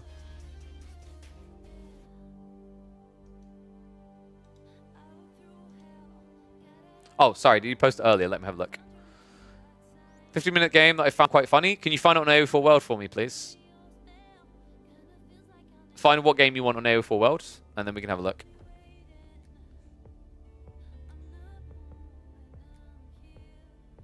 Whichever one you think is going to be more entertaining overall is what I'd recommend. Okie doke. We'll do that one now, and then after we do that one, guys, we're going to do a Beastie versus Louis MT game. So,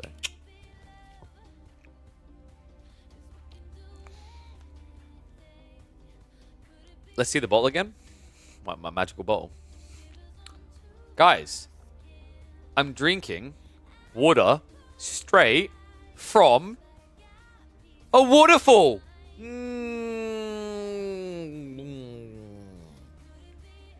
I was going to like blow bubbles and sound like I'm drowning.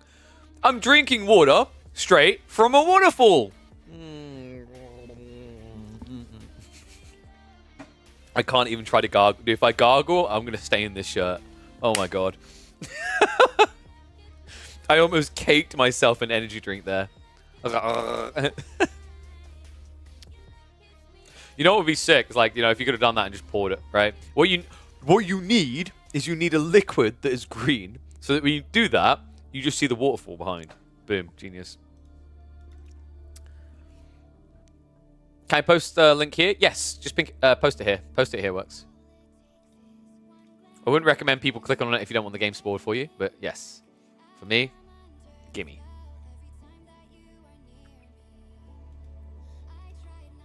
Thank you, sir. So, Larnac 1. Not even going to look at the result. I literally just looked for the name. Actually, yeah, you could just tell me the name. So the map's Dry Arabia. And it is versus a guy called Sparrow. There we go. I zoomed down so I couldn't see what the result was. So, let's have a look here.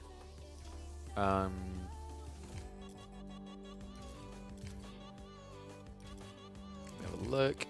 Have I got it? Was it too long ago? I think you've played too many skirmishes. Oh, no, I found it. Alright, we're good. You're a bit nervous? Why would you be nervous? We had all kinds of ranks in here. Let's see. What rank are you? So we can judge you deeper. Nah, I can. Make it plat. It's fine. So we've got mid-elo game. If it loads. There we go. It's being a bit weird. Green lick would be hilarious if you missed your mouth. No, dude, no. Stop. I really like this shirt. Don't do it. Alright, guys. So we are going to be casting Larnac's game. They donated $60 to Alex's Lemonade stand, which is a foundation focused on providing funding and support to wonderful endeavors to cure cancer. So they funded 150 institutes, I think well over like 1,000 or something different research programs. And they've also funded countless families whose children have been ill with cancer to try and get them treatment, whether it's help them cover costs of travel or getting access to different different programs. They've basically gone above and beyond. This foundation has existed for quite a long time as well. It basically was founded in 2004. Was the official founding, I believe. That's the year when Alex, an 8-year-old girl, passed away. But it basically originated, the reason it's called Alex's Lemonade Stand is because of her. She basically created lemonade stands and raised money. So the first one she done, when she found out she was ill, she raised, I think it was $2,000. And then when they moved to a new city, she wanted to do another one, right, after she had some of her treatment. And she raised, I think it was $12,000, which is crazy to think about. So this little kid went above and beyond, and the parents, after the wonderful little daughter passed the age of 8, kept it going all these years. So they worked their ass off to try and ensure that other families don't have to go through what they went through. Or if they do, they can be made as comfortable as possible in the process. So wonderful cause. Big shout out to Larnac again for the $60. And of course, Elo Eating for doubling it. It means we are at the $500 mark. Let me get that up on the screen and we'll get ready to go. All right, if you want to get your hands on a caster game, you want to have your own games casted, this is how you do it. Big shout out to Larnak, who donated $60 to our charity cause. It's called Alex's Lemonade Stand. It's going to go a long way, buddy. I know they appreciate the support, and so do I. So the reward for that is that they get their game cast. Larnak is over here on the deli in the green. I didn't think I was going to say this today, but we have a plat-level player that plays the deli. I've got a feeling if I check his sub history, he's going to be subscribed to Corvinus. On the other side, it is the one. It is the only. Jerk Sparrow. He's a jerk because he picks Byzantines. I'm sorry, I can't get him. I can't let him get away with that. Byzantines picks have even played all the way down the ladder. I cannot believe this.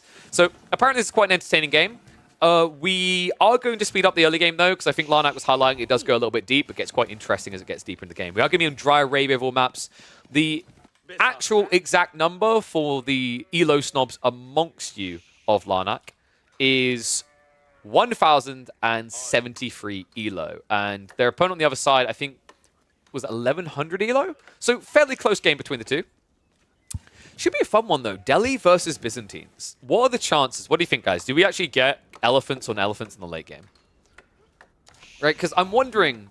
I haven't actually cast many mid-Elo games. At least recently. However... what I'm curious about here, considering I haven't cast many mid-Elo games since the Byzantines got introduced, do mid-Elo players play Byzantines like they were played at Sultan's Ascend release, or do they play them as the meta dictates now? Because there's a very big difference, right? When Sultan's Ascend released, Byzantines were seen as kind of a weak civ, but if you could reach the late game, quite absurd, right? The efficiency getting into Streltsy, the Mass Limitane, very powerful strategies. Nowadays, those have fallen off. A lot of Byzantine players focus on ending the game in 20 to 25 minutes, usually off of Castle's rush into Vrangit spam. It's going to be fun to witness those mid-Elo rankings and how they do it comparatively. Grand Winery opening doesn't really tell us a lot. That's pretty standard play. System placement is interesting. Does suggest we might be looking at Stone Gathering. I'm not a big fan of this system placement, actually. They didn't encapsulate the gold at all. They could have easily had a system over here that would have buffed the food, and then set up the second one upon Tech Up near the Grand Winery. But they've done this a little bit of a funky way.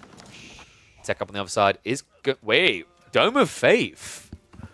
Okay, that's another interesting one to think about, because we don't see much Delhi in general at all tiers of the ladder.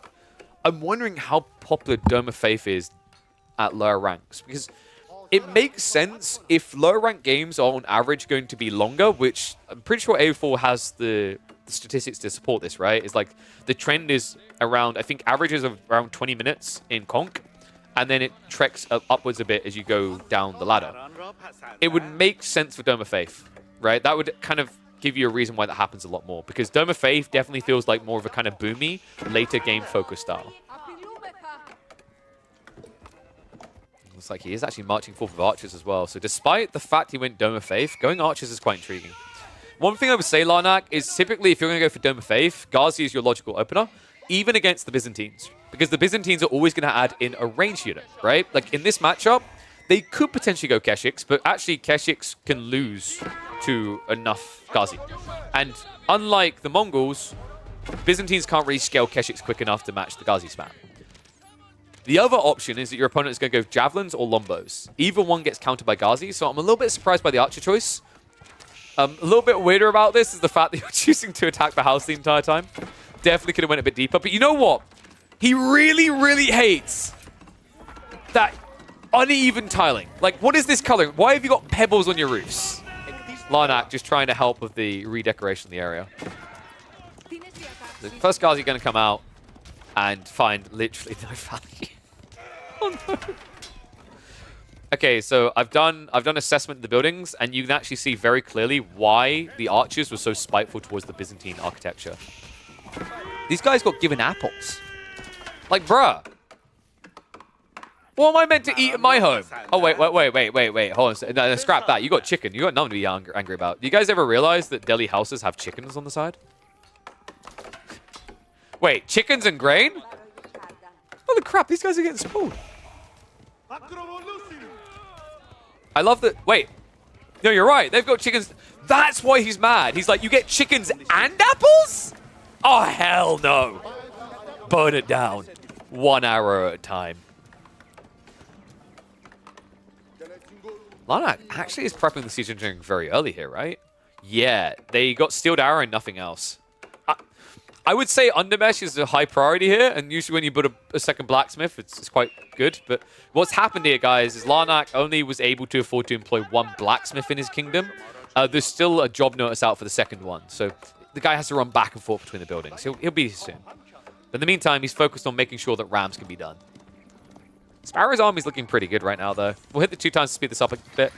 Limitane count plus Javelin count is good enough to keep this away. So I don't really see a likelihood that Larnac's going to be able to breach. He needs to be securing Sacred Sites. In fact, funnily enough, when you go Dome of Faith, that's one of the big value points, is that you can get Sacred Sites a little bit quicker. Larnac agrees and immediately locks into.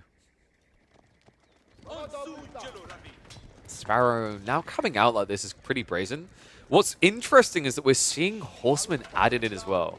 See, this is cool. Remember how I said that when you watch the top 50 players all the time, you learn a lot, but you don't learn evolution as much as you think. Because actually, the players that are evolving the game are a little bit lower down the ladder. Well, here you go, guys. Platinum is a perfect example. Remember, the only Byzantine player we've been seeing in higher ranks bother to add in Horsemen this early has been Recon. Sparrow is clearly ahead of the upcoming meta. I actually think Horseman makes a lot of sense for the Byzantines. Considering that you can pressure Feudal quite well, it fits perfectly, because the thing about the civs that's really cool is that you can go into Expilatores. And Expilatores is going to allow you to snipe villages and get paid while doing so, right? So like the idea of building a Horseman to counter archers, but then having the added benefit of killing villages quickly, makes a lot of sense that I think over time we are going to see more Horsemen coming out from Biz. Sparrow, funnily enough, is just for the time being going to play your atypical, good old school, I like Castle Age, give me the Vikings. I mean, he's got the name Captain Sparrow, right? So, Sparrow like boats, Vikings like boats. It all makes sense, really. Gonna hit the 2 times speed here. Larnac is gonna have to do some catch up. Clash coming in, Horseman. Getting reasonable trades, but nothing crazy here. This is always the difficulty against Ghazi, right? They're so tanky you can't trade well, and I can't help but feel that Purple just threw away an insane lead in an unnecessary way. Let this be a lesson. What just happened here, this is very important. That fight should never occur. Sparrow should be backing up. When you go for a tech up, you do not dive the enemy base, not on equal footing. All of a sudden, Larnac is able to jump out at a perfect time because now Sparrow is starting to run out of food. And it's all located in one position here. Larnac can do a lot of damage. Undermesh also coming in soon. In fact, this Ghazi could very easily and very freely take out this outpost. Maybe one of them dies for it. It's definitely worth it. Backstab now coming in. Archers. Larnac.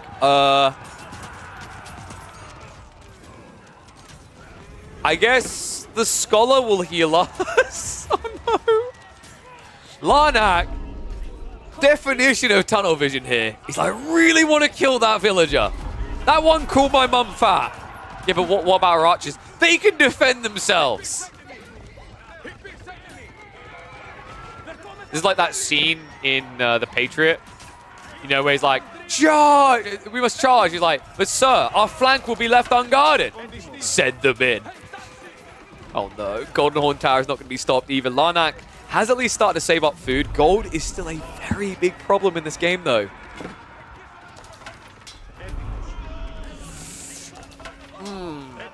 So let's talk about win conditions. Larnac at this stage most definitely need a Castle Age. I don't like that he's going back for more Horsemen, more Archers. You've seen the tech up. You will not be able to stop it. You actually won't be able to punish it now. This is like the worst possible thing you can do. Because you might think you're going to guard relics in the mid, but actually what you're doing is guaranteeing that Varangian will clear you. Like, all Sparrow now needs to do is, first of all, say, you'll always remember this at the day that you almost caught Sparrow, but the other thing is just queuing up Varangian. And then you play the entire Pirates of the Caribbean soundtrack. Because it's going to be all about these Sea Raiders. Varangian are uncontestable here. And the longer you try to play Feudal to contest it, the more likely and more probable it becomes that you actually get no relics. And that's really bad on a Dome of Faith build because you've got so many of these skulls already. Coming to the Pirates of the Caribbean off this? No, because YouTube likes to demonetize me. Stop. Someone asked the other day, why can't I request Spotify soundtracks? That's why. All right? I'm trying to make a living off of this. You make it so much harder when you're like immediately, yeah, let's play Faded from Alan. I like that song. You know what? Let's get some Britney in there. No, my money. It's already so little. Compounded Defender now coming in. And right now, actually, credit to him. The eco kills are starting to add up. Larnak has a decent position. I'm glad he stopped investing crazily into units. If he doubled down in Feudal, this game is already over. Sparrow is playing quite slow, and I'm a bit shocked by this.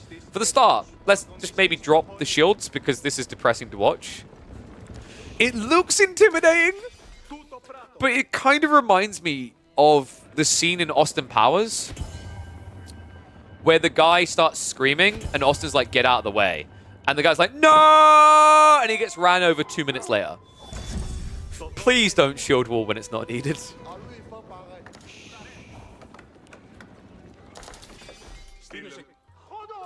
All right, let's hit the speed up. Tech up's going to complete. Love that Larnak's already in position. Take note, this is really smart. Love that this is trickling down to plat players. You should be in position for relics. It's such an easy play, especially because of the way Sparrow played this. Sparrow has made a huge mistake. His army is way too immobile, and it has no reason to be.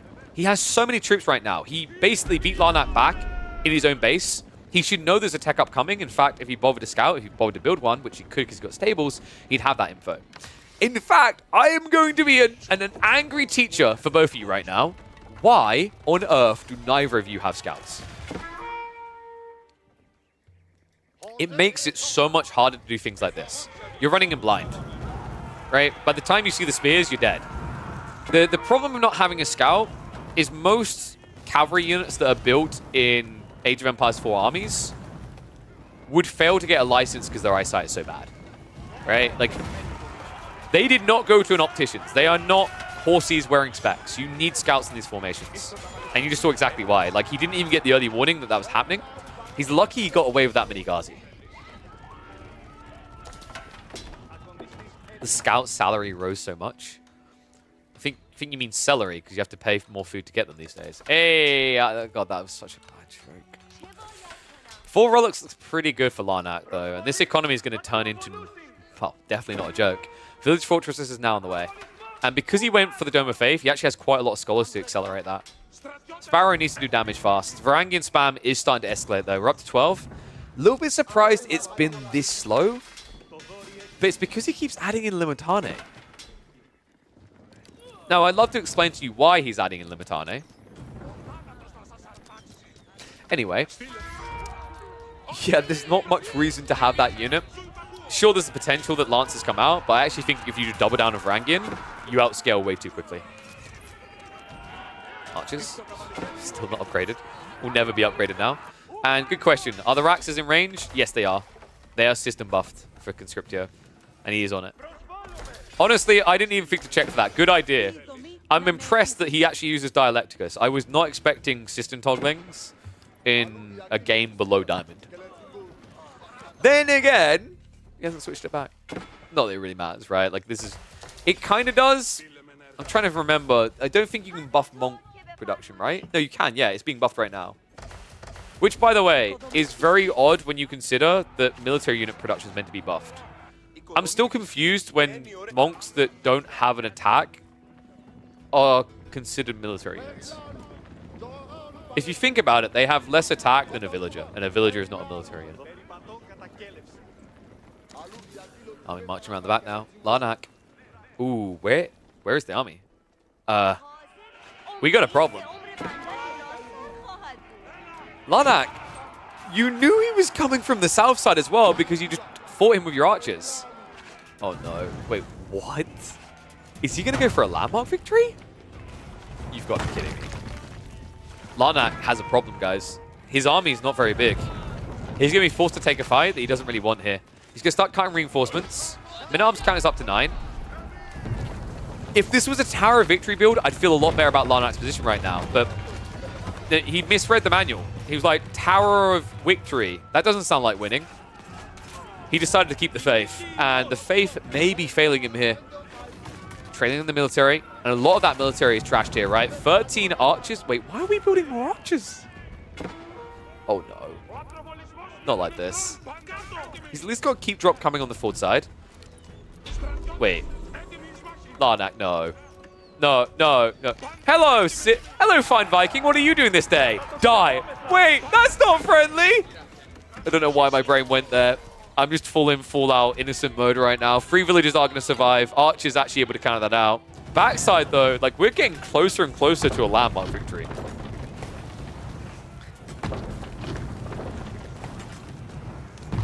Larnak is that classic, this is tomorrow me's issue. Like, Larnak, you're about to get landmark snipe. That's future me's problem, KP. We'll deal with it later. You need to deal with it now. In fact, Sparrow, yeah, he's just going to go for it.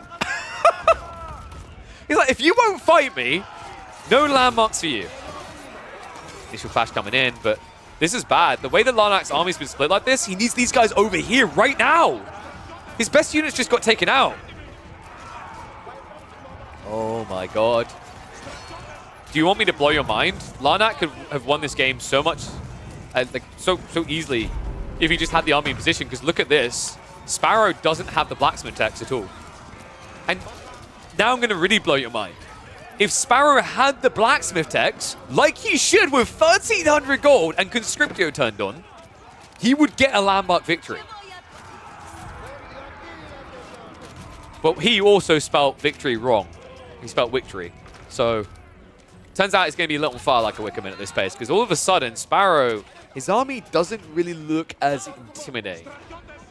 And here's the thing, you might be wondering, oh my god, why does Sparrow not build Courier Siphons? Because once again, that would need a blacksmiths.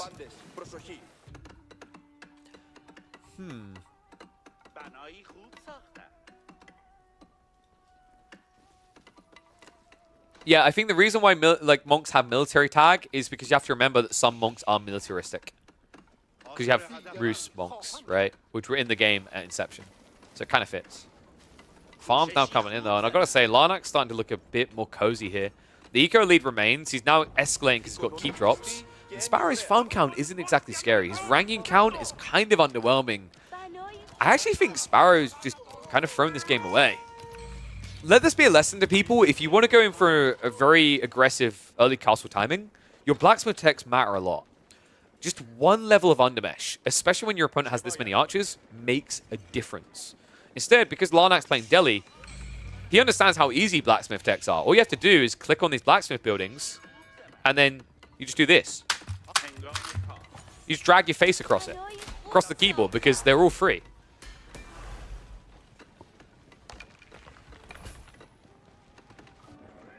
And wait, is Sparrow actually missing villager production? Oh, okay, yeah, that seems like a person who missed them earlier. You're right, the maths doesn't add up. So he's definitely screwed up somewhere. I mean, you've got Compounder Defender giving the villager production out the keeps, right? But that hasn't been active that long. So yeah, the numbers just kind of don't make sense here. Someone else has gone wrong for Sparrow. Let's hit the 2 times here. We'll see what this next move is going to be. He's just going to go Imperial, isn't he? This reeks of Imperial. That's dangerous. You don't really have the economy to utilize Imperial right now. You don't really have the military either.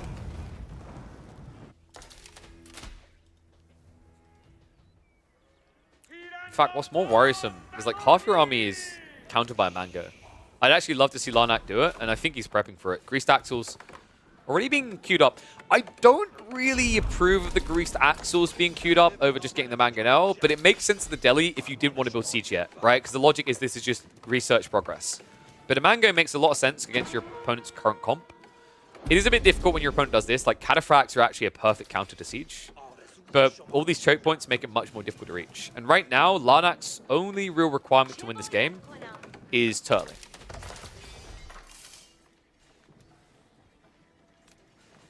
Other side of this, looks like Sparrow is not going multi-TC at all. In fact, he's not going Imperial either. I feel like I hate this more than going Imperial because it's Cataphracts. If you saw Siege, Cataphracts makes sense, but he hasn't got any reason to need to go Cataphracts. Remember, guys, Cataphracts are a support unit. The reason I consider them a support unit is because they're great at taking out Siege. Later in the game, they can debuff an enemy army. It's the whole idea they have this flexibility to reach what they want, right? The way that I like to think about Cataphracts is very interesting. Cataphracts, because of Trample, are a little bit like building an air unit in an RTS. You bypass this front line, right? You just go where you want. That's the beauty of Trample. However, you need the mangoes to do that. And I feel like Sparrow, even though this might work out, it's not because he scouted ahead and knew this was coming, right? I feel like he just built Cataphracts because he's trying to tick every box. And this, once again, comes down to that idea of just scouting. If you scout, you don't need to tick every box because you can know what your opponent is doing. And because there's only one wall up from Larnak, that scouting is pretty free for Sparrow. I don't think you really make Cataphracts too much cheaper, actually. Statistically, it's quite a powerful unit.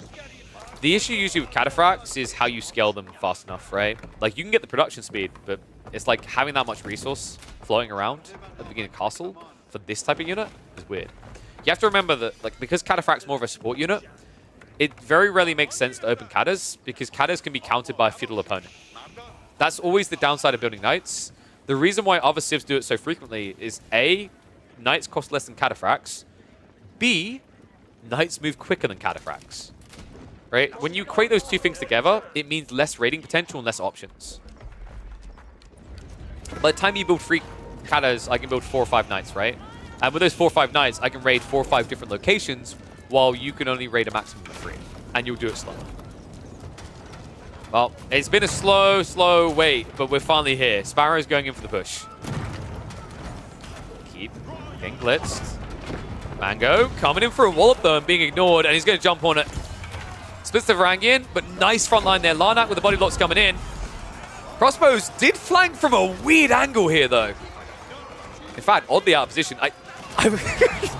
I'm sorry, are we switching roles today? Is this like, oh, you have the easiest job in the world, Crossbow, you just stand there. You know what? Try our job for the day. And all of a sudden the Daily Army's like, yeah, you know what? We men at arms are going to be where the crossbows are meant to be and vice versa. That was a weird fight. The crossbows still got away with it as well, by the way. Sparrow, he failed to breach and now he's just falling behind.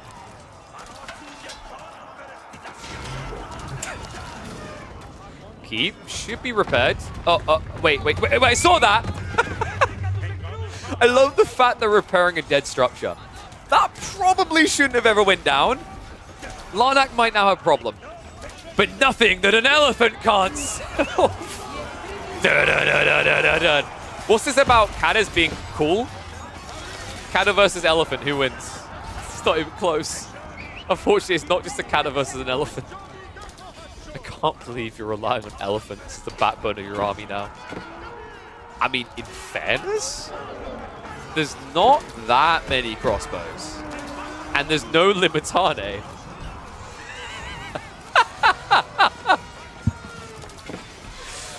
Welcome to the animal kingdom. Camel eats horse. Elephant eats camel. In fact, elephant eats everything. Mangonel's not going to go down either. This is starting to fall apart for Sparrow. A lot of his army doesn't really have that wallop against 4 elephants. I can't believe I'm saying that. And there's a keep drop down the way. This is so messy. Larnak, if he buys enough time here, Sparrow's not going to be able to break through. The eco lead has at least shrunk. And I think there has been maybe some idle time out of Larnak as well.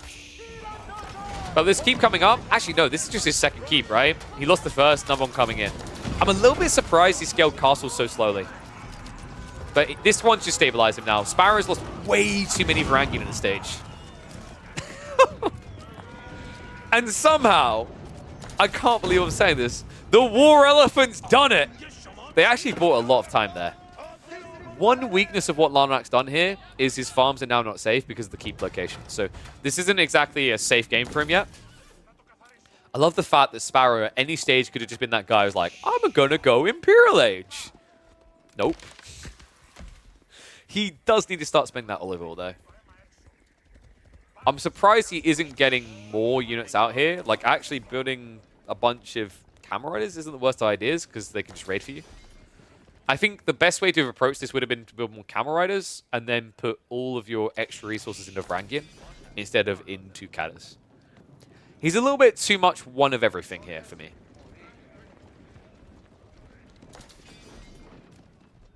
Alright, guys, who do you think is going to win this? One's if Sparrow is taking the dub, two's for Larnak. Because we're reaching that stage of the game where I don't think someone has a clear dominant lead. Things should be getting better soon for Larnak, though. Wait, Larnak. You gotta press the F key, sir. Press the F key or get... That's the rules with these things these days. Okay, so a lot of people believing the Delhi. I can kind of see it, right? 82 versus 68. You got to be respectful of the Byzantine economy, though. 22% gathering buff is kind of nuts. He is missing the Eco Tech 2, but then when you add in the fact you're getting 20% olive oil, I mean, if Sparrow starts actually spending the oil, I think this is quite an easy win for the Byzantines.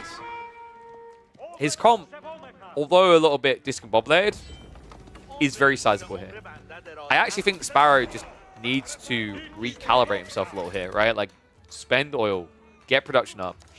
Genuinely just go Imperial. Like, I think actually going Imperial here is a win because Larnak is now prepping for it. Anytime you see a Delhi player going over 10 scholars, he's prepping for Imperial.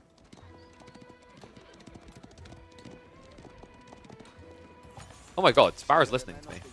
What did I say to spend the oil on, guys? He's actually got the camels coming. I hate that he's got it all coming out of one workhouse, though. What would have been even more interesting is trade post play here, actually. Supply is kind of a sick idea in this matchup. You counter the crossbows, but you also raid, right? Very well. Or Arbitrier. Actually, dude. What? I gotta ask that question. Like, Sparrow, does he even know? No way. He never even scouted the trade post. Byzantine players have got to start waking up to this. Like, if he actually starts spamming Arbitrier, it's pretty GG, because Larnak doesn't have an answer to that. That would have been crazy.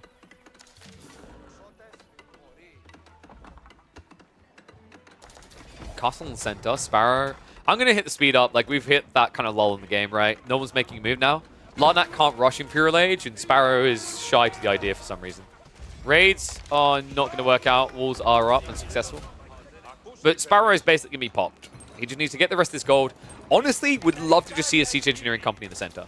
It sounds very dangerous, but I think timing matters a lot here. Because as this truck's a little bit deeper, you got to keep in mind that like it should be 2 TC versus 1. On top of that, your opponent should be able to scale more TCs, so the Byzantines should be a bit scared. Instead, Larnak, great raid in here. A lot of damage being done. A lot of idle time, nice little chip back, and all of a sudden back up to a 10+ villager lead. Nice little raid that didn't really cost him much as well, just a handful of lances to do this. And I think now Larnak might be ready to go Imperial himself. Food and gold looking really good for it. He's added in more of his war elephants, the glorious war elephants that saved the day. And we've pretty much got all the techs that he could get at this point, right? He's even got Court Architects queued up, which takes a million years to get your hands on. I still remember watching a certain pro in a competitive game accidentally farm Court Architects first, and then let it fully research for 20 minutes. And what have we got here? Why am I not surprised the guy that built War Elephants is doing this? Of course there's a 34 villager age up. You gotta get those elephants quicker. Larnak is like, bathe in the elephant, love the elephant, worship the elephant. Well, if you want to worship it, you gotta get some skulls inside there, sir. 2.5 minutes until your first Gatling gun elephant. Okay, so I am as confused as Sparrow is by this game right now, because right now he's like, how have you aged up first? Oh, I don't know, Sparrow. Maybe it's the extra 10 crossbows and 10 Limitane you queued up. I do not understand for a second how the Byzantine player is teching up second here. However, with an army this big, he might be able to break through. The problem I take is what comes next. Larnak with the most taunting university I've ever seen. He wants him to know he's teching. He wants him to dive him.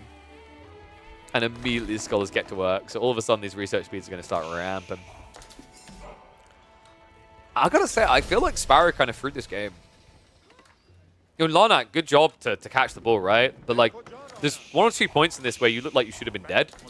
But Sparrow made some very intriguing decisions. That dive on the backside, if you just got Blacksmith Tech, built Siphon, you're GG'd, right? And then the dive underneath the keep, it was a little bit discombobulated for both players, but you know, I think that second keep of yours probably never should have been going up. Good job to actually clutch back into this, but right now, the other thing that I'm just seeing is a guy who, for some reason, is sitting here with 124 military. He sat here so long, you got a sick raid in that chopped him down a bit and uddled him up. Those things should not have been happening.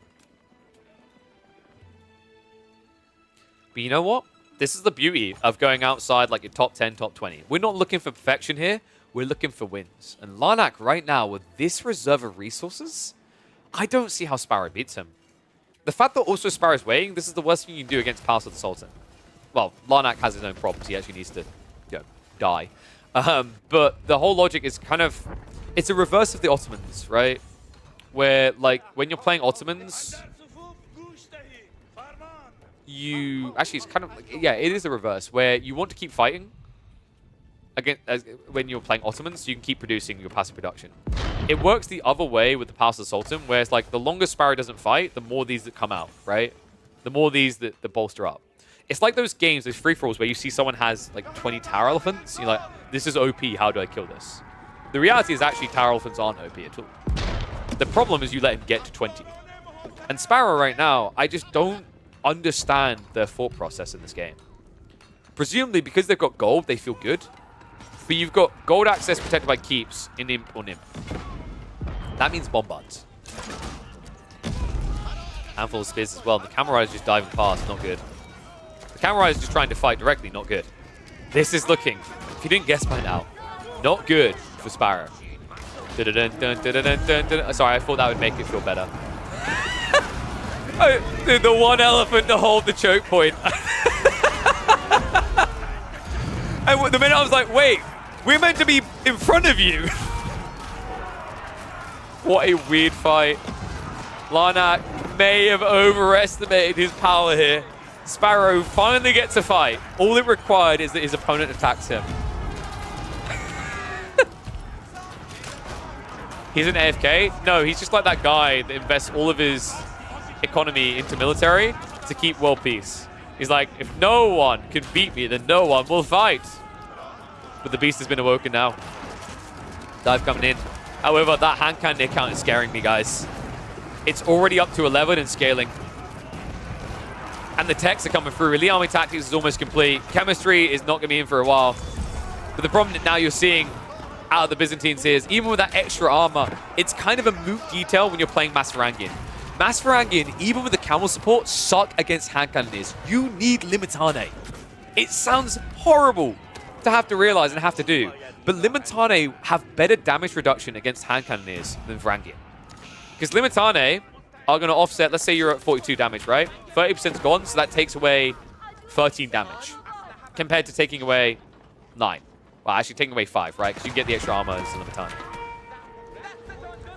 And sure, Varangian a little bit more tanky than Limitane, but they're a lot more expensive too. So yeah, a little bit of a losing comp now for purple.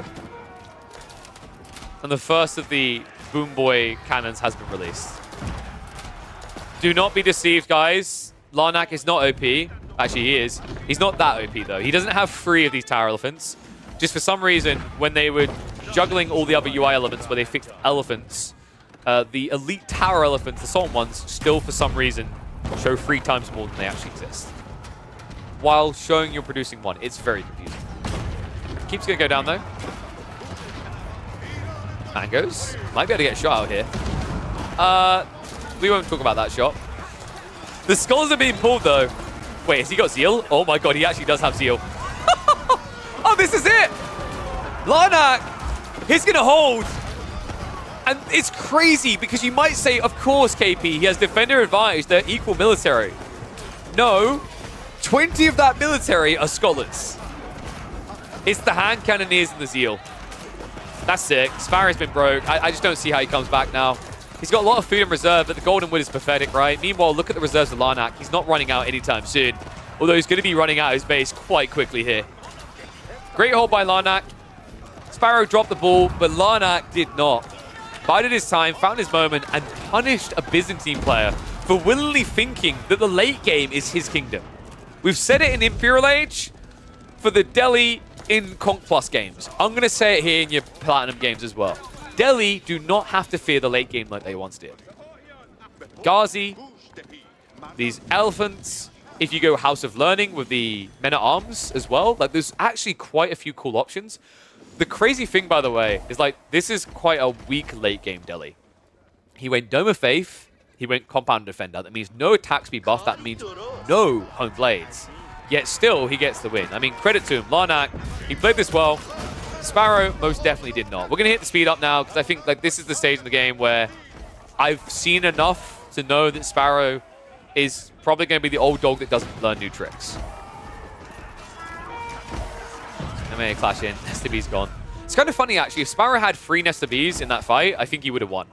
Because the monks would have just all been healing each other, so no Zeal, and they still would have died over time. But it's kind of weird to see someone get siege engineering like this, or foreign engineering rather, and not commit into the siege properly. Yeah, kind of a weird one.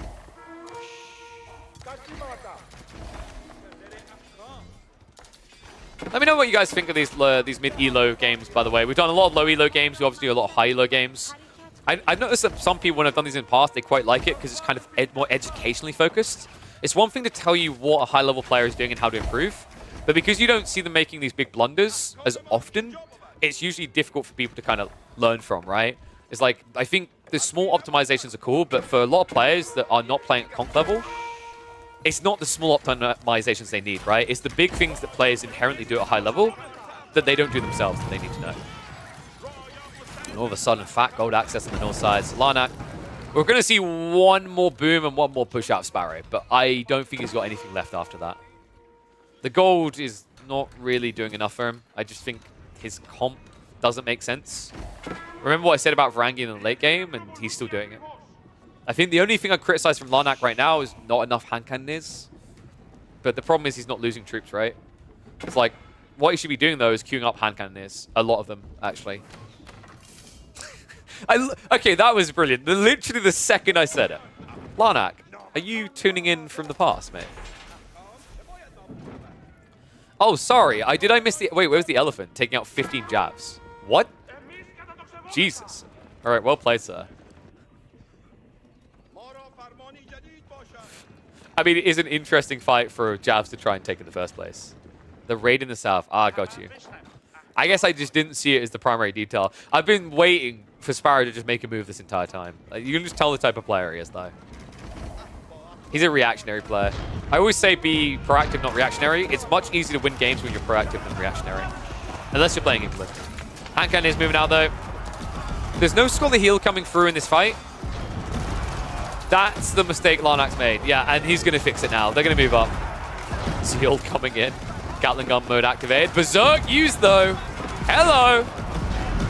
Mango's just trying to wail through this, but the Varangian spam might be able to break wave number 1. My issue is, what do you have left over for wave 2? This reeks of a player who's watched way too many high-level Byzantine games. And you've seen that Castle Age Varangian timing. That Castle Age Varangian timing is a bait if you're playing Imperial, guys. I'm going to keep saying it until you all start doing it, because it's really important to me, because I want you all to win your games. Stop spamming Varangian for fights in late game. Consider Limitane, use Varangian as a flanking force. You're up against hand cannoneers. This is a terrible trade. I mean, if you went Limitane as well, you'd have the food and gold to actually consider hand cannoneers yourself. Oh my god, did the heal? Just a few units. This is smart by Larnak. He's realized the mistake made by Sparrow. Sparrow can't fight against this mass heal if he trickles troops. And we are at that stage. Sparrow is not going to be able to get a mass army together again. Twice he was given the ability to get mass troopers up. And twice, Larnak holds him back. Well played, Larnak. And once again, big shout out to him for donating $60 across to Alex's Lemonade Stand, a charity foundation focused on researching cures and providing assistance to children who have cancer. Absolute legend in the game and out. But I believe now it is time to get Mr. Jack Sparrow out of this one. You know what the problem was? He had the name Sparrow and we weren't at sea. He just didn't feel at home. But yeah, I know some positive reactions to us doing these type of games. Maybe we'll look to do some more of these in the future. I mean, the cool thing is now that we're building more and more of a community up, the nice thing is I feel like people are maybe I'm just being delusional. I feel like maybe people are starting to tune in not just for the names playing in the games, but because they're enjoying it here. And that's cool because it means that we can be a bit more flexible in what we watch and who we watch. And what a pleasure this was to watch. GG gets called. Larnak showing you late game Delhi is fierce no matter the rank. No, thank you, Larnak. Absolute pleasure, mate. And thank you for the $15, Packer. Appreciate the donor coming in. I think the $15 is a necktie. Oh my god. Are we making me pretty? Right, what color are we going for?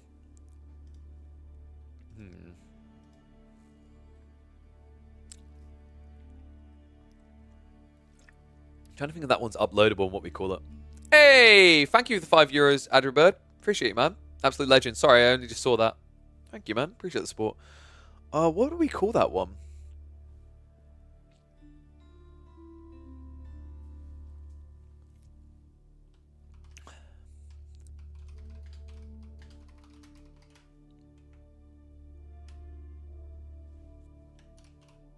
Maybe Platts pay attention.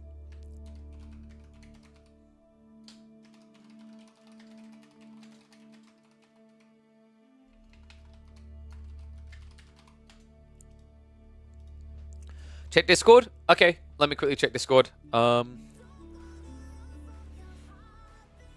game now? No, we're still doing these casts, mate. Did you have a preference on the tie, by the way, mate? Interesting to cast a mid-elo game and then try to find the same matchup with some high-elo? That could be intriguing. The problem is, like, games... There's so many branches to games, so it doesn't add up one-to-one, but I get where you come from.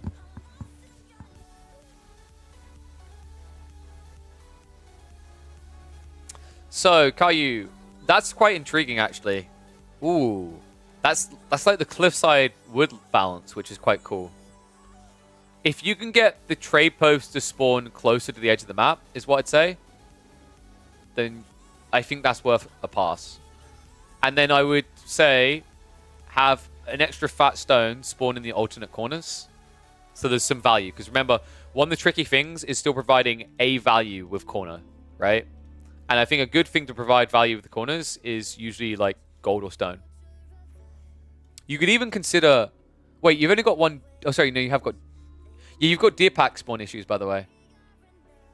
You're not always spawning 4, right? Or am I blind?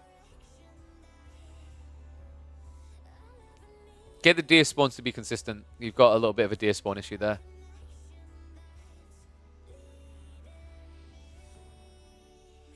Yeah, you know what would be cool, actually? Make sure the deer spawns are consistent there, Cavallu, and then add in an extra berry patch per side. So it's like it's like something between Lipany and kind of dry Arabia, right?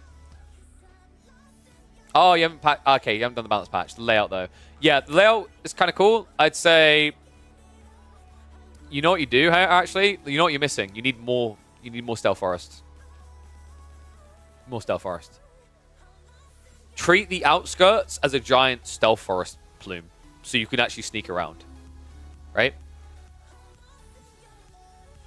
Because that is the unique identity of Highview that isn't getting leveraged properly because of like the issues around it elsewhere.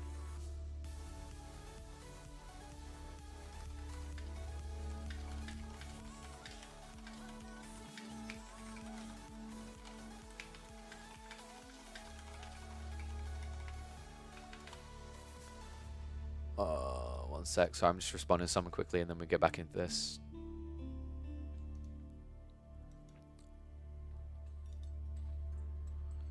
Okay, yeah, fantastic. Market's close to the northwest, southeast edges too?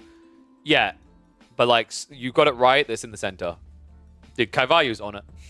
And then I'll compare yours and Cal's maps and then flame the person who done a Sakia map. No. Anyway. Let's find some more games to cast. In fact, you know what, guys? I'm quickly going to run and refill my drink. What I'm going to do now, we're going to play a 2-minute video that's going to tell you a little bit more about the charity. And then when I come back, we're going to cast the Beastie Louis game, okay? So let me get the video up now. So...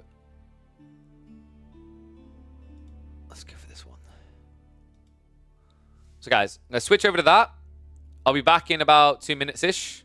Learn a little bit more about Alex's lemonade stand, an incredible foundation. And when I'm back, we're going to do Beastie versus Louis MT. So here you go, guys. Oh, whoopsie. Wrong one. Wait, is that the wrong one? Or wait, no, I know what's happened. Bloody thing. It's because of the way it captures the videos. It's being a bit weird. Yes, I watch a lot of Dragon's Den. I need to learn how to be a good business person, guys. All right, here you go. All right. Learn more about this. This is a really cool foundation.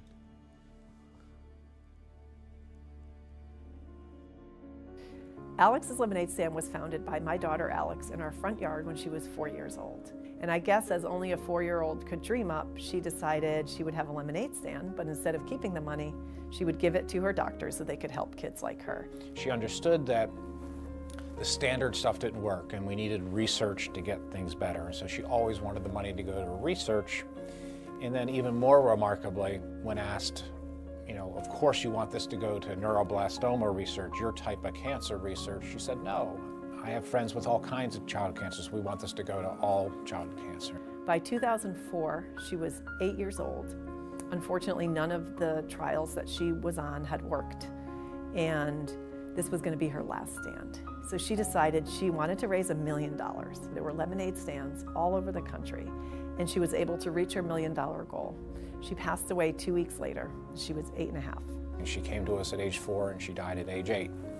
And in those 4 years, she learned how to ride a bike. She welcomed her baby brother into the world. Well, since that time, Alex's Lemonade Stand has grown into Alex's Lemonade Stand Foundation, thanks to what she started. So we've been able to assist families with travel. We have a sibling program. We're constantly expanding and finding new ways to help families and to help kids. And at the end of the day, we're always pushing forward because we want to finish what Alex started, find a cure for pediatric cancer, and be able to put ourselves right out of business. And I do believe that there are hundreds of children who have benefited from the research done through the Alex's Lemonade Stand Foundation. I have to say the most proud moments for me are when we hear from parents whose children were given the opportunity to be cured that Alex didn't have directly as a result of the funding from Alex's Lemonade Stand. Nothing is better than that. That to me is the moment where I can feel like there was a purpose to everything that she had to go through in her life, and feel some small amount of comfort in that fact. It's pretty incredible.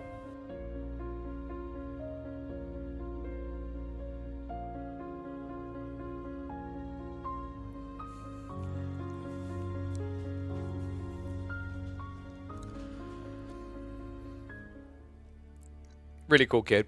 It's actually kind of crazy to think what she done in just 8 years of life, right? And the fact that she's doing so much more after she's gone. Honestly, I think like a lot of people kind of think about the impact they leave on the world. And I think no one can disagree that that kid has done something pretty phenomenal. So anything anyone can do to actually assist that, making that, you know, worth the sacrifice, shall we say, to make sure other people don't suffer that way, go ahead. Reach into your pockets and do your part. We've got a bunch of different little things going on here. So we've got some goals, just to run through them quickly before we hop into more games. We have got, if I bring it up, we've got a few milestones here. We're going to have the only Bugisha Rush Challenge, which we're just $770 rather away from now, which is where I'm going to basically play the game. And I'm just going to spam only Bugisha. Then we are going to have the live coaching a bronze to gold player on stream, either today or in the next stream. If we can get a person today, we'll get a person today. That should be comedian one at $1,250. And then far out there's the Shinobi only challenge, because that is going to be moving on. Let's look at the rewards. So you get a few things out of this. You can basically make me do shots. I thought people would actually love this one to get me plastered. Only 7 of them, but I mean, if you're quick on the spam, I can get drunk pretty fast. In fact, I've already highlighted that I don't do single shots. I'm doing like 1.5 to 2 shots because of the size of this shot glass. So we'll get sloshed pretty quickly. We can cast your games. We just had that from Larnak. That's why we're doing that one. You can do casting bronze level players. You can request that. We've got the 8 times speed cast. You can choose the civs we're going to cast. some small little rewards for you guys doing your part to help an amazing charity make sure that in the future, less and less kids have to go through the painful experience of cancer. And if we're being totally real, not just kids, humans in general. So really cool foundation. Real big pleasure for me to be partnering with them. This matching is pretty cool by whoever they did. Wait, what?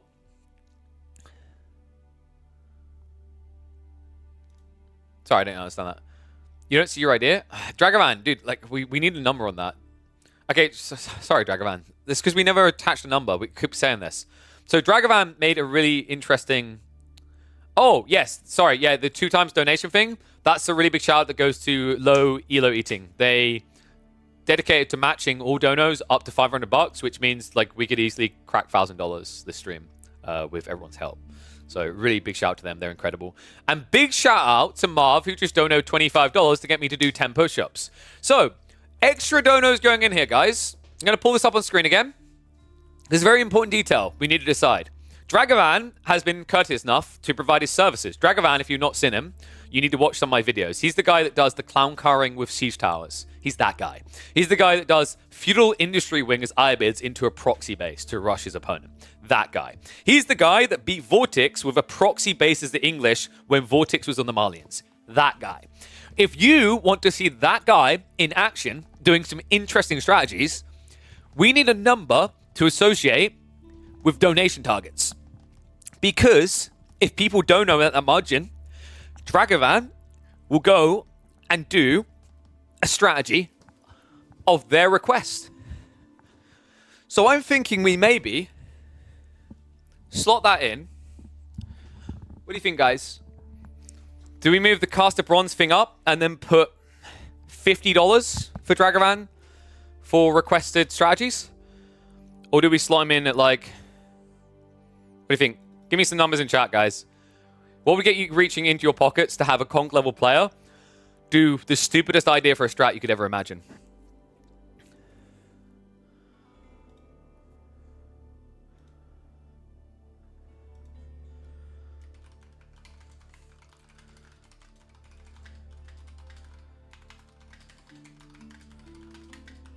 Any suggestions? Don't be shy. Let me check the YouTube side as well. Anyone on YouTube had an idea? Hi, YouTube. Because we need to put a number on this. I'm thinking... Do we make it the $50? And then maybe I just package these two together. Does $50 sound reasonable? Is that enough to get people dancing? I'm trying to be merciful for Dragavan because, for example, we put it like $25. He might lose a lot of elo today. Does that sound good to you, Dragavan?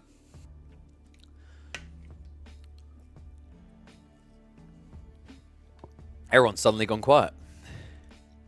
45 might be easier to just put it in between. Okay. Yeah, we can do 45.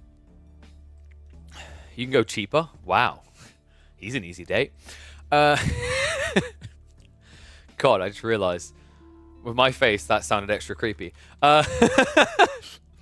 45 seems solid. Okay, let's put it in 45. Really big shout out to Dragavan for providing his services for our entertainment. So let me just pull up the campaign. I like this, though. This is what I want to do. I want to get you guys incentives that got you, like, pushing. So, we'll add it in.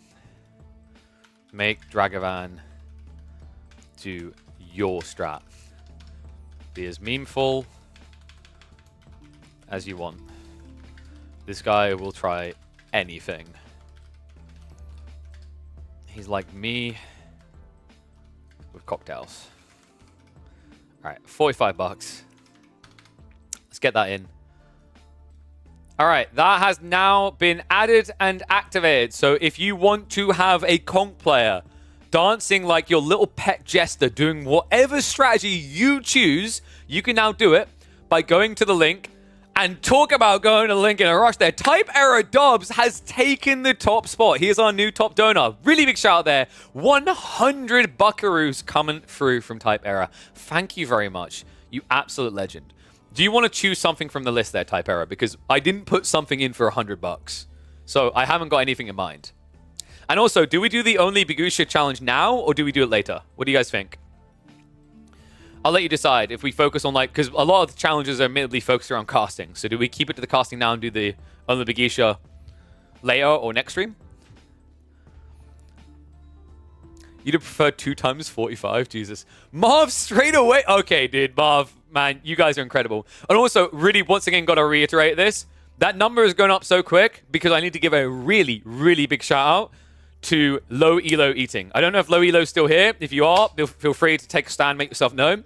He's been doubling all that you've been donating. He's the reason that, well, you all are the reason, but like, in terms of the top donos, Low Elo Eating is smashing it right now, considering he's almost donated now $500. Crazy. All right. Type Error Dubs is letting you guys decide. What do you want? What do you want to use and redeem Type Error Dubs' $100 for? I've got a feeling you guys want shots, don't you? I'm assuming shots. And wait, didn't we have a necktie dono? I think we did, and we didn't... Or was that the push-ups? Let me double check.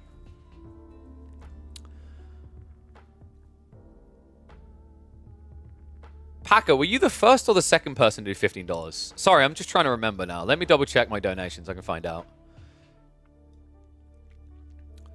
No, because the first one was MSN. So we do owe you a tie. My apologies for that, mate. I think I asked you what color you wanted, and I don't think I saw the response.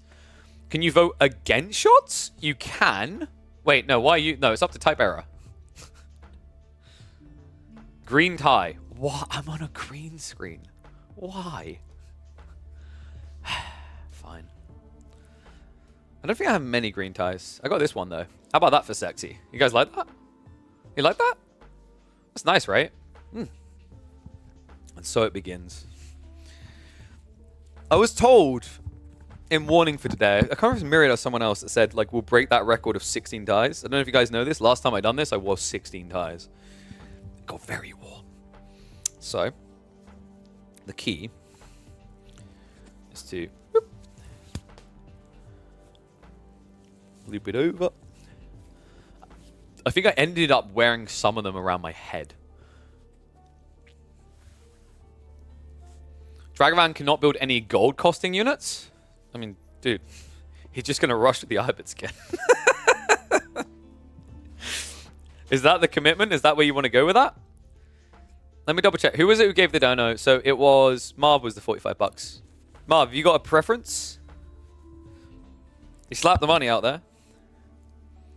Is there a particular strat you want to see? God, this somehow looks worse than last time I done this. It's because we don't have a third tie now. See, this is the genius of the tie strat. Because people see it and they're like, that looks really bad. Let me fix that for you. And then they drop another 15. Boom.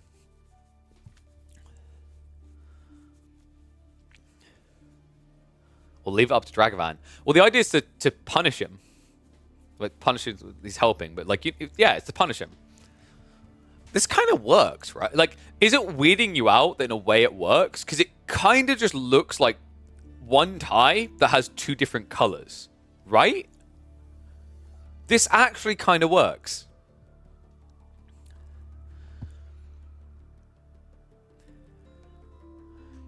Wait, so Type Error, you bought 3 ties. Wait, you want me to add 3 ties or do you want the shots? What do you want? Hey, look, I'm not wearing any ties now. I kind of dig it.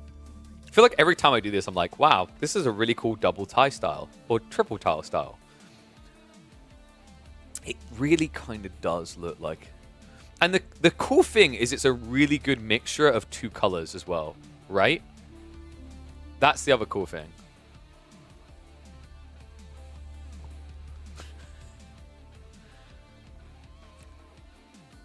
All right, there we go. Oh, God, I got a delay here. I'm going to take a quick photo.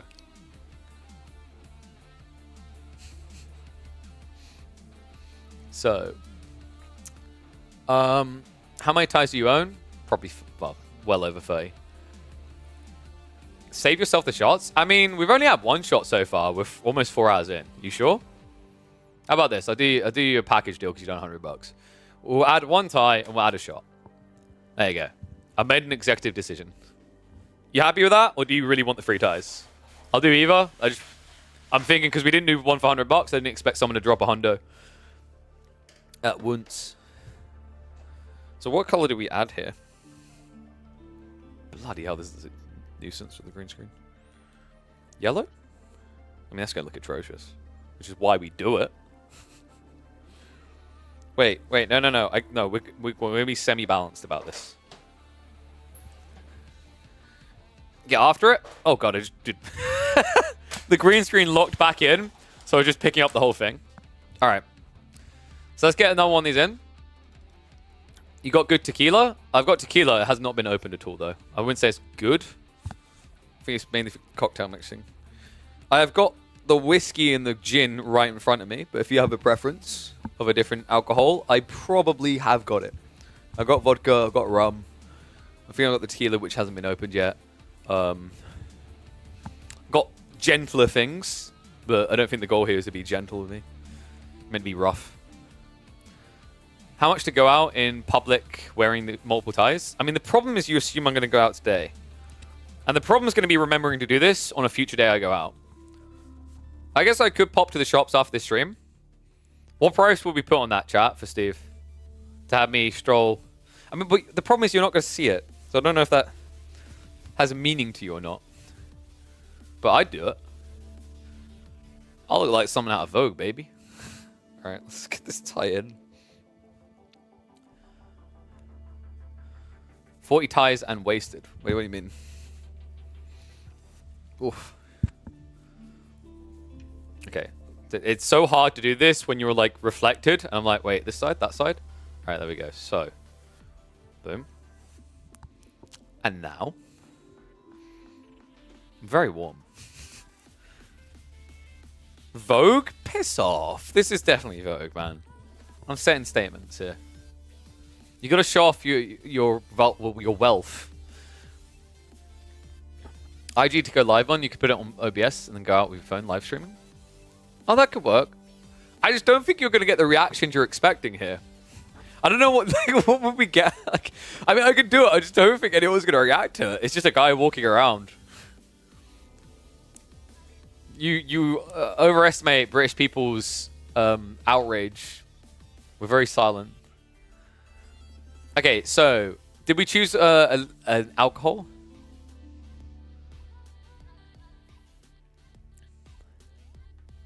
You wearing 3 ties? Yeah, dude. We've still got 13 more to go to match the record. So keep the numbers coming in, guys. It all goes to charity, to a good cause. Rum? Ty Barrow, what are you choosing? It's Ty Barrow's choice. I got rum, I got whiskey, I got scotch, I've got gin, I've got vodka, I've got lighter things, I've got like amarettos and Baileys and all that kind of crap. I have a lot of alcohol. I'd say it's a problem. It is. There's some alcohols I don't have. Said tequila, but only if it's good. I don't know if it's good. Like, I can go get it. I don't know if it's good. I haven't opened it, so we'll find out. One sec.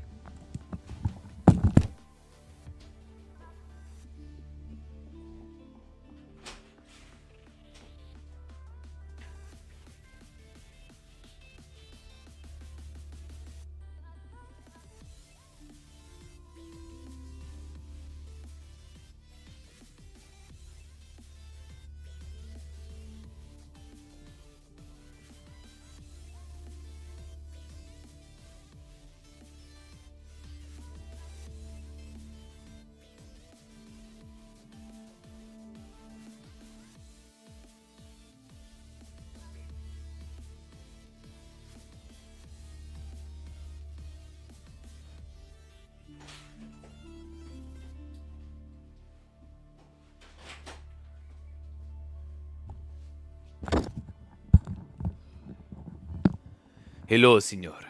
I brought the tequila. It is... I don't know why I got this voice in. Olmeca Altos. 100% agave. Is this good tequila? It's got a nice little wooden top. I don't know how much this costs. My friend got it for me. Looks good? Alright, we'll send it. Because, like, there's different types, right? There's, like, I think there's meant to be sipping, not sipping tequila, but, like, the ones that are really good straight. And there's meant to be ones that are solely meant to be for cocktail mixtures.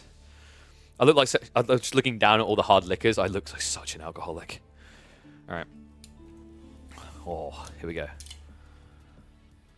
It's a bit weird, right? It's got a wooden top, but it's actually a screw top. Whew. Just basically smells like scotch. All right. I love it when you get the glug glug effect. All right, so that's definitely more than one shot. I think that's like 1.5 I put in there because there's a 2-shot thingy. What are we cheersing to? To Alex. And to all you that are helping keep our dream alive.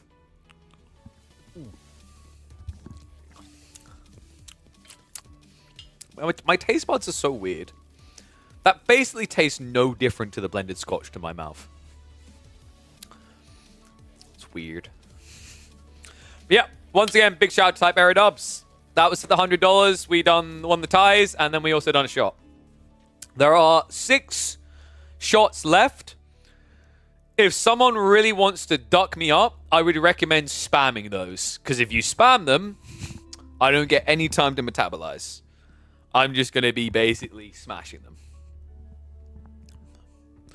Because it's not clear tequila's aged in a barrel like scotch. That makes sense. Yep, I never get people that can taste all these like undertones or whatever. Like I just can't. I've noticed this. Like it's the same with beer. I can't appreciate beer. Beer is just beer to me, right? I will always go for the wonderful cocktails. Like my logic is I'd rather like the taste of everything I'm drinking as I get sloshed. That's why my most drank thing on stream that you guys would have seen is what I call the alcoholics milkshake. Oh man, but you guys are incredible. Keep up the good work. We're almost 4 hours in. We've raised $870 so far. You guys are incredible. You know, you keep this up, I might have to extend the stream. I think I was looking between like 5 or 6 hours of stream time today. Who knows? We keep doing charity goals like this. Might have to extend the stream. So, I promised you guys a special one. I got sidetracked, but it's fun to get sidetracked, especially when it's for such a good cause. We're going to be doing Beastie versus Louis MT. So let me get that game up for you guys. Whoa.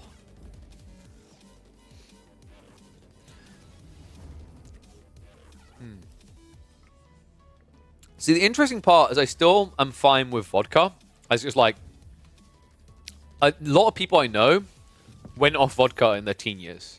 Because if you think about it, vodka's like the cheapest thing you can get, right? So it's the standard drink for partying or whatever. But like for me, I never feel like I phased out of vodka. It still works for me even if I drink it straight. It's probably my most used mixer for cocktails. All right. Shall we get ready for another one? Because I did promise you guys a Beastie versus Louis game. So let me go ahead and 1 second, just need to update that detail and then we can hop in.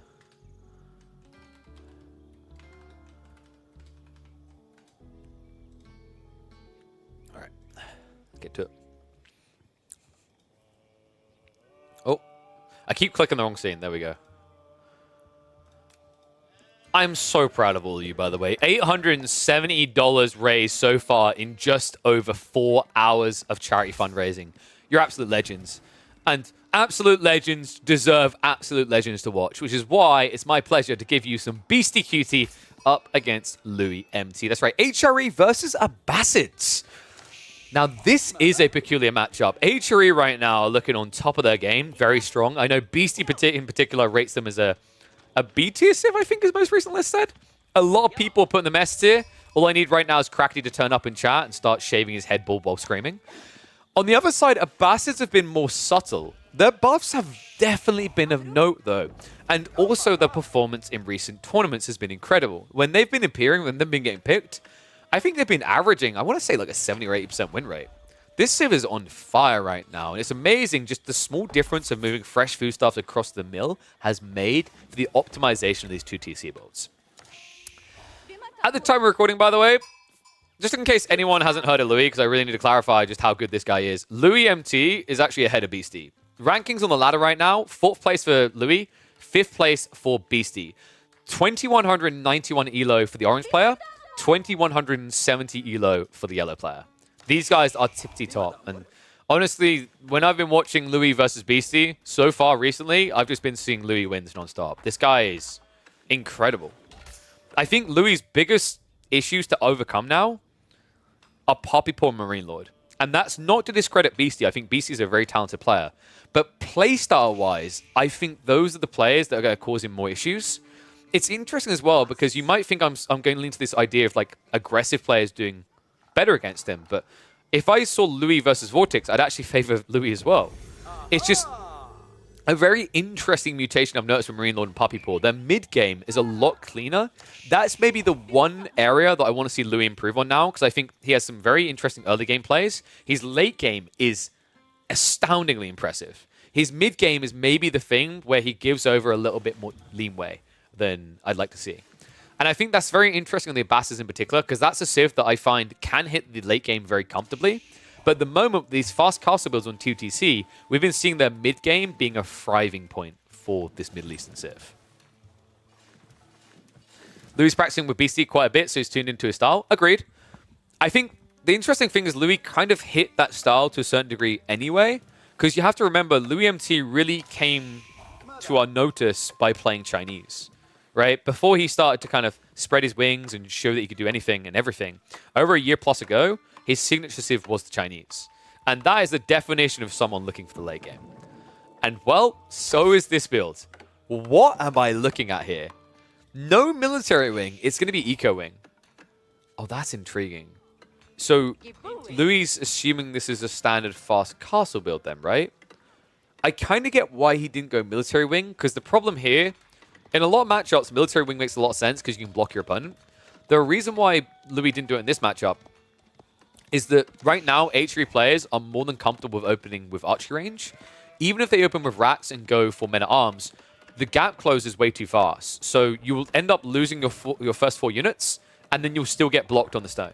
So pretty smart choice here, actually, I think, in this matchup. Wouldn't be surprised if this is more common moving forward to either go eco wing or trade wing. Trade wing feels difficult to execute against the HRE because they have marching drills, again, and they build archers.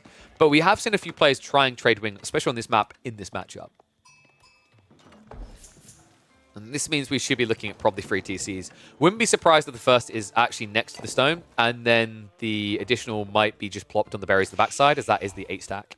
That's more than enough food. Remember, 3 TC is very efficient for the Abbasids because of fresh foodstuffs. By the time you're dropping your 4 TC, you're still going to end up paying less than someone on 2 TC pays. I always like to make that comparison, those kind of statements, because it blows your mind just how good fresh foodstuffs is. Scout? Wait. Okay, I don't know if that was a misclick from him. No, he knows where he is. So that may have been intentional, but that's kind of genius. Remember, when you play against the Abbasids, they will not have villages underneath their TC because they will always go berries first as it's more optimal. So Beastie wasn't risking the life of the scout by diving the TC. There's no way that Louis would have enough villages nearby. There's also no way that Louis would have wheelbarrow this early. So that was a really cool read to optimize scouting the tech. Because here's the thing. Seeing the stone gathering isn't enough for Beastie. He needs to see the arm, the wing choice here, right? Because if it ends up being a military wing, he needs to build a few units or build an outpost. Now, Beastie knows that he can just raw rush Castle Age, and there's going to be no punishment for it. TC drop down the way. And considering it's on the stone, it's going to be those 3 TCs that we were expecting. Now, the interesting thing about this matchup at this stage is it very heavily favors the HRE, because relic gathering is essentially free. Unless Louis wants to rush wheelbarrow and rush out of villages, he's not going to have any way of stopping that. And considering that wheelbarrow hasn't even been teched yet, it means that Beastie is likely to get 5 relics in this game. And the weirder part to me is Louis should be aware of that. So what makes him feel so confident? Could it be the fact that in the ultra late game, Abbas's economy is just better, right? Because you go the eco route, you get agriculture plus golden age. That's 2/3 of what you get from Ark and Chapel buff. But you get it everywhere. Then you add in improved processing, and all of a sudden, you've actually got a Civ that can eclipse the economy of HRE. Now, that's a bold statement to make when you're up against Regnant still, and it looks like he is instead going to try to slow it down with the walling. I'm still a little bit shocked, though, that he didn't get wheelbarrow. Wheelbarrow in this type of walk is the difference between walling 1 relic and walling 2 with these opening villages. And also, keep in mind, Louis, he still wants to gradually go for a 3rd TC here, right? he hasn't actually started to move out additional villages to wall off the additional relics here. So even though he should be able to get this one up, I'm pretty confident in saying that BC's looking at 3, if not 4 relics. And I love the fact that he opens up with the prelates. This is so underrated. This is something we've seen players do for a while now. I still see some people sleeping on it. It's crazy how good this is when you're in a naked greed play. When your opponent is just being greedy, it is worth sacrificing a villager to get that prelate, because you can now see very clearly with BC doing this build what his win condition is. His win condition is fast Imperial Age. He's not going to hang around. He's not going to build more than maybe 4 to 5 knights, and then he's going to strictly head into Imperial Age to replace those lost villages. Second relic now being walled up. Credit to him, actually. It looks like Louis might be able to block out 3 now. The rest, kind of not as doable, right? The village is going to be too late to wall on the backside. He could potentially intercept. In fact, BC's been very creative about this. He's gone for the flank relics first. So Louis may be guarding the center, but he's actually not guarding where the pull's happening. Louis now adding in archers as well. This is maybe the one negative you can highlight of BC's build, is he won't be able to directly conflict the relics because it's spears versus knights. If he went men-at-arms, he'd win, but they're way too slow, right? Oh, and nice stab. Almost gets the kill on the scout. BC barely getting away with that. Wall's now going up. I mean, there's no wheelbarrow, actually, so if you wall low, you get a free villager. I think he's going to save the wall low for when the spearmen come, though. Which is smart, because spears are going to struggle with this. Like, if you bring the knights over and time the wall low right, you can kill the spears with the knights and still get the prelate through. Unfortunately, I think there's too many spears here too early, so might as well just wall low. Louis. Oh, he's just about going to get it. I was a little bit worried for a second there. I've seen some weird pathing, and that was weird pathing. For some reason, the guy ran all the way left when it was half the distance right. Louis now going into the camel archers. This is putting a smile on my face. We've actually seen this type of build before. I've highlighted that I actually prefer this build with Trade Wing, because I feel like you inflate your economy a lot quicker. But the whole idea is camel archers have a very high base damage, enough to actually hurt knights. On top of that, knights are going to be affected by the camelanese. And the other choices that H3 players go into suck against camel archers, because this is an infantry civ, right? So close again. So if he's going to spam into men-at-arms, you can just start a step with camel archers and kill him off. So pretty cool read. And the cool thing is that comp is decently scalable, considering your opponent will probably stick to men-at-arms and knights as the game goes on. I feel like this was discovered a while ago, actually. And the cool thing now is the camel archer build has been buffed, as you now get a 10 resource discount on food costs, right? These used to be 240 collectively, they're now 230 resources. Nice grab in the center by Beastie, though. Look at this. Louis split up the spearman a little bit too much, so it ends up being a yoink in the center, where originally Louis was camped the most. Now, Beastie does have a problem. He doesn't want to have to build men-at-arms, spearmen, any of these things. So he's going to have to settle for 2 relics, right? Actually, probably 1. The other one is just a punt, if you're lucky. This doesn't feel great. Rushing Imperial now with just 1 relic is pretty ugly. The good news, at least for you, is that the third TC is only coming in now, so the eco lead isn't insanely big for Louis. On top of that, he hasn't actually gone castle yet. But I love the fact that we're getting this delayed TC. He waited until the knights got repelled back, until he had enough spears, and now he's playing so wide that he gets additional value out of these TC placements. And are you kidding me? He got blocked again? Ooh, that is intriguing, actually. The full wall never went up, right? So, nice blocker there. However, Louis just made a mistake. He walked away. What? Oh my god, he didn't expect another prelate that soon. So this is going to be 2 relics. That's feasible, guys. Like, 2 relics is actually all you need to get away with Imperial builds. Especially considering your opponent is building this. Like, this army is not going to dive you, right? So now you walk this back home, you build an outpost, you get a cannon emplacement in it on the tech up. All of a sudden, you're in the driving seat in this game. This is brutal as well, because the reality is now, Beastie's going to be age 4 when you're still age 2. You can see Louis starting to save up. He's starting to see an eco lead that matters. By the time he's going to get Castle Age and build units that really matter, he's going to be facing off against cannon emplacements and ridiculously cheap villages, right? Like, these guys are so cheap. This is like Nike sweatshop levels of pay. Like, this is insane. There goes my sponsorship with Nike ever happening. Let me put it up. This is your eastern side of the world sweatshops logic, right? They're so cheap, so affordable. I don't want to say expendable at the end of this, Jesus Christ. The point is, it's so difficult to shut down Pulse Swabia spam once it starts. It's not enough to go in and chip 5 villages, 6 villages here and there. You actually need to stop it at inception or play for a later phase of the game. Now, being a Bastards, the idea of playing the later phase of the game isn't scary.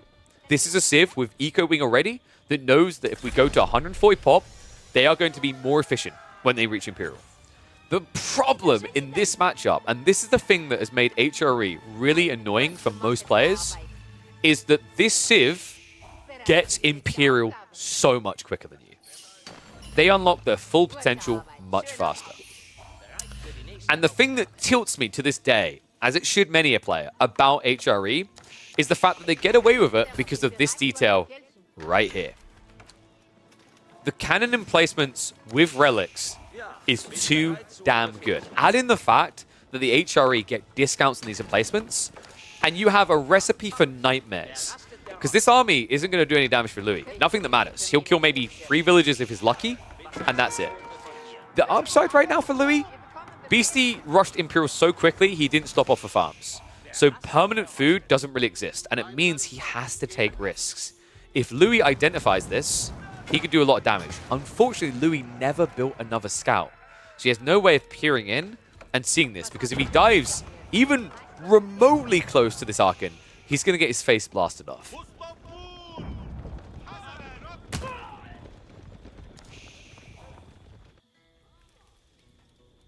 Beastie now actually building new units. For the time being, it's going to be Horsemen, interesting enough.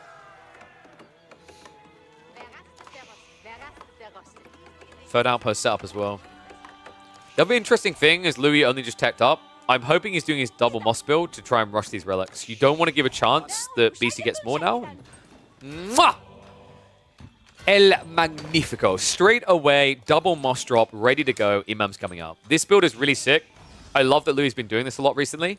And look at his follow-up. He's not even hanging around. He's going to rush Imperial Age. Oh, that's so sick. That's actually a big deal here.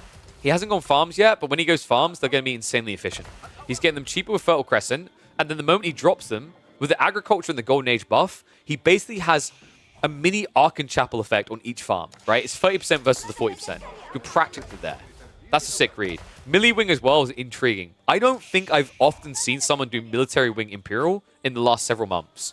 But think about the impact. You've got Men-at-Arms now scaling for Beastie. He doesn't have farms yet. It's slow.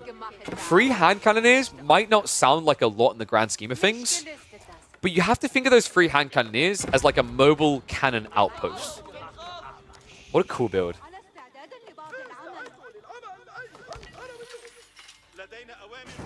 Rams, in the meantime, are going to move in just to make sure that the production isn't going to ramp up. Yeah, this is the stupidity I'm talking about, by the way. You get plus 24 damage. So you're basically... You're breaching the ranged armor and almost doing 50% damage through, right? Because you hit for 94 against 50 armor. Any other Civ, you need to do more than a cannon placement here, right? Like, right now, this is a good trade for Beastie. He could have made it better. He could have E-repaired. But realistically, what would have happened here is that was 200 wood to kill 150 wood. That's a terrible trade. No other Civ can dictate that type of trade, though. Because no other Civ has plus 24 damage on an emplacement. And no, this is ladder play between Beastie and Louis. This game was played about, I think, 17 hours ago, roughly. Men-at-Arms now marching out.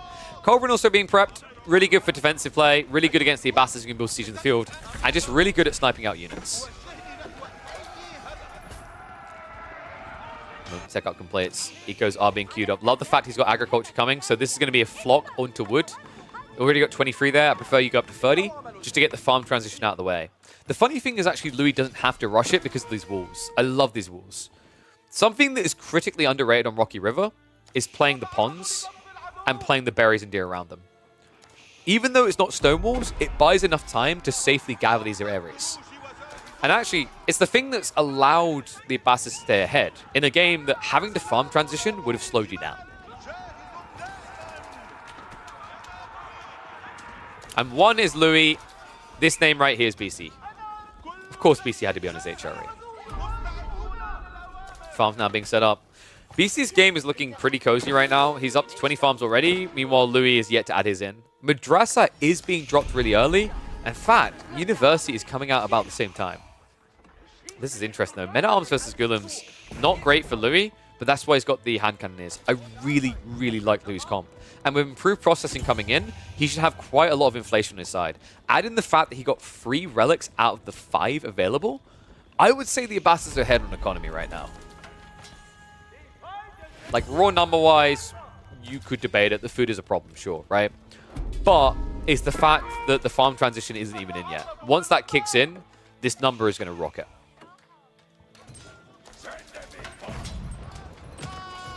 Camelot is still in Feudal Age. Yeah, they don't really hit very hard. The next wave most definitely will, though.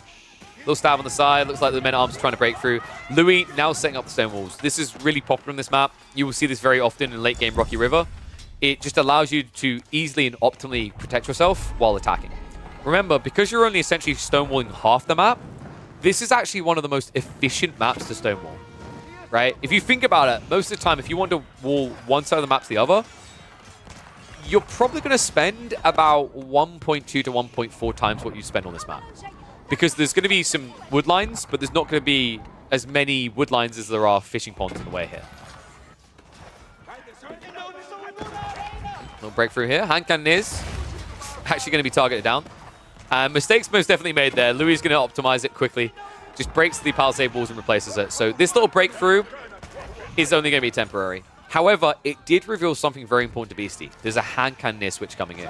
This is good news for Beastie. This matchup, you can play hand cannoneers as well.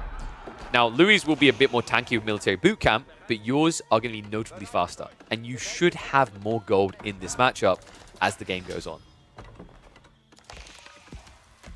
Beastie getting beaten at wall in the entire map. Welcome to Louis MT games, baby.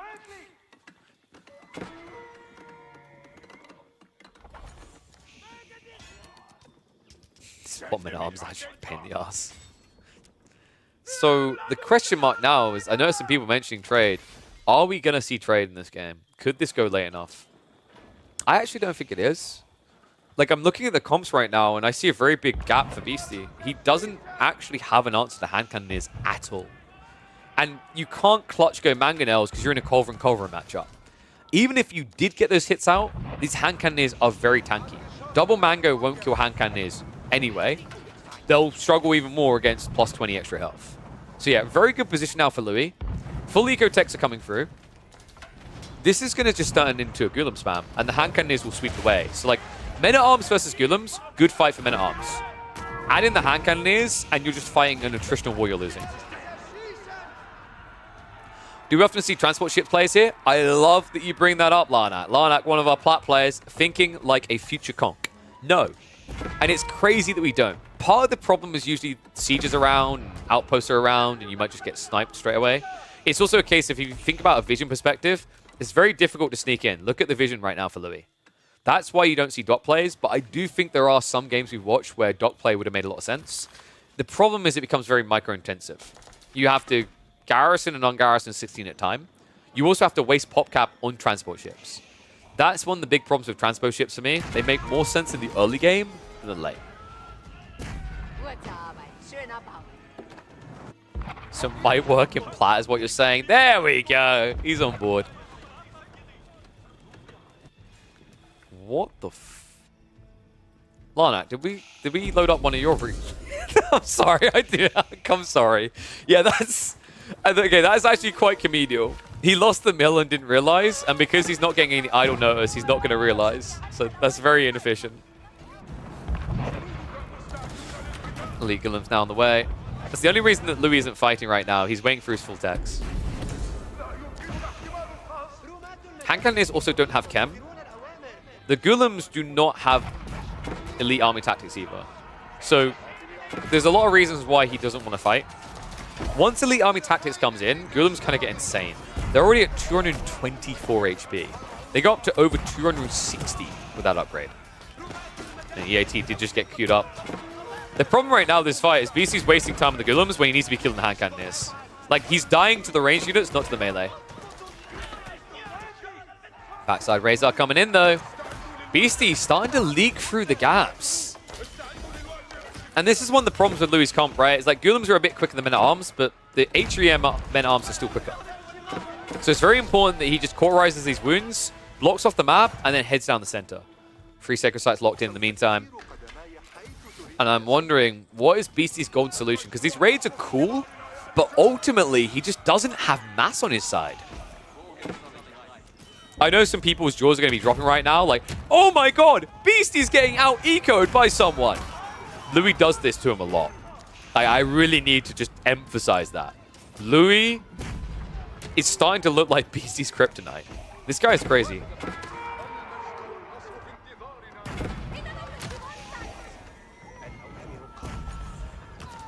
Like, if you think about recent power rankings and performance play, right? Like, if you think about the EDC tournament, for example, Marine Lord ends up in the final, Marine Lord wins.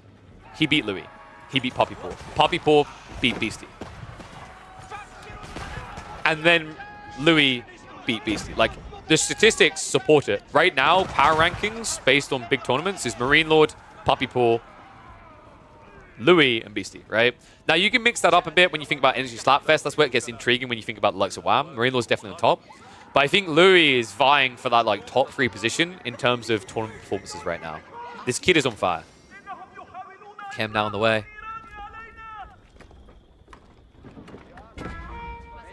Beastie didn't build many units this game? No, because he's playing his eco style, right? Go up to 140, take the map, come back on a delay. I think this playstyle of HRE is a bit dated. You can still do it, but I don't think you seek it as a defined point to begin with, right?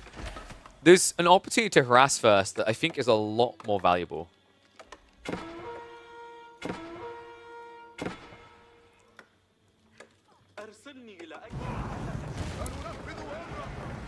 Apology now coming through as well.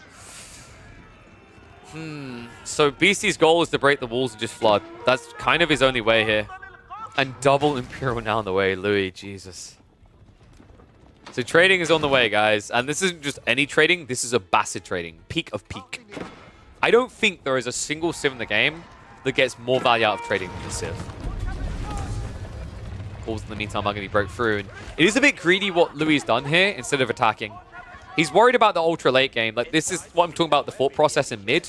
Because even though we're in late by age up, I'd say we're kind of still in the mid game. We haven't fully reached that meat grinder, right? Louis has an opportunity to kind of break face here, to potentially end the game. Instead, he's thinking about what happens in 10 minutes time. That's why he's prepping trade. I don't think he has to worry about 10 minutes time from here, though. Right now, he's clearly stronger. Breakthrough attempts. I love the fact that the Ram has broken one wall, gone all the way north, and is now going to break another. I think if Beastie wants to make these breakthroughs work, though, it needs to be more than one location. Even though he's attacking 2 wall fragments, this is one location, right? He's moved one place to the other, instead of attacking, say, here and down here. That will break him in, and that's what would justify Horseman right now.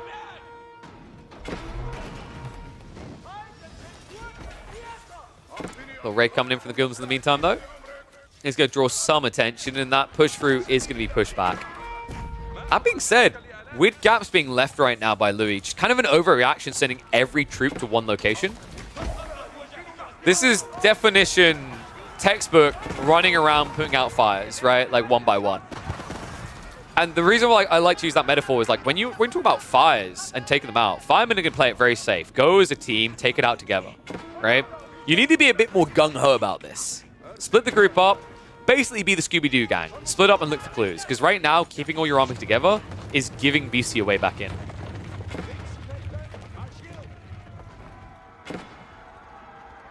I do believe we just got another dono coming through, did we not? I think someone just added another 15 buckaroos in. Yeah, big shout out to our anonymous donator. Thank you very much, man. All this money is going to Alex's Lemonade Stand, which is a charity that is focused on finding cures and solutions to cancer. They also support families whose children have cancer. So amazing org. Definitely chip into that. You're all incredible. Things not looking so incredible for Beastie, though. His gold is exhausted. And he's now rushing out to the flank, but that's now been scouted. So this is the point where I want to see Louis make an active move. Move out to that flank, raid that area, because right now, he's still just reacting to all these attacks.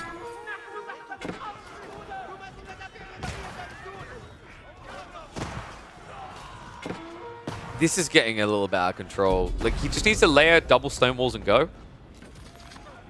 Because Beastie is by some miracle getting away back into this game. I mean, this is the Beastie magic, right? This is what he's renowned for in the late game. He's broken through on the west side as well. I can't believe this. Sacred Site timers have got 5 minutes to go, you are correct. However, the map is getting split so much that he's about to lose that win condition. Oh my god, and now he's trying to switch into mass camel archers. I mean, it's not the wrong choice, right? Camel archers makes a lot of sense. We mentioned already why. Men-at-arms get destroyed by camel archers. But this delay is giving Beastie a stay of execution that realistically should not have existed in this game. And it looks like Louis' real win condition is revealing itself, right? He's going for an all-in attack. He's got 4 bombards. This is designed to blitz the base. The problem is all the production you have to get through to do that. It's going to slow you down a lot. Rays continuing on the flanks. And troops have started to split wide. Now, the funny thing is actually Louis should be able to contest all these points because of how big his army is. But the issue is that the Cav and the Men-at-Arms get this so quick, they're still finding value. Like, we're looking at a game now where Louis is locked at 100 eco and Beastie is stopped at 145. This is classic Beastie. Exactly how he loves to play these games. The amount of pings is getting so obnoxious as well. I really feel for Louis. This is so frustrating to play against. It's crazy the difference just 0.12 movement speed makes, right? But this is something I've tried to warn people a long time. Movement speed is the most OP stat in Age of Empires 4. There is not a single stat that has more agency over the state of a game. Whether you want to raid, whether you want to choose where you fight, whether you want to flank, whether you want to pinch. All these details, movement speed dictates best. It's why I keep rating Horsemen as an S tier unit in Feudal Age, right? It's why Cav feels so good. Horsemen feel incredible in late game. Not for fighting directly, they feel atrocious for that, but for flanking, it's insane what these units can do. In Diamond, if you do this, people just all in your base, which is exactly what Louis has been waiting for, right? We said that was his goal. He went up to 4 bombards, and now he's said it's time. And the problem is, Beastie doesn't have much food in reserve. Now, if all the bombards get here, E-repairs will not save him. This is a very dangerous point in the game now for Beastie. He spent a little bit too much time playing with his food. And what I love is the moment Alepha mentions that, it comes down to this. It's like, in Diamond, this is how you lose. Welcome to Conk. This is also how you lose. Oh, Beastie. Not like this. And remember what we said, like, mangonels can't recover your game. Hand cannoneers are more tanky, but you're also against a Civ that has got culverins. So you cannot win Siege War here. You have to win based on mass. And Beastie doesn't have that. This is over. Unbelievable, man. The thing that always amazes me about Louis is how tempered he is in his reaction to plays. Like, it seemed a bit overkill the way he was running around with Ghoulims and hand cannoneers and chasing after his own tail. But his economy was always inflating, right? Sure, he's losing some eco, but the numbers he was holding onto up here were going up. He was always confident in the real win condition. This is what is making this kid such a threat. This is what is giving me hope that we might soon in the future see China or someone else from some region other than Europe raise a trophy in a major tournament. Louis is on fire right now. 2024 is proving to be quite the prospect for it, and I'm excited for what the rest of the year holds. Beastie, I think he's starting to discover his kryptonite. We like to highlight Beastie versus Marine Lord all the time, but Louis is becoming an interesting asterisk next to that. And, you know, a lot of people mentioned that Louis scrims with Beastie a lot, and that's why he plays like him. Okay, I got news for you guys. Do you want to know who else Louis scrims a lot with? Marine Lord. So, if this kid is learning so much from scrimming with Beastie, and now he's screaming so much Marine Lord, what does this guy look like in just a few months?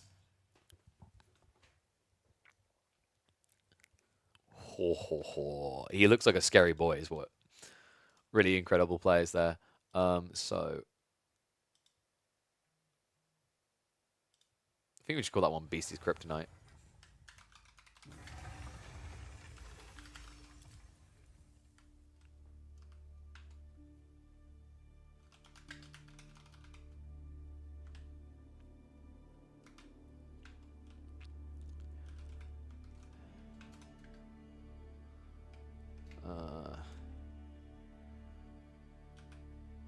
Asian Age of Empires is rising. Alright, there we go. He'll become the Kraken. Wait, what? You're just looking for a replacement for Lean Octopus, aren't you? But yeah, big shout out to the anonymous person for the $15. Wait, $15 was ties, right? I should remember this by now. It's ties! We add another one. And holy crap. Gurkarin, thank you very much on the YouTube side, coming in with the $100.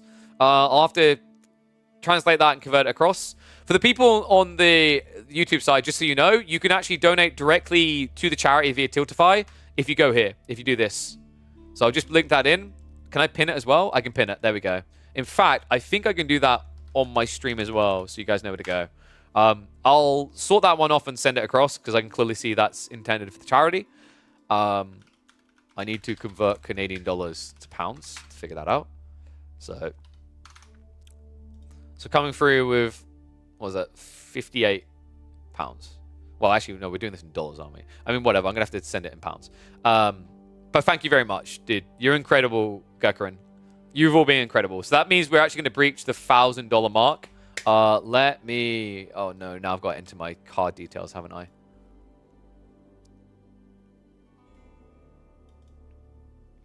Email address, display name, blah, blah, blah. Payment details. Give me a sec, guys. I need to sort this. So, we are going to donate... As I said, it was 58, right? Wait, does YouTube take a share?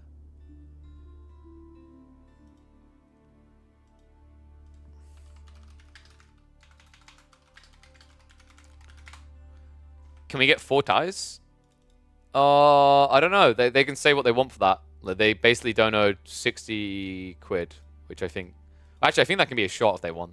So if you're still there, Gurkarin, let me know. I'm just trying to figure out how to get this payment across. Okay. I'm trying to figure out... Does YouTube take a cut of this? And how big is that cut? Oh, they take 30%. Jesus. Alright. Well, I'll figure that out off the stream. I'll keep a mental note that we've got an extra 100 buckaroos in there. But I'll figure out getting that money sent over. I'm just not sure. Like, yeah, I need to figure out how much it is, because I need to double check. I think I can see after the stream how much it converted into. Who takes 30%? YouTube does, out of live donos. So we are at about 950, I think, would be more accurate right now. $970 or something like that. Yeah, sorry, I should have... That's my bad. I should have pinned on the YouTube side. Once again, though, really big shout out, Gurkarin. You're incredible, man. Much love. I don't know if you're still there. Gurkarin, are you still in the YouTube chat? Let me know what you want for a donation redemption. I'll quickly show it to you guys while I explain it to everyone else. 1 second, so we'll switch over. So, guys, we're raising money for Alex's Lemonade Stand. This is a wonderful charity founded by an 8-year-old kid, by the way. Actually, they were younger than 8 when they started it. They done their first lemonade stand at an younger age. They raised $2,000, which is incredible. They then done another one where they raised $12,000, put it all to charity. And now their parents, for 20 years, their child passed 20 years ago today. Well, not today, around today. She passed in 2004. For 20 years, they've carried this dream on of helping other kids out and helping people around the world to further her goal. So you guys have been doing an incredible job. We're up to $900 raised on this stream alone for this charity. You are all superstars. We've still got $50 extra to milk out of low elo eating. If you don't know $50, it's going to turn into $100 going in there. Shout out to everyone who's been donating so far. We have got some milestones. We have cracked the only Bugisha Rush challenge. I'm trying to figure out whether we do that now or we do that after the charity stream on a future day. I can let you guys decide on that. And then next up, if we reach $1,250, we're going to live coach a bronze gold player. Depending on how long that takes to reach, if we reach that towards the end of the stream, we might have to do that in an additional stream, just because I think how long we've been live, almost 5 hours. I think the goal was 6 or 7 hours maximum today, but we'll figure that one out. Same with if these other goals don't get done today. I think it's going to be up to you guys whether you want to have the Only Bigusha challenge done now, or if you want more casts. If it's more casts, we'll do the Only Bigusha challenge another day. KP, do we need to meet the goal today or charity stream tomorrow or so? Charity stream is just today. I'm going to be taking some time off with the family tomorrow. Maybe we'll explore doing multiple day charity events again in the future. We have done them in the past. But for this one, the goal was to do solely one stream. And I'll tell you what, guys, I'm impressed. Because last time we done a charity stream, we raised $1,300 across 3 days. And I think we streamed about 14 hours. So, and I'm not saying stop donate, but even if we stop donating now at $900, you guys from a mathematical standpoint have surpassed that. You are incredible. But keep up the donos all the same. Like I said, it's all going to a good place, and I know they appreciate the support. I don't know if they're watching now. They wanted to know when we were going to be live streaming because apparently they wanted to tune in. Hopefully they have tuned in and seen the incredible superstars that you all are. So, I didn't get a response on what people want here. I don't know if Gurkarin is still in the chat. If they are, let me know on the YouTube side. And I think we had a tie that we need to add. So let's quickly get the tie on. What color tie?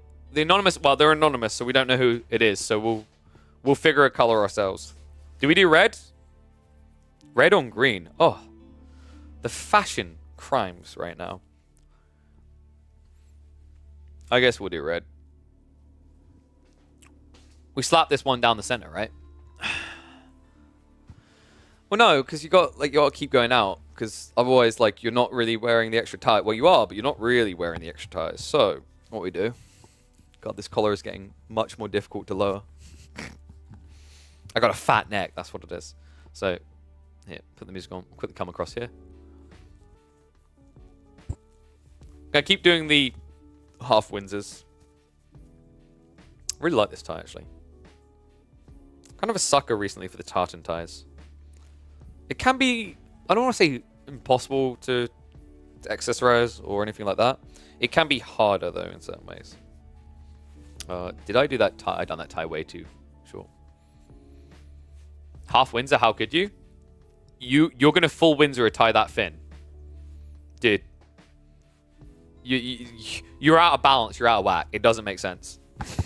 You can't be serious. Fat ties, I get where you're coming from. Although then again, it depends on the color. Hey, there they are. Your big shout out to the charity, Alex's Lemonade Gaming. That is indeed the channel for Alex's Lemonade Stand, which we've got to cry out raw and at Twitch. Why have they not been given a tick? But thank you, man. Thank you for tuning in. Thank you for joining me and my wonderful community that have been doing an incredible job. $900 raised so far. We've still got probably another hour. I reckon we'll keep going for at least another hour. So hopefully we can crack the $1,000 goal. Love to reach that $1,250 goal so we can coach a bronze/gold player. All right, there we go, guys. How beautiful do I look? Cool, blimey. Full Windsor always? I mean, I do full Windsor a lot. There we go. Love to see the support, though. So, I don't think I got a response on what we're doing with the last donut. Do we just, default and say it's a shot? I don't know. I'll try and figure that out. Because like I said, there was the dono coming across, which they put F cancer, so they're clearly trying to donate to cancer on the YouTube side. I just didn't think about YouTube in advance.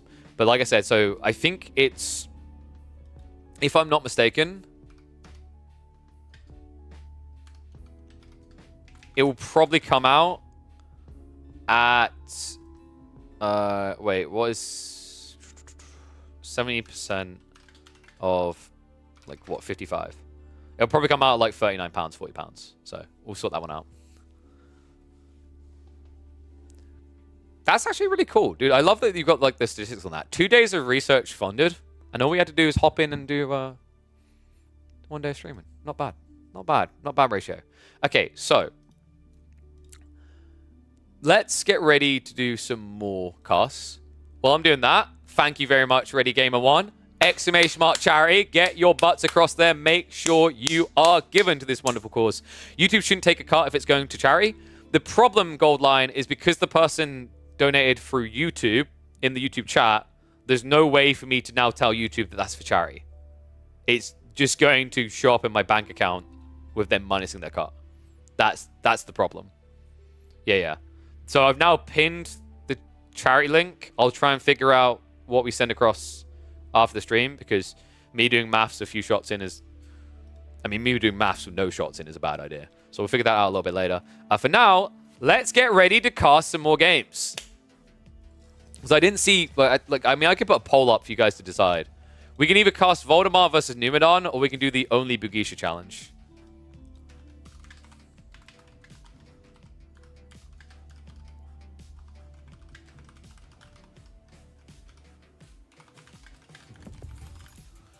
So, I'll give you guys 2 minutes to vote on that. While you do that, I'm quickly going to munch on a little cookie. And then we'll get ready to go for another one. We might have some more Louis games we can cast a little bit later as well. Bust out the abacus.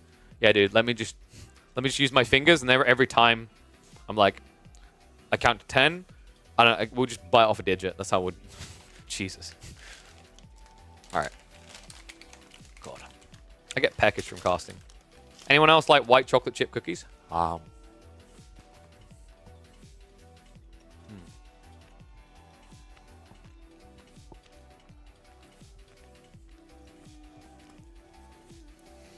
Hello, Magic. Where do I purchase my attire? It's a store called Big Pimpin'. Exclusive, though. I might be willing to let you in. I have a strict requirement that you have to have beaten Marine Lord. That can either be in-game or in Smack Talk. I, of course, chose to beat him in Smack Talk, as is the higher form. You can't afford it?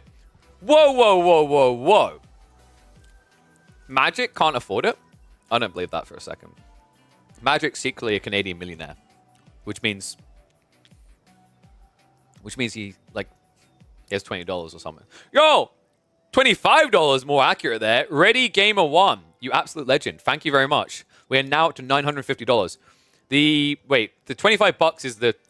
Are you really making me do push-ups after I eat a cookie? That's very responsible of you. Part of me kind of hates you, but I love you.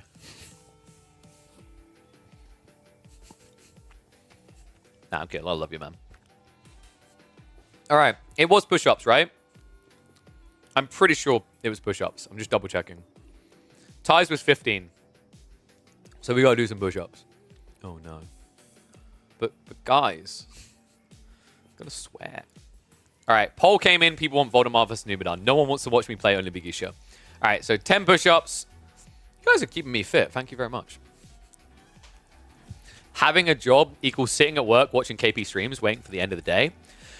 And if you're going to complain about ads, you can use that job to subscribe. And then while you're at it, why not donate to Alice's lemonade stand? So that you can make sure more kids grow up to actually get jobs. Preferably ones that they like. All right, I think I've done 12 there.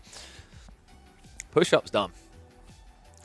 They're clean push-ups. It's just like a limitation on space. So you kind of see me... I think you can see me here. Probably looks like I'm doing something really weird off screen. He might be lying. I don't need to lie. Unlike you and your win rate against Puppy Paw. Squats are easier.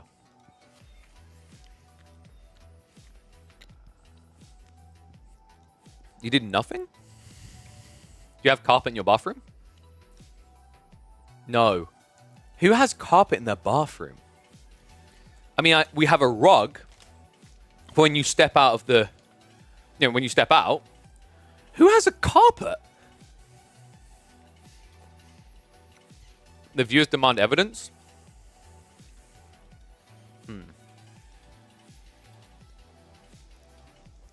How could I provide evidence? You know what the evidence is? Because I need to eat all this cookie, because I just burnt all those calories.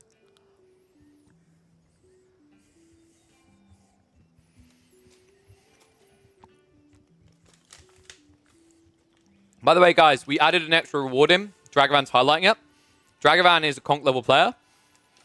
If you donate $45, he will do whatever strategy you suggest in a ranked game. If you tell him he has to Dark Age Rush with the Abbasids, he will do it. If you tell him he can only build villages, he will do it. Go donate him. Just finishing this cookie, and then we'll hop into another game.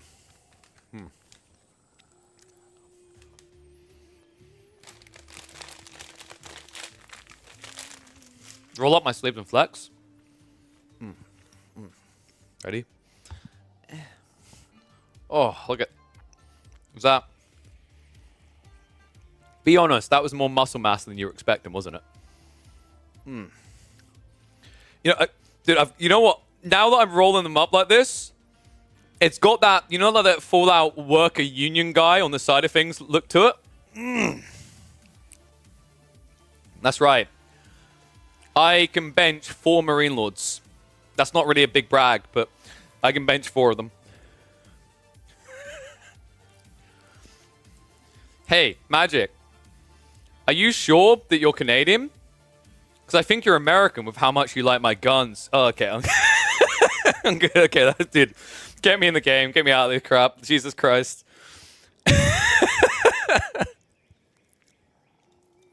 All right. We've done all our we've caught up on the dono goals and everything so far, right? Keep the donos coming, though. Let's get ready for another. I mean, I'm not going to lie. I'm not going to lie to you guys. When I flexed my arms, I was impressed with the amount of muscle density that came in there. Those push-ups must be paying off. Let's see if me highlighting how many days since he's won is going to pay off for him. Voldemort is back. It has now been, I think, 5 days since we've cast a Voldemort. No, 6 days since we cast a Voldemort win. And he must hate me right now because I always choose the ones where he's up against the good players. This is Numadon. No pushover when it comes to ladder play. Numadon, maybe, I'd say a little bit questionable on his execution in tournaments. And I think he'd agree with that. That's his weakness. But his tournament play, completely different style to what you see on the ladder. This guy is an absolute beast, and he's playing as the Byzantines. That's right. Iabids versus Byzantines, basically Battle of the Broken here. Now, what intrigues me is Voldemort's had some very interesting mutations. Ones that we've had other players maybe disagree with or think was a little bit weird or different. They didn't fully understand. I'm curious if he's got something spicy for us today. Typically, IB players are just doing the same thing over and over again, which is to go into either the Eco Wing with growth or go for the Military Wing and get the Camel opening. This is a matchup where I tend to lead Growth Wing. And I would like to see some presence early on. The problem with just rushing into Castle Age by going for the Desert Raider, I think the timings don't match anymore. I feel like the first Javelins come out a bit too quick. You might get some value on this map, though, because the gold location. And in fairness, the awkward decision you have to make right now is if you don't go Desert Raider and take Growth Wing, you're not getting the Growth Wing on backup, right? And the problem that I've noticed is with the way they've balanced these wings, if you go Growth Wing first, all these other options, bar logistics, kind of suck for Castle. Right? No one wants to get, was it 3 Desert Raiders every 2 minutes? No one wants to get Blacksmith Tech, so you still have to get the first levels of to get. No one who's sane wants to get out of Begs. Sorry, Dragafan. And we will not talk about this bizarre landmark choice here. So probably going to be looking at the Desert Raider and, yeah, Growth Wing afterwards. The thing is, even though you're going to be up against Javs, the timing on the first Jav contract is usually going to be about 4.5, 5 minutes, right? So this Desert Raider is going to come out and have, say, a 30-second window to poke. And the cool thing is, even though you're countered up against Javs, your advantage is you can just run away from them. Like, they're going to attack you? Oh, no. Anyway, I'm leaving. Last day since injuries on the ladder reduced to 0? Quite possibly. In fact, this particular matchup, I think, is quite heavily Byzantine favored. The dumb thing about the Byzantines right now, and I don't know if anyone's jaw dropped when I said that. I don't know if anyone was really shocked.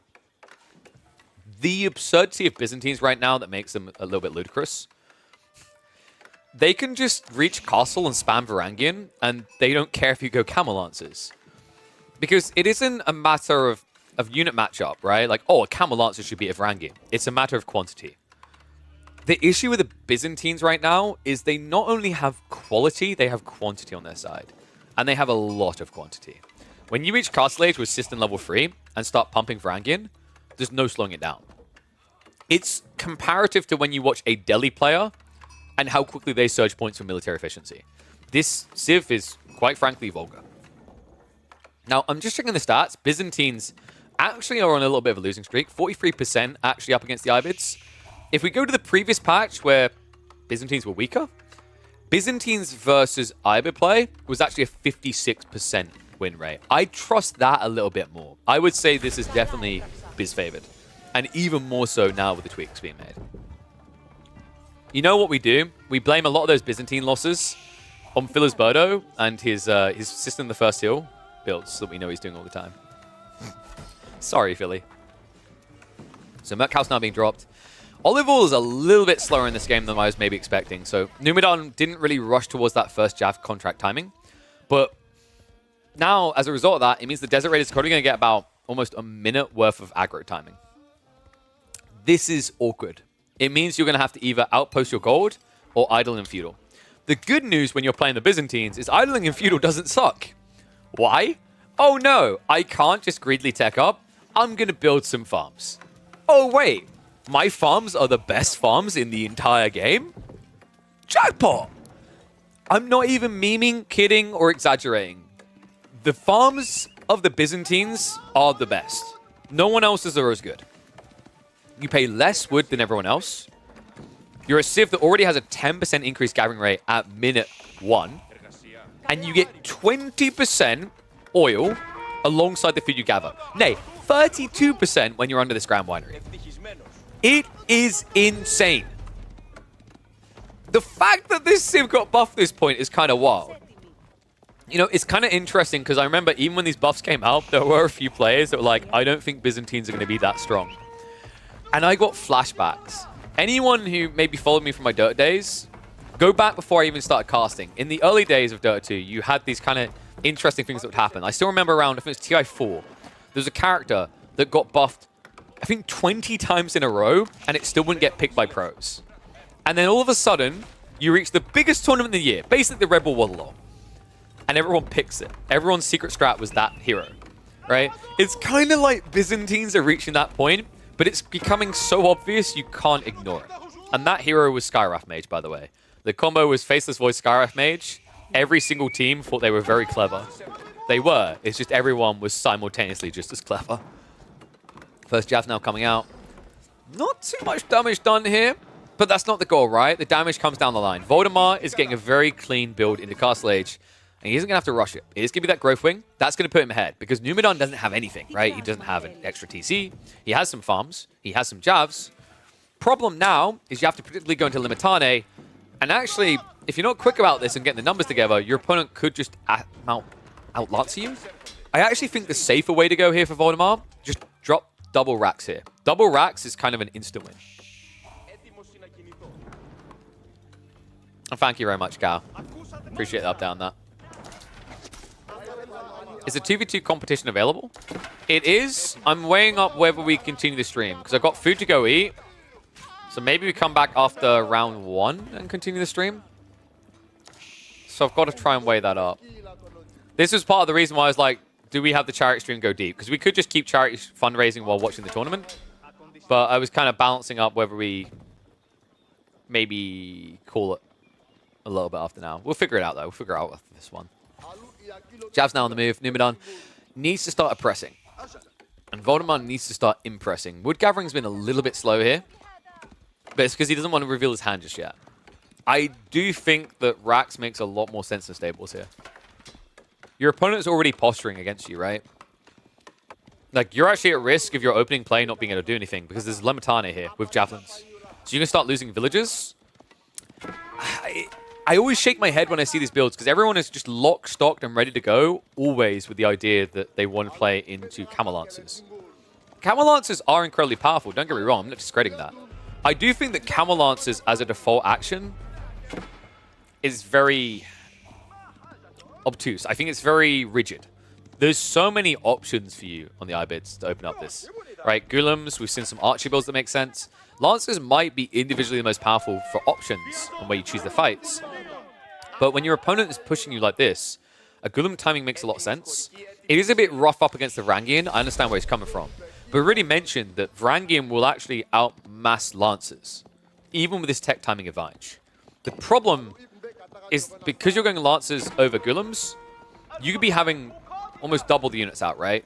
In terms of production speed, cost association, compared to when you're going for camels. Just in the meantime, I get some cheeky little stabs here. He's going to get both. Yeah, well played.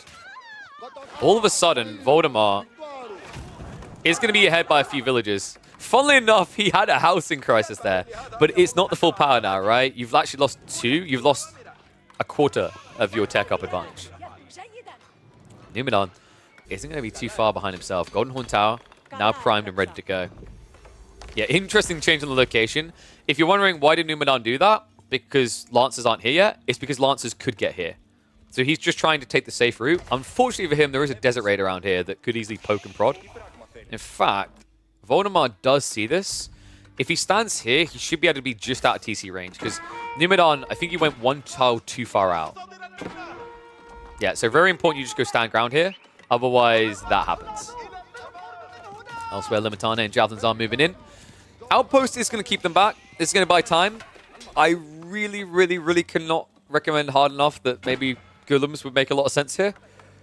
Even Archers, actually, because the Javs aren't going to wallop that hard in such small quantities, and Archers can overwhelm. So Desert Raider is now going to be pushed away. So tech up is going to complete. Numenor needs to prep some Raxes. He's already got 1. Usually you want to go 2 to 3 here, just to get the numbers up. He could even just go Limitane. Like, Varangian is pretty crazy, but Limitane to begin with obviously makes a lot of sense against this build. The only thing is he paranoid about the Archer follow-up? Because Voldemar is pretty much doing the most standard copy-paste Iabid build order possible, right? You go Fast Castle, you build Lancers, build Archers, pick Relics, and then after that, you might see some kind of hybridization. We usually see 2 to 3 TCs, but he could even think about an all-in if he senses that the Byzantines are weak.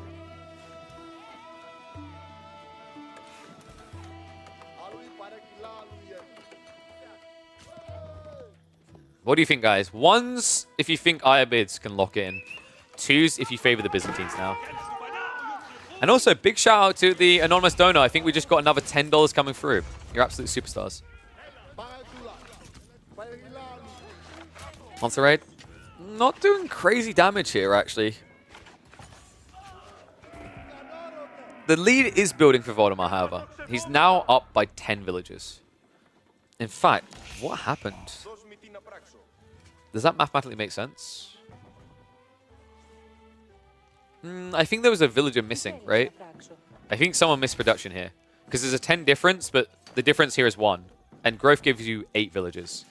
So it looks like Numenor maybe missed villager production here.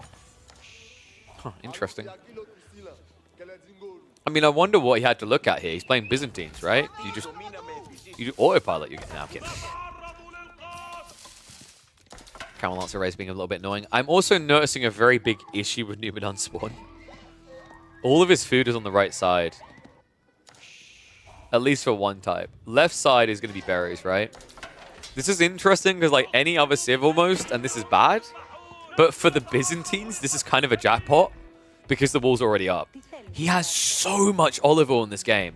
And not just for the javelins, right? We're now in Castle Age. Did you guys know that camel riders destroy camel lancers? This is another reason why camel lancers was a bad idea. If Numenor clocks this and just starts queuing up camel riders, Voldemar's dead. The difference between camel riders and camel lancers is absurd. If you think about the base damage, the raw HP, the attack speed even, because I think camel riders are like 1.18 or something like that, and their sword damage collectively does like 30, right, against Cav. It's insane how easy it is to just dead them. And then also it's 270 health versus 210, right? Like, I am not exaggerating when I say this comp is a nightmare against Silk Road. As in, you don't want to be playing with it against Silk Road. The first camels are now coming out. Looks like it's going to be the Golden Horn Tower. So one reason why you're probably seeing Numidan continue to go into jabs in the meantime is because he's defending. Camel Riders makes a lot more sense when you're already at bulk. But right now, he's probably paranoid he doesn't have enough to hold. And there's the Varangian I was waiting for. So we are playing for a later phase of the game. Relic grab doesn't look great for Voldemar either. He's at least guarding the back relic, but he's never really getting that, right? So it's going to be a 2-3 relic split. Doesn't feel great being an IB player, taking that type of lead, and only getting one extra relic over your opponent, right? Like, I would feel a lot better if I was Numidan. And you can talk about the eco lead, that is good. But, I'm going to say it again, these farms are stupidly good. You know how I said, like, it's absurd because you get 60 wood cost gets you the extra 20% resources, gets you a better gathering rate. Remember, it's more than that, because when you build olive groves, you also get stone. So you get tax rebated. I think the rebate is like 15% of the cost as well. They're insane. Like, the TLDR is pick Byzantines, easy conk rank this season. And also at this point, with an 18% increased gathering rate, that eclipses the 10% Golden Age. Means this difference isn't as big as it seems. Javs, a little bit ambitious actually in the position there from Numidan. Looks like he's trying to trickle out troops. It's a good interception coming, and more still to be intercepted. And remember, these are Varangian, not Limitane. So, not a great unit to brace up against the Lancers. A great trade now for Voldemar. Teardrop Shields is on the way, though, and that's where this kind of gets dicey. Remember I said that Varangian can beat Lancers? Teardrop Shields is the conversion point. First, it turns into numbers, and then it turns into quality. Right, and we were making a point about the camels before, right? Do you guys want to see how crazy it is? Look at the damage. You hit for 28 damage every 1.12 seconds. You have 60 more health, and because you hit for 28, and this guy hits for 22, you completely overwhelm the armor, right? That's still a +2 positive for the camels. On top of that, having 60 more health and attacking 0.2 seconds sooner every strike. Do you see what I mean now about how insane Camel Riders are? And even against archers, like, yeah, archers, they can shred through Camel Riders with enough of them. The problem is you need enough of them. There's a 270 HP unit. You're not going to kill it with 10 archers. It's going to draw a lot of fire. Flash in the center. Jab count is looking scary right now. Voldemar, the problem here is you kind of feel like you want a Manjanique, but a Manjanique doesn't feel free. Not against this many Limitane with Teardrop Shields. IB income feels a lot higher. That's because, if I'm not mistaken, we've got one player still adding more farms in, right? And also, what, berry gathering? That's the difference. Remember, one of the big differences here, like for a start, Numidan is slightly out of range in his gathering in this area. But the other thing you have to remember is that you have to equate this resource in. And that brings the food numbers a lot closer. One big mistake Numidan has made, still doesn't have the horticulture, but that's about to be fixed. The gold income is the thing where you're most definitely right. The gold income is kind of scary. The problem is like how you convert that into a win. He needs to get siege. One Manjanique's a good start. Needs to get a second though.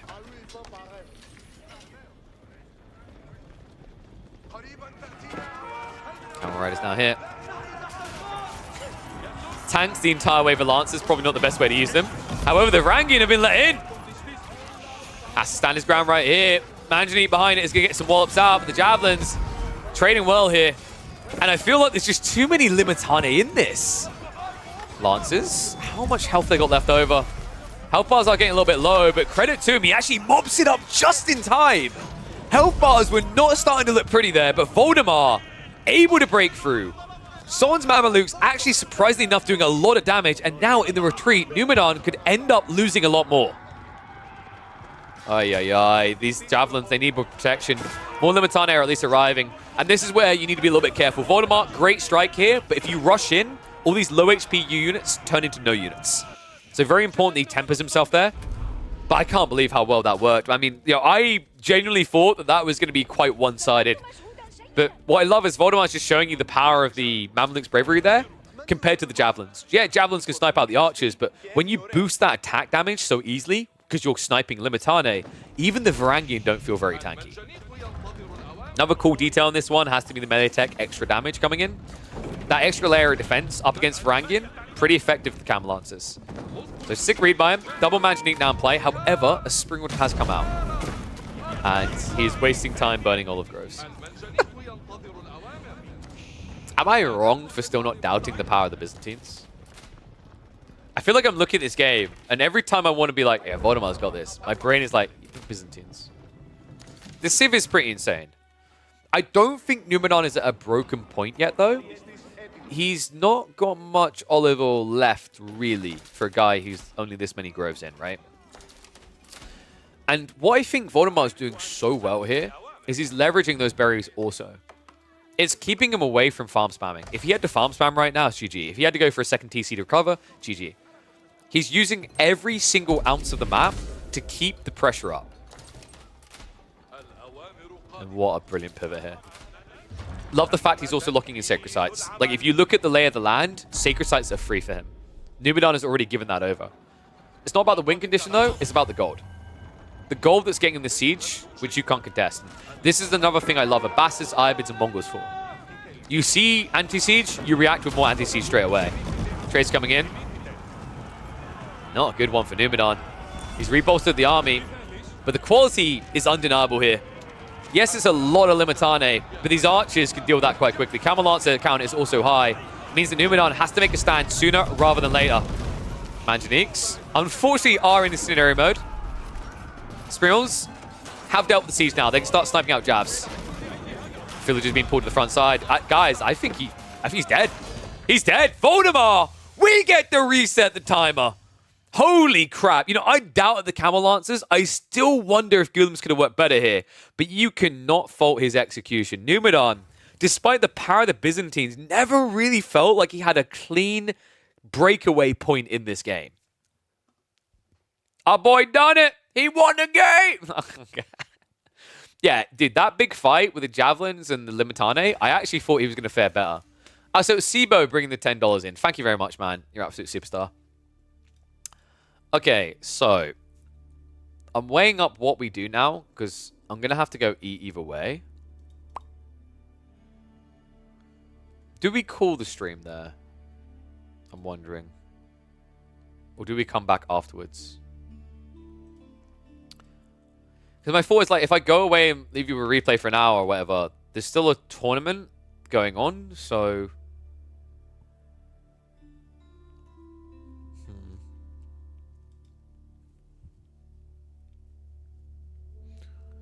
Months since we saw a game of Conk French. Oh no, Jesus. Wait, we watched one the other day. KP looking fly. Thank you, thank you. What can I say, guys? It's just comes naturally, you know. Wait, how many we got? We got 1, 2, 3, 4. I need one more because you know how you guys have heard of 5 guys. This is 5 ties. Okay, that was terrible. Anyway, what to do? I'm trying to think this out. Do we... So I'm going to go eat. I would normally say, let's come back and continue on. My thought process, though, is a bit weird because there's a tournament going on. So I imagine it would be weird for people to have me put up a replay when there's tournament play going on.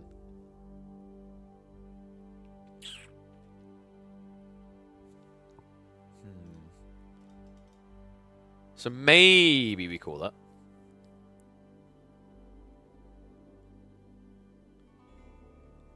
Wait, really? What do you mean this has helped you? Dude, Low Elo, you've helped us. You've been a superstar here. Everyone, like, so some of them people to keep in mind. You're seeing, like, for example, Type Error Dubs came in with a dub, got the $100 donor. You're seeing all these donors come through, all these marvelous people. A really big shout out needs to go to Low Elo Eating because they committed $500 almost, right? There's actually still an extra $15 from them up for grabs. So, like, no, dude, you're all heroes, but Low Elo, you are a hero for sure. Like, do not discredit what you've done here. You made this a success. You contribute so much. You're incredible. You're going through a cancer scare? I'm sorry to hear that, man. Dude, like, I hope it all works out. This is exactly like these type of things when they hit home is exactly why these type of foundations are so important. Like the Twitch count came in here earlier and they said this is enough to fund 2 days of research into cancer. And that might not sound like a lot, but it kind of is. Cancer's not going to be solved tomorrow, but it could be solved any day, right? Maybe that sounds a little bit weird to say, but like we don't, you can never be sure when a breakthrough is going to happen. So every single day matters. And you all have done something phenomenal today to contribute to that. So I think because it's ready and because the tournament's going on, we're probably going to get ready to round down now because I imagine a lot of people are just going to leave to watch the tournament anyway while they go and eat. So I'd rather we end on a high. Would have been nice to have cracked 1,000 or cracked the 1250 so we could have done the coaching session. But I still consider just shy of $1,000 a huge success by you guys. Last time we done a stream, which I believe was about a year ago, for charity, we raised $1,300 across 3 days and collectively about 15 hours of stream time, I believe it was. We have, in just over 5 hours, raised $970. You're all incredible. Where can you donate? !charity is how you go through to donate. I'm going to prep us to wind down, so we'll hang out for a few minutes, and then I'll probably raid through to... We'll either go with...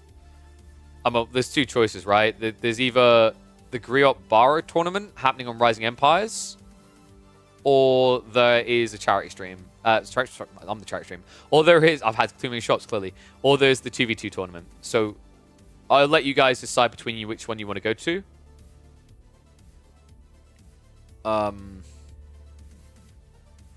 I didn't even know about the Griot Barra tournament. I know about the Devil's Cup because of the mess of the qualifier last week, but I didn't even know about the other one. That's good news, though, because that means we're going to have tournament games we can catch up on Monday, Tuesday. So what I'll do now, give you guys a few more minutes to wind down because it seems like 1 or 2 people also still want to donate towards the tail end here. And after that, we'll get ready to head off. So I'll give you guys a few minutes to get donos in and catch up with me and talk with me. But once again, guys, you're absolute superstars. This has been incredible. We will be back Monday and should be back Tuesday as well. So usually you can catch me streaming Mondays, Tuesdays, Thursdays, and Fridays every week, unless I'm away at events. !Discord, join my Discord so you know when I'm going to be live. I'll let you know there. If you guys do want to get last moment charity donos in, !charity to do it. You guys would be monsters if you made me line up 3 shots right at the end, $75 a pop, and pop them all. I wouldn't put it past you all, though, because you are incredible human beings that also take a deep, wonderful pleasure in my suffering. Hazer, you only just woke up? Oh, no, man. Rip. Yeah, sometimes I do stream on the weekend, but what I've realized the last few weekends, I've been streaming, like, either 1 or 2 days. Actually, like, some cases 2 days, right? And I've still been doing the weekday streams, so I wanted to take Sunday off to spend some time with my daughter and my partner. So that's why I'm not streaming tomorrow. And thus, I'm a little bit better about the idea of me not casting the tournament because it makes more sense that way. In that, like, you know, could have done both days, right? But let me find somewhere to send the raid. What are we donating for? You know what? That's actually a perfect way to conclude this. We are donating all the money we're raising here to Alex's lemonade stand. And oh my God! What was that? No. Not just 105 from TD Johnson, you absolute legend. We also have... Is that the trigger of the 500 going in? Or was that another 500? I need to check that. I'm thrown away right now. I'm thrown off by that. I think...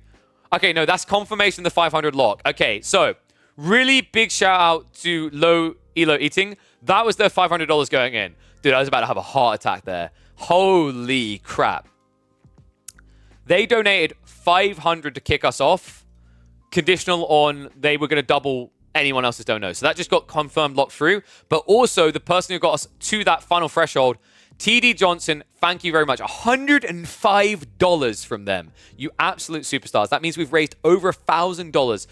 For those, just to clarify, what because I didn't answer Eagles like, what are we raising for? What are we raising for? All this money is going to the Alex Lemonade Stand Foundation. They are a foundation that is focused around providing research funding as well as support to cancer research and children suffering from cancer. So they do some incredible things. This all started 20 years ago with a small child who, before they passed at the too young age of 8 years old, went around making lemonade stands to raise money for cancer. She done her first one, raised $2,000. She moved to a different city with her family, raised $12,000. They have now raised millions of dollars for charity funding. They are an incredible organization. It is my absolute pleasure and privilege to be partnered with them and be able to bring attention to this for you guys. So if you want to dono, I'm going to leave the stream up so we'll talk for a few more minutes before we head off. Exclamation mark charity, go through there now and drop the donos. What I'll do now, Johnson, you here, buddy? You've earned a shot, I think. Because 105, like, there wasn't even anything specifically in there. I didn't have, like, something for $100. I didn't think people were going to go that high individually because you guys always impress me. Do you want whiskey, gin, or tequila? Which am I doing? And actually, you know what? Dude, why am I discrediting low elo eating? The dude sat here and gave $500 across the course. What, chat, what is that? Is that double shot? I'm trying to think of my liver hit. I don't line 5 shots up, right? So we do 3 shots, right? 3 shots? You want to cast your game and Dragavan game? Okay. We're probably going to have to do that. Yeah, we're going to have to rain check. Sorry about that, Johnson. It's because we are prepping to wind down. Otherwise, I absolutely would. So we'll rain check that one. I'm sure Dragavan is up for it. I'm a little bit gutted the tie count didn't go higher. We had a record of 16 to beat, but I'm sure we'll do it next time. So 3 shots, though. We'll do 3 shots to round out, okay? Oh, God. Dude, I can't even believe the brain just said this to myself. I'm like, do we just do 1 of each? No. Do we do 1 of each? I feel like mixing tequila and whiskey isn't a bad idea, but the gin?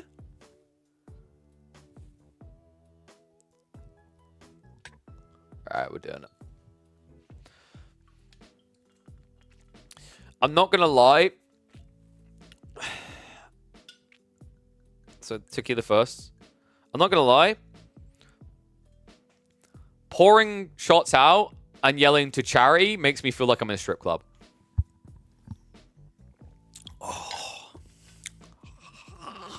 Oh, the tequila somehow tastes worse now.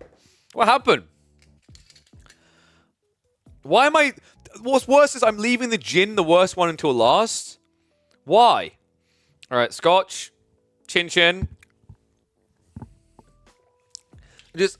I'm just going to say, this room is out there that might lie to you, pretend, and have water. I'm too cheap to go buy a tea bag to drop into some water to make it look fake. Lime? I ain't got lime, dude. We ain't got time for that. Oh, this is going to be the worst one. To the Alex Lemonade Stand and to all you people raising money, we've cracked $1,100. We've had another $10 dono come through.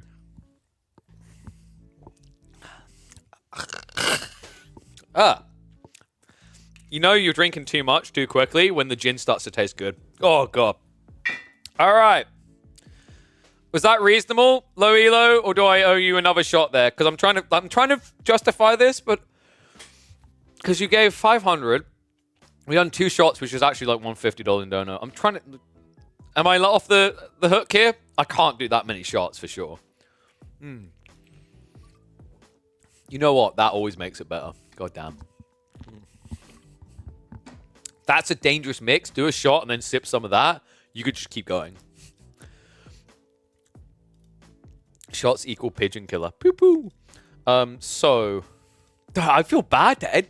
Like, it's this bad feeling of like, part of me is like, I could keep going, but at the same time, I mean, it's kind of okay to take attention away from tournaments for charity, but I know people want to watch the tournament plays. So maybe we'll have to look into doing some other charity fundraising in the future. Or tournaments today, you mentioned one. There's 2 tournaments going on, actually. There is the 2v2 tournament, but there's also actually another tournament which for some reason I can't find Rising Empires now.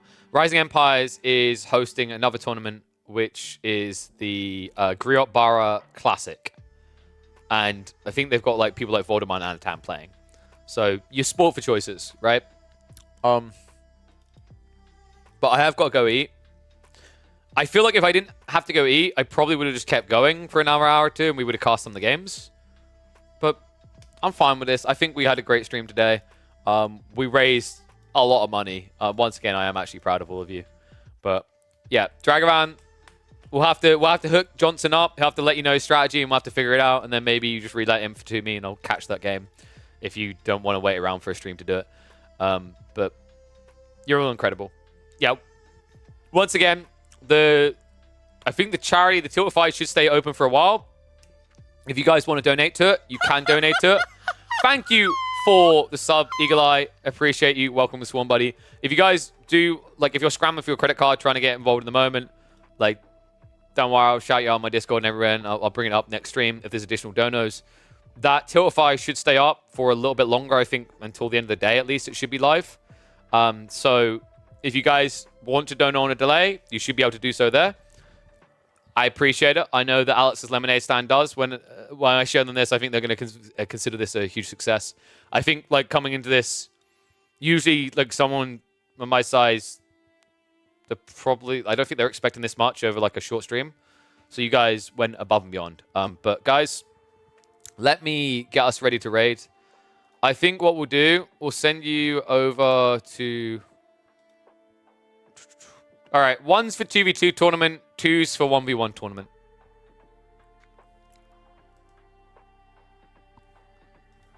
What do you guys want to be sent to?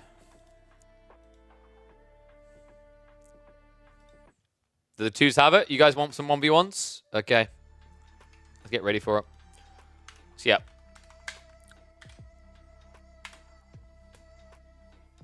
The game I hosted yesterday was epic. We always aim to entertain, man. Once again, guys, that's going to be it for this charity stream. We'll be looking to do more of these in the future, I'm sure. If you guys aren't following the channel already, be sure to do so. If you weren't able to donate, just spread awareness. It helps a lot. If you guys aren't able to afford a sub for me directly, always just share it around with your friends. Let's try to keep building this community up. I love the numbers we're seeing. I love the fact that it feels like day by day we're kind of getting closer to the point where I can say, I do this for a living, which is a dream come true if we can make that happen. And it's all because of all of you. But for now, I want to reward you by showing you what should surely be an insane game. It's Voldemort versus Anatan across on Rising Empires.